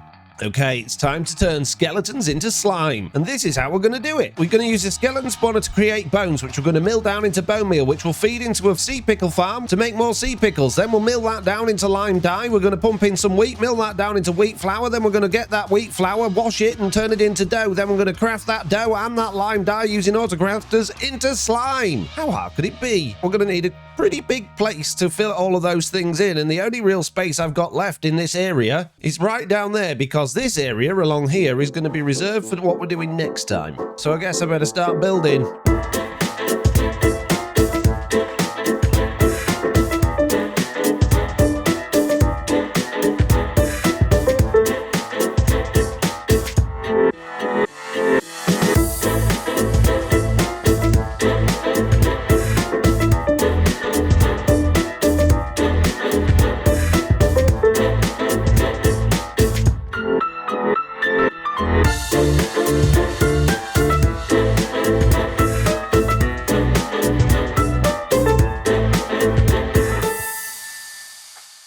Well, that's the outside of the building done, and I'm relatively happy with it, but inside is still very bare. In fact, there's a big hole here, and that's for good reason. This building's going to have a basement, because the skeleton spawner's going to be up there, and I want them to fall all the way down into the basement to be processed underneath this thing, because there really isn't all that much room in this building to fit everything we need. And then in this big area here, we're going to have the sea pickle farm, and then over to this side here, we're going to have some processing and stuff like that. Hopefully, we'll be able to squeeze it all in. But first things first, I need to dig out a big old basement and make it all fit and, you know, work together with everything else we've got going on in here. Well, that's a big enough hole, I think, but now I need to decorate it and make it look nice, and for that, I need moss, which means I need a new hoe and a couple of fancy books. I want one on breaking, and I would like vein mining, but I've already got one of those, so I don't need to buy it. So I guess we can have efficiency as well. And all I need to do is come to my amazing vat of XP, spin the handle, and then stick some books on this hoe. Alright, let's take a spare backpack with us, so we've got plenty of room. In fact, we might as well take 2. And if I remember correctly, looking at this map, a whole bunch of this area is actually covered in moss rather than grass. So let's have a quick fly over there and find out. What's this just here in the woods? A little camp with pillagers in it by the sound of things. Oh, hello. Oh dear, you died. That's a shame. Oh dear, Ron. Where's Harry and Hermione? Oh, Ron, are you the only one that survived? Perhaps this wasn't the biome I was thinking of. This one is definitely grass and not moss. Who have we got trapped this time? It's Hal. Oh, do you know where Harry and Hermione are, Hal? I'll get rid of your captor. Don't you worry about it, Hal. Ow. Your captor is vanquished, Hal. Oh, hang on a minute. We've got a party of bears here that look like they need Tasmanian devils on them. Here, bear, have a Tasmanian... Ow! Have a Tasmanian devil. And you can have a Tasmanian devil as well. That's better. Oh, crows. Can I pick a crow up? I can. Cow, would you like a crow? There you go, cow. You've got a crow friend now. And look, a lighthouse. Oh, look, they had sea pickles as well. That would have been useful a couple of hours ago. Get your hands off her stuff. No, I need it. Oh, and a sponge. I don't have a sponge. What you got in here, Ingy? Oh, you got a buried treasure map. I'll take that. Got anything worth nicking? Borrowing? You don't need it. I know I don't need it. You could just leave it. No. I don't think you understand how stealing works. Frog lights. I don't have any frog lights. And gold inside them. Right, this buried treasure map then. Where's it going to take us? I found it. Mini! Nice. So you're looking for moss? Well, I am, but, you know, finding all sorts of other stuff as well. Oh, there's a boat. There's a whole armada. Oh, you've got a baby. Brooke. Elfrida. Leaves a lot to be desired, your boat, doesn't it? What we got over here? We've got a whole gaggle of people over here. Oh, a bomb. Coast armor trim. Anyone else got any bombs? What about this giant boat here? This will have... Wow, loads of barrels. Oh, this is fancy. Look at this captain's quarters. Really? Jack in tow? You're the captain? I don't think so. Shift it. More sponges and a treasure room. I haven't got any bacon. Oh, pumpkins. I don't have pumpkins. I don't think you're supposed to be down there, are you? Well, that's all of these boats successfully raided. Let's go see if I can actually find some moss. Oh, wow. Jungle village. Look at this thing. An interesting looking little house. Has it got a door? No. Ooh. It's got a spawner. Hello. Get him, raccoon. I could do to take that, really. I haven't got a zombie spawner. That's the one thing I'm missing. I'm going to have to leave it here and then just put a waypoint down, I think. What, a few little houses in the woods. There's a whole village in the woods. There's still no moss. And all these cool leaves. Leave that squid alone, you meanie. Oh, an orca. The big whale's fighting the orca. No way. This world's just so beautiful. Everywhere you look, there's just beauty. But no moss. One of them flying things. A bird. Yeah, but I think it's a sunbird. There we go. Tower of the Sun. I don't know what that was. Another cool looking tower over here. Oh, it's pillagers. Hello. Good morning. A cladding upgrade. What's a cladding upgrade? Hey, stop it. I'm looking in your boxes. Hey, look. Now, chaps. I know we're all getting carried away and all excited about what's going on in here. You know, oh, look, there's someone new in the house. Everybody come and see him. But this just won't do. I'm trying very hard to figure out what you've got. Go away. Well, you dropped loads of stuff. Go on. It's got the ponder sound. What does it sound like? Hey, a gelada monkey. Are you nice or are you nasty? Seem quite nice. Can I pick one up? I can! And I can stack them on top of each other! It's monkey stacking time! How tall can we get this pile of monkeys? This is amazing. You, ow, come here. You need to go on a monkey pile. There we go. And I think we'll have a pillager captain on top. There we go. A pillager captain on top of a pile of monkeys. Oh, and now the iron golems are coming to see them. I can't reach him. It's too high up. Right, anyway. Moving on. Wow, look at this village going up this mountain. This world's got everything except moss. I've found it. I knew there was a biome full of moss. Basically, when we spawned into this world, we were pretty much near here and I spotted it straight away. And now I've found it again so I can go ham, whoa, with my, silk touch, hoe, and just get an absolute ton of this stuff. There we go. Within seconds, I've got more than I can carry. It's time for bed, which means it's time to go home. Let's go! You have got to be kidding me. There's home, and there's a big old pile of moss right behind my house. I went all that way. Jeez. First, we're going to need a dividing line in from our tuff and our granite. And then I'm going to mainly at the top use some normal stone bricks with various patterns of these, just like that. And then these are going to feed into these mossy stone bricks and the variations of that, just like that. And the floor's going to be mainly just normal stone, but with a few of these different types of variations thrown in, just like that. I don't think that looks too bad. So now it's time to get this spawner in. And then this skeleton spawner is just going to sit on the end of that one there. And down in the bottom here, we're going to have a bunch of conveyors. At the end of these conveyors, we're going to have another conveyor pointing that way. And in this wall here, we're going to have a couple of mechanical saws. And hopefully the skeletons are just going to come whizzing along here and then just get all minced up with those saws. Now, I know that doesn't allow me to put loot in onto them like I could do if I used a sword and a deployer, but this is going to do for now. Then all we need is a little bit of water in there, a bunch of big old water wheels attached to a speed controller, and as much speed as we can get out of this thing. 192 is as fast as we can go, and the only thing we're going to have to worry about now is how we're going to pick up the drops. So perhaps this little area around here is not very good. There we go, that's a little bit better. The drop should hopefully come out here along here now and spit out in this direction. So let's go and take out these lanterns and see what happens. 1, 2, we should get skeletons pretty quickly now. We did. Oh, that conveyor's not going. That's not going to help. There we go. Now it's going the right way, and he died straight away. And look at him die, and look at his stuff come off. Oh, that was great. I want to be able to see the spawner from here, and I can't quite see it. So the spawner's going to actually have to go all the way at that point there. And it looks a bit odd with all of that wood above it. We can do something with that, though. Maybe some chain or something. But now we can see it from here. That's much better. And there we go. A skeleton spawned. He's going along and minced. Amazing. There we go, a bit of chain holding that should look a lot better. And with a little bit of jiggery pokery and a few more conveyors, we're now spitting bone meal in completely the wrong direction. So we've now got a system that's taking bones this way and grinding them up inside of this millstone, and that's turning them into bone meal and occasionally white dye, which comes out in here. And the other side, all I'm doing is collecting the arrows, so they're just going into there. Well, there is a lot of white dye in there as well. I could really do to filter that out, because that's not going to help us much with our sea pickle farm. And there we go, we've now got a lovely system that takes the bone meal out, puts it in there, but you might notice we've got millions of skeletons down here for some reason. I don't understand why they're not going into the machine. You were working so well before. Oh, this will be why. Jeez, okay. Oh, got an Enderman Traveler's backpack. We may have collected a few too many things. There we go. That'll allow everything to filter through now. Yeah, it looks like we're going to need some storage drawers or something on there, or maybe just a big old item vault. But as you can see, I've got absolutely tons of bone meal and even more up here. And the reason is I was AFK for a little bit after putting in this tinted glass to darken the room a little bit to make it... Oh, how have you managed to get on top of there? Chain bad. Okay, I can fix this. Oh, that's a lot of skeletons. I'll just break that chain. That's it. And that one. Here we go. And I'm just going to put a bit of tinted...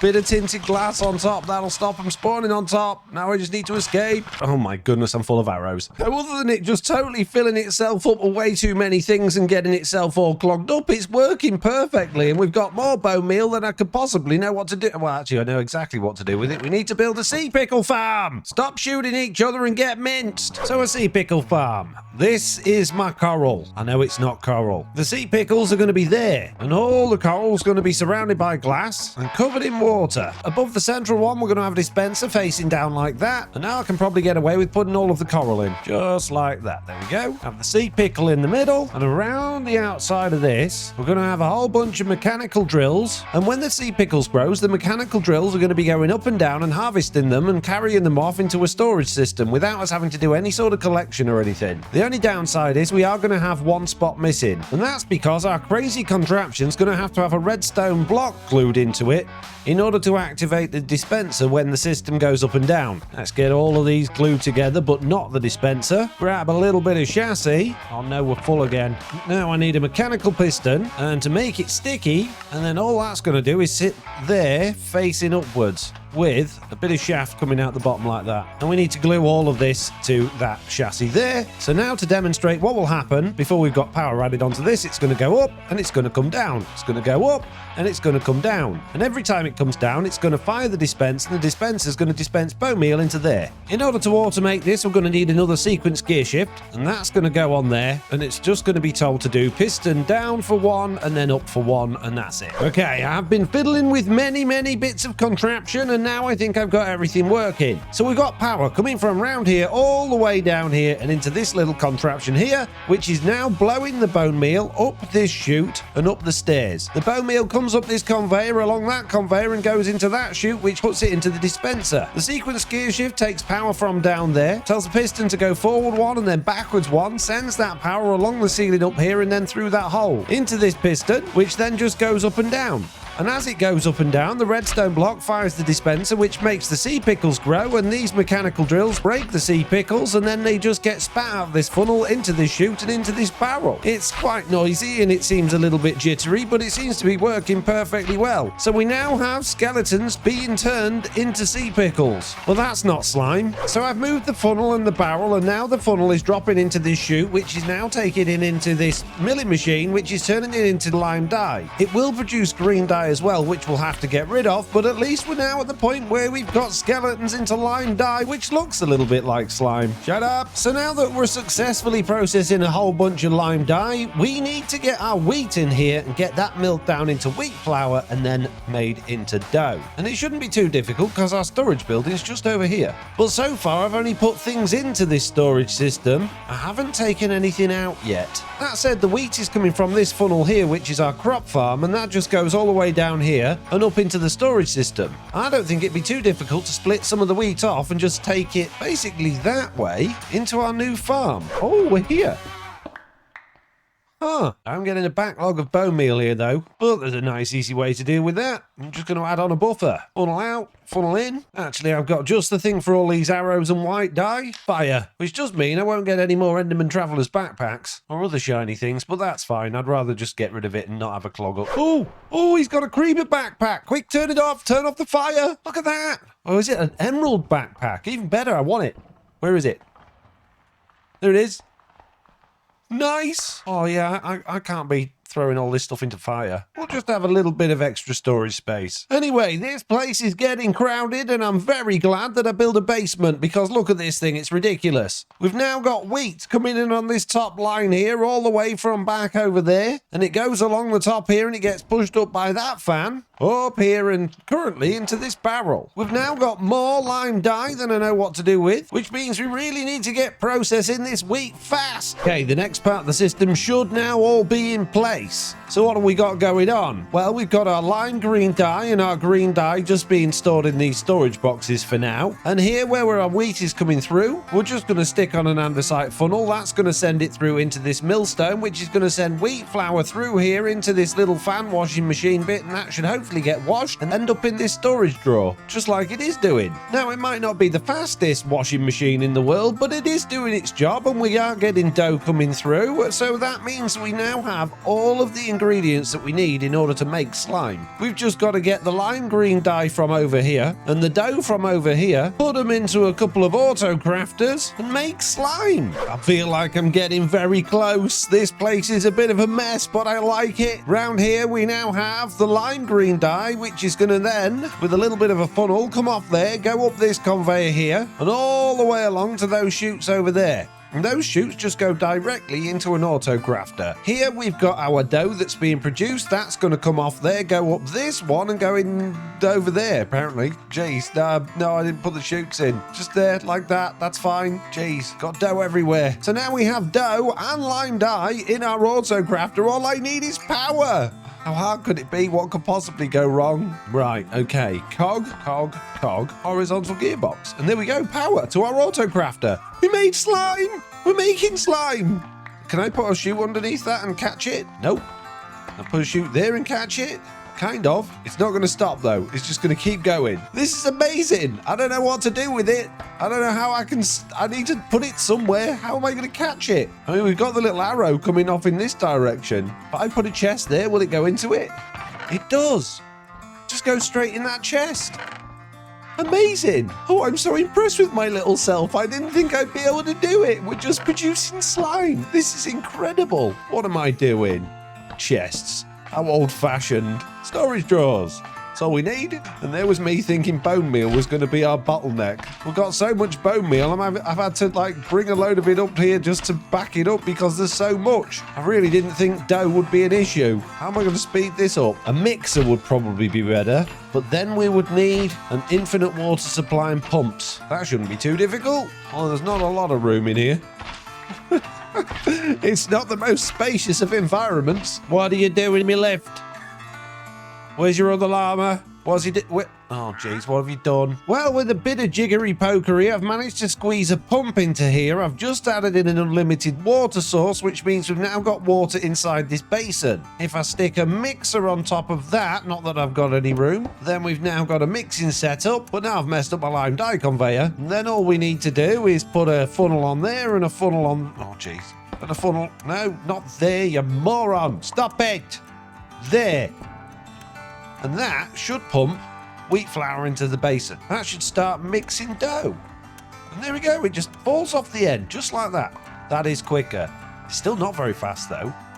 But it is quicker. Oh, have I got... How's the seeds in it? Oh, no. I don't want seeds in there. Where did the seeds come from? Don't tell me this produces seeds as well. Oh, 25% chance of getting seeds. Stick a funnel on there and stick a seed filter on and just chuck the seeds on the floor. Simple. Not the best idea you've ever had.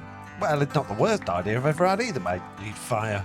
There we go. So basically what I'm seeing here is that somehow or other we need to make dough in much higher quantities much faster than we are doing in order to speed this up.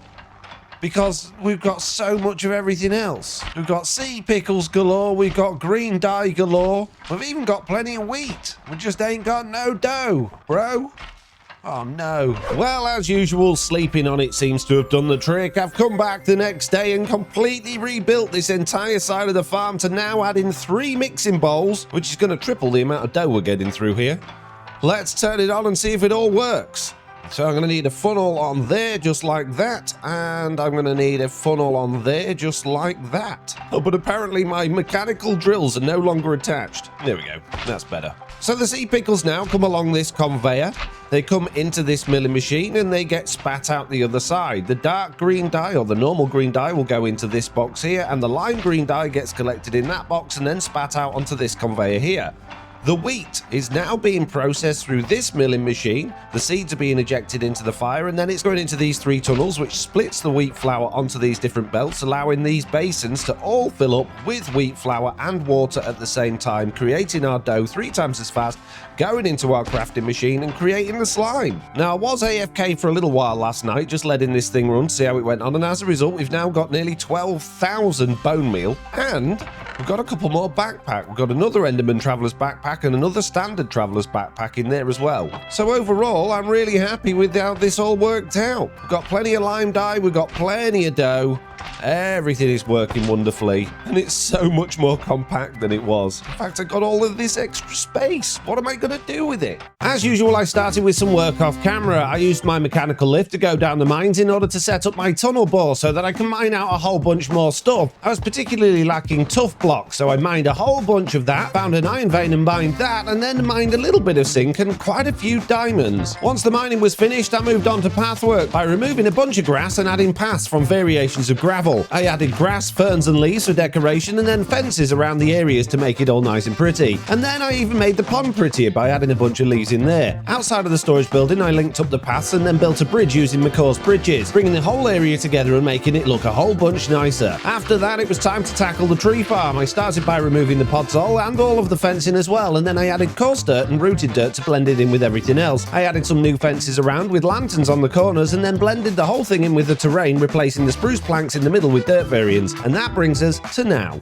It's time for trains, which means we're going to need a whole bunch of things in order to make them. In order to make train casing, we're going to need sturdy sheet, and in order to get sturdy sheet, we're going to need lava and powdered obsidian, and in order to get powdered obsidian, we're going to need to crush obsidian. Then we're going to need a whole bunch of track, we're going to need somewhere to put it, we're going to need a station, we're going to need somewhere where the train can actually go to. There's so much to do. So obsidian then. I've got 62 pieces of it, but I could probably do with some more. So let's take my fanciest pickaxe and a couple of buckets of water and head down the mines. And look, lava. Oh, hello. And skeletons as well. Good morning. No, there we go. Water, more water. There you go, just over 9 stacks. That should be plenty. Now all I need to do is chuck a couple of stacks worth in here. Let's put in, I don't know, 4 stacks worth, and then just wait for it to come out. And the good thing is you often get your obsidian block back as well as the obsidian dust. And now we've got a whole bunch. So I guess I need to process some of that into sturdy sheet. So I'm going to need more lava and a couple of presses. I just happen to have a couple of presses here, not doing anything. And over at the Andesite farm, we just happen to have a whole bunch of space next to these very full lava tanks where we could set this up. So a spout is as simple as some copper casing and some dried kelp, but then we need to get some lava in there. So let's just run some pipes over to there, and then we need to get a pump in as well. And with a little bit of jiggery pokery in the wall, we can overstress the system. Oh geez, there's only one thing for it, and that's to get rid of all this dripstone. Uh-oh. Think about that. We need to go to our blaze farm, sneak away inside through all of this fire. Ow. Fill up a bunch of these blaze burners. Oh, jeez. And sneak back down there. Oh, and let's make ourselves a little tiny steam generator in here. Water, pump, pipe, steam engine. Uh-oh. Oh, that was a bad idea. And there we go. We're now generating a whole bunch of steam power just from all of this, and it's all connected together, and it's all rather lovely. Excellent. So one of those, one of those, one of those, one of those, and one of those. Stick in a few belts. Add on a couple of barrels like that, and a bunch of funnels. Connect some power, and make sure that power's going around the right way. And now, hopefully, if I chuck on a bit of obsidian dust there, it's going to go through there. Yes, it's going to... Yes. There we go. Look at that. We're creating the sturdy sheet. And now if I get a little bit smarter and I stick one of these in a filter as a deny, swap that out with a brass funnel with a filter on it, that's going to mean that all of the sturdy sheets end up in there and they can't come back out again. And with a little bit of andesite casing, we can make it look a whole lot nicer. Now all we need to do is make it go quickly. And now we're going at mega speed creating these sturdy sheets. And there we go, that's the last one done. We now have 5 and a bit stacks of sturdy sheet. I really don't think we needed that many. Although apparently with a bunch of them I can create a flamethrower, but I don't think I need a flamethrower. So now we've got a bunch of sturdy sheet. I can place down a bunch of this brass casing and then just turn it into train casing like this, which is putting us into a whole new age, the logistical age we have just reached. I don't even think I need that many, but I'm going to take it. Maybe we are. Maybe we are going to need a bunch of this stuff. In that case, that gets me thinking. Our little iron factory, which is pretty much surplus to requirements now, although we do still need to be creating iron, but the way we're doing it is totally unnecessary. Because don't forget, we built this big old gravel farm to create the gravel, which means that the majority of stuff in this iron farm room that was to create the gravel is totally useless. So if I just smash all of this to bits, not that I want to because I like it, we can put in a whole bunch more very exciting contraptions. Sad news, peeps. The iron farm is gone. Oh, jeez. Good news, peeps. The iron farm is back. We are washing a stack at a time of gravel. It's going through this funnel at the end, which has got a filter on it to stop gravel going in, and they are coming out of here through these brass funnels and into these compacting drawers. Wonderful. Which leaves us a whole bunch of room in here for a whole bunch more contraptions. So the next contraption we're going to be building needs a blaze burner. And on top of the blaze burner is going to be a basin, and then feeding into that are going to be a conveyor with 2 chutes above them. And one of those chutes is going to have copper ingots, and the other one is going to have zinc ingots. Above the basin is going to be a mixer, and then coming out from the basin we're going to have another belt feeding into this storage drawer, which is going to contain brass. And there we go, just like that, we're all connected together, and now all I need to do is give this blaze burner some lava. And I could run tubes all the way from this room into this room where the lava is, but there's no point when I've got all of these buckets here full of lava. Now the next contraption is going to automatically strip these logs, apply the brass to them in order to make brass casings, and then apply the sturdy sheet in order to make train casings. But I also want to have some logs having the andesite alloy applied because I've never got enough of this andesite casing. Now, I believe I can do that as simply as,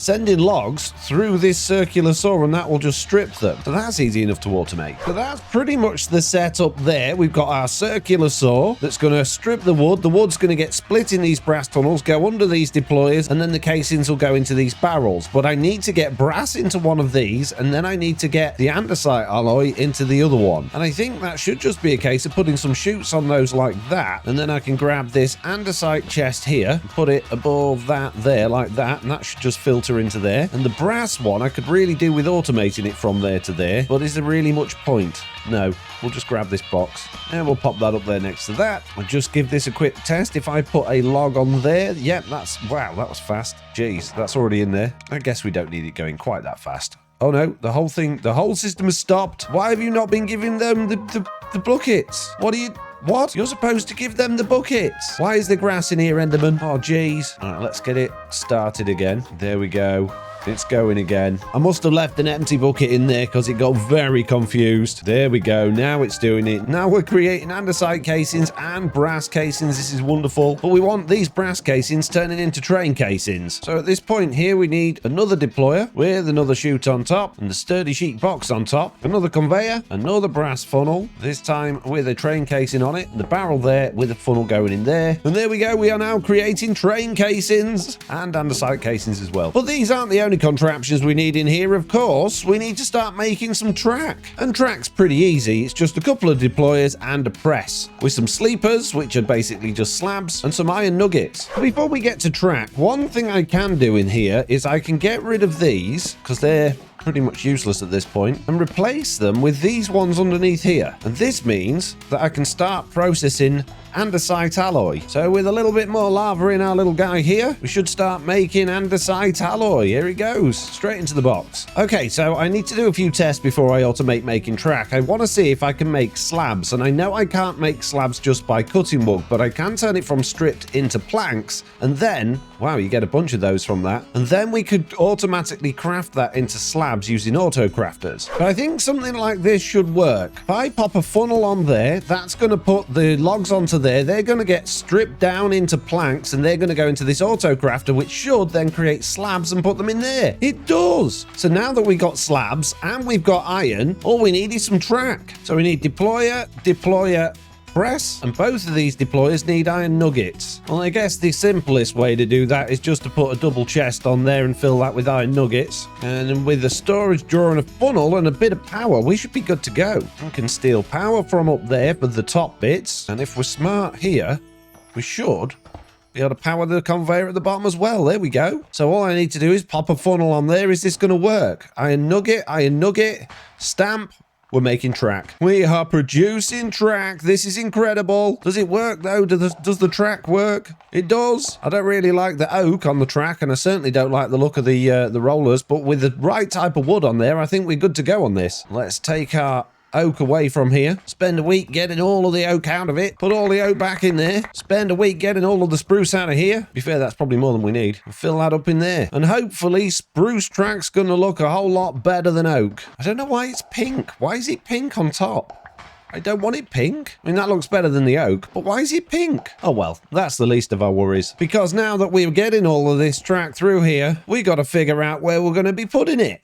I've got to fit a whole station and a whole track here, somewhere for trains to turn around and somewhere for trains to actually go.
Well, I don't think that's too much of a bad job. We've got a lovely little station. We've got a lovely little ticket office with some barrels and a till in it. We've got a decent sized turning area for the trains to turn around when they get to the station. And we've got a tunnel that doesn't really go anywhere, but that will go somewhere later. So out of all this, it's only one little thing that I don't like, and that's this horrible smooth stone block on there. It just doesn't go, so you've got to go. That's better. My little barrier's a whole lot better now, which means it must be time to start building some trains and put them at this station. However, before we do that, there's one more thing I want to do, and in order to do that, I need to go back to that village. And here we are, just like that, with our trusty jetpack, we have arrived. Now, cast your minds back all the way to episode 1. Can you remember? There's something that we found, which we didn't explore, and I said I'll explore that later. And it's that temple. And it's time to explore it. I've left it so long. Now, I have no idea whether this is a pillager invasion temple or if it's friendly or... Oh, no, it's pillager invasion. Oh, jeez, there's pillager banners everywhere. How cool is this place? I want to see what it's got. Oh, hello. Must have something good in it. Has it got a door? It's got a door. Good morning. Well, these levels leave a lot to be desired. Oh, no, wait, there's a chest. Another smithing template, 2 of them. Another goat horn, an onion crate, more cladding upgrades. And so far, I haven't been shown another chest. Wow, with more smithing templates in and more cladding upgrades and more goat horns. Okay, what have we got? We've got seek and feel. That's the normal pillager noise. What about the next one? Ooh, and me. Oh, what's this? Spicy one. Well, I honestly thought this temple was going to be a bit more interesting than this. Turns out it wasn't very interesting at all, and there really aren't that many pillagers around trying to get me. As usual, they've got a couple of iron golems locked away. Oh, and there's some snow leopards, look. These horrible snow leopards that killed my horse. Here, you, have a snow leopard on your head. No? Okay. Fine, we'll just stack these 2 together then, and then you can go on there. There we go. Lovely. I feel like my work here is done. Okay, in order to build these trains, I'm going to need some more ingredients, the things that I don't have. And the first one's going to take us over into the nether. And I just need a small amount of glowstone, so that should probably do me, actually. Although I will grab a bit more. I also need a little bit of blackstone. Oh, and I need a little bit of concrete. And I'm sure there's a really nice, quick and easy way of doing this on Java Edition, but I'm going to do it the old-fashioned way. Okay, that's a couple of stacks worth. Let's get it all wet. And then just use my pickaxe. Whee! That was really easy. Could be a while before that gets down there, though. Oh well. And this, I think it's the rusted red concrete, is exactly what I need. I need a whole bunch of industrial iron, which is just iron ingots. Wow, that's a lot of industrial iron. And one other ingredient that I need are some flywheels. Now, I only need 4 of those. That'll do. Let's build a train. Where am I going to build it? I could build it here, but I think the platform's going to be in the way if I do that. So maybe I should build it in here because there's a little bit more room. Now, in order to start building a train, I need a station. And that brings me to a question for you peeps. If we're going to have a station here, this place needs a name. So I'd really appreciate any comments with names for this area. There we go. Create a new train. No bogies. Oh, good. It was me thinking I had bogies all over my face. Speaking of bogies, did you know that nearly 80% of the people that watched the last episode aren't subscribed? What are you doing? Hit that subscribe button if you're enjoying this series. Okay, bogey. Now, ideally, I'd really like my wheels to be like this, but unfortunately, with the Create mod, you're only allowed 2 bogies, which means that we can only have those ones, and we're going to have to do something interesting with wheels in the middle. But the first thing I'm going to do is get all of this joined together with these industrial iron blocks. And then I'm going to use these frame trapdoors along here like this, and these are all going to be coloured in with the industrial iron blocks as well. There we go. A train. No, it's not finished. Don't be ridiculous. Next, I need a whole bunch of chutes, and then we're going to basically just add chutes onto the side of those to create the edges of our boiler. Then we're going to have some more industrial iron down the middle, a little bit more at the end here, a block there, more of them across the top, and we want these down the side there like that. On the very front, we're going to put these framed buttons. Right in the middle, we're going to have another frame trapdoor, and this time it's going to have train casing on. Then we need a whole bunch of these framed slopes, and they're basically just going to be used to round off the boiler. Oh, it's starting to take shape. Next, I need to grab some of that glowstone we found and some blackstone, and I'm hoping I can use this on the mason's workbench. No. Carpenter's workbench. No. Botanist's workbench. No. Glass blower. Oh, jeez. Oh, I need a philosopher's workbench. Always with more workbenches. Now, if I put those in there we go. We can get some very nice looking lanterns. In all honesty, I only need one, and it's going to go there. And guess what? It's going to be surrounded by more frame trapdoors and more industrial iron. And now we've got a little light on the front of our train. A couple of blocks down from that, we're going to have a pillar with some blackstone on it, and on top of that, we're going to have a smokestack. Then we're going to have this peculiar bell, some more andesite casing with a little mini cube on there with andesite casing, and then at this point here, we're going to have a fluid tank with a steam whistle on top. At this point, we're going to have some of these framed extended slope panels to basically make the boiler look a little bit fatter at this point, which means I don't actually want these chutes here. So instead, we'll have some industrial iron and some more of these extended slope panels just there. Now, along the middle of this, we're going to have some more trapdoors, and this is where our concrete comes in to give the train a nice stripe down the side. Then we need a little bit of shaft, and we're going to run that shaft down there like that between those 2 sets of blocks. Then I need to get rid of that trapdoor and that trapdoor, and this is where we're going to have these big ridiculous wheels in order to actually make it look like this train's got wheels. Now the front of the train is going to be having this little snow shovelly thing here, which means we need a couple of slabs down the side instead of full blocks there. Need to get rid of that block there, put a furnace in instead, somewhere to shovel the coal into,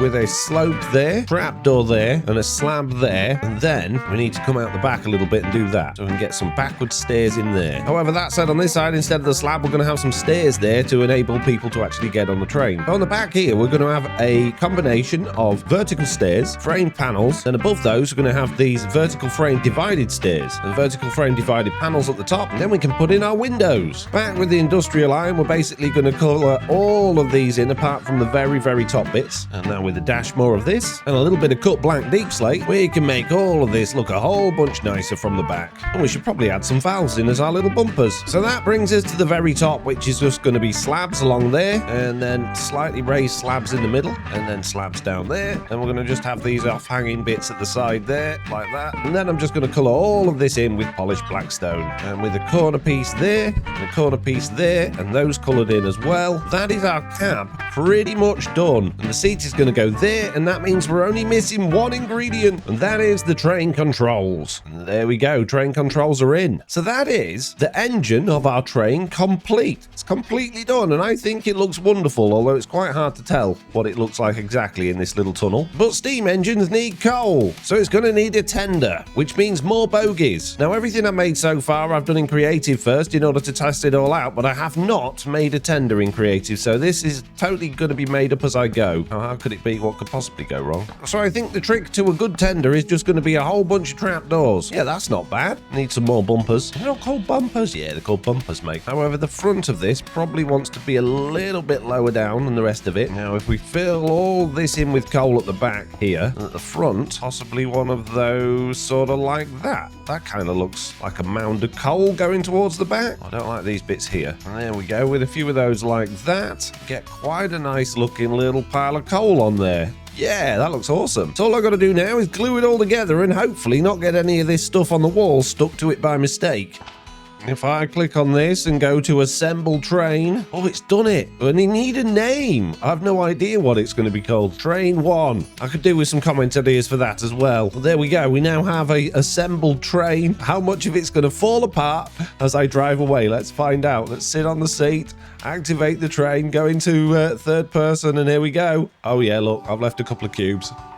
Oh, and it hits the roof coming out. But there we go, we got a train. Look at this. This is so fancy. It's a shame those flywheels don't spin, but it's also a bit big for going under here, but it's fine. We're all glued in. Let's try again. Oh, yeah, there we go. We're all stuck together now. Let's go. Oh, look out. I don't know if that's going to fit through my tunnel either. But I don't care because it looks magnificent. Oh, I'm glad it fits at the station. I was a little bit concerned that it wasn't going to meet up with the station and it was going to take half the station out, but that fits perfectly. Oh, look at it. It's marvelous. You've got no passenger carriages. I know. We don't need passengers, only me. Jeez. Got no way of storing any of your stuff. Well, I know, but shush. I'm just happy with my little train.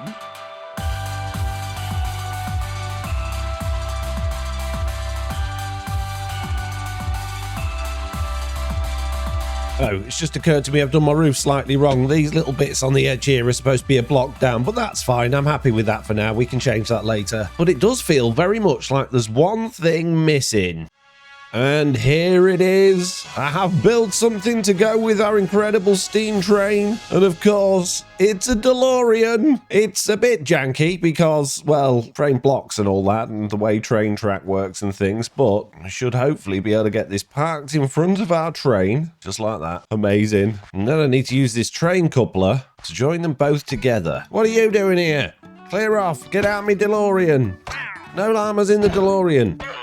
Thank you. Jeez. And there we go, we're all coupled together, which means I can now push the DeLorean onto our next area. But there's a couple of things I need to do before we get to our next area. The first one is to move this train so we can put a station in here. Can we put it all the way in here? We can. Excellent. Hold space to approach the station. Nice, that'll do. And of course, all trains need drivers, which means we need one of these conductor's caps, which you get from wall, precision mechanisms, and string. And with a little bit of luck in here, we can adapt some of this to make this work. If I just turn off this chute for a second, I'll chuck on a couple of bits of wall. Oh, there we go. And then get rid of that funnel there. Give that one a precision mechanism. Give that one some string. And then we'll just throw on these hats like that. Is it going to do it? It is. Wonderful. If I put this deployer on there, above this andesite casing and give it a hat, I believe... There we go. We get a little chap. Hello, sir. Can I pick you up? I can. We now have a little conductor for our train. Come on. Go in the train. Get on that seat. There we go. We now have a train driver. This is incredible. And with a little bit of paper in this sturdy sheet, I should be able to make a train schedule. And then if we've got more than one station, we can basically use this schedule to add in a train station and give it to the conductor and he'll just drive the train there for us. This is incredible. Anyway, we don't need that right now. What we do need to do is actually create somewhere for this train to go. At the moment, all we've got is this tunnel with a big old stone wall at the end of it. So I've got a whole bunch of digging to do. Use your tunnel bore. Yeah, but I need it to go upwards because we need to come out of this landscape somewhere. We've got a big hill to dig through. Oh my goodness. Oh, and I've just run out of jetpack. Oh, jeez. This is not ideal. It's trying to do some crafting to make life easier for us. We need a brass pickaxe. Then we need a brass drill head. Then all I need is a couple of cogs and one of these steam engines, and I can make myself a portable drill. Not that I've got any idea at all how it works. Now, I'm assuming this drill works just like anything else, and I can just mine things with it. Maybe it needs power. Oh, yeah, it needs fuel and water like the jetpack. Okay. Fine. In that case, I'm going to make a bunch of these tanks, and I assume these work in the same way as the other things. I hold it in my offhand and then press Q. No, that's not how it works. How do I fill it up? Right-click on lava to fill it the tank. Okay. Oh, well, okay. Well, that's easier then. Fill the water tank up with many, many water. And fill the lava tank up with many, many lava. Ah, there we go. We're full. Excellent. Now, this portable drill should start drilling stuff. Well, that works well, doesn't it? Oh, it's still filling with fuel. There we go. It's full of fuel and water now, so I can fill up this lava tank again. And the water tank. Now, this isn't going to really do a great deal at this moment in time. In fact, it's very slow. It needs enchanting. And it just so happens that on one of my journeys earlier in the season, I happened to get a digging enchantment. And I believe, I'm hoping I can do this on the anvil, I can just put that on there. There we go. And that now means it should do a 3x3. There we go. Well, the tunnel is now finished, sort of, kind of. It's got a hole all the way through it, it's got track all the way up, and it's got lights, but it's very ugly, and it could probably do with decorating at some point. I've also laid the track, the other side of the tunnel, out quite a distance into the forest, but it doesn't actually go anywhere yet. But overall, I'm really happy with how all this has come together. I really love this little area that we live in. I love my little train, I love my DeLorean, and I love my tunnel, even if the train is a little bit big for it. Speaking of trains, excuse me, driver. Oh, jeez, it's going without the track's not finished yet. Quick, Indy, we need to catch a train. Come on. Come on, Indy. Oh, not this again. Quick. Faster. Let's just cheat up this hill a little bit and then you can ride. Go. Come on, Indy, we got to catch that train. Oh, jeez. There's nothing at the end of the line. What's going to happen to the train when it gets there? We need to stop it. There it is. Come on. It has emerged from the tunnel. Come on, Indy. We got to catch this train. Go. You can go faster than this, Indy. You need to go faster than this, buddy. Come on. We're so close. We can get it before it gets there and slow down this train. Oh, jeez. Quick, jump on. Watch out, Indy. Oh, no, it's to the end of the line. Oh. Well, that was a little bit anticlimactic. Well done, Indy. You did a good job chasing the train. It could have been better, but it wasn't too bad. Well, while we're here, I better tell you about what's coming next. So here we are on day 500, and if you remember, all the way back to the beginning of this series, I told you about the mod that I've got called Time Control. And if you remember, I changed my day length to double the time. So that 500 days is actually the equivalent of 1,000 days. Jeez!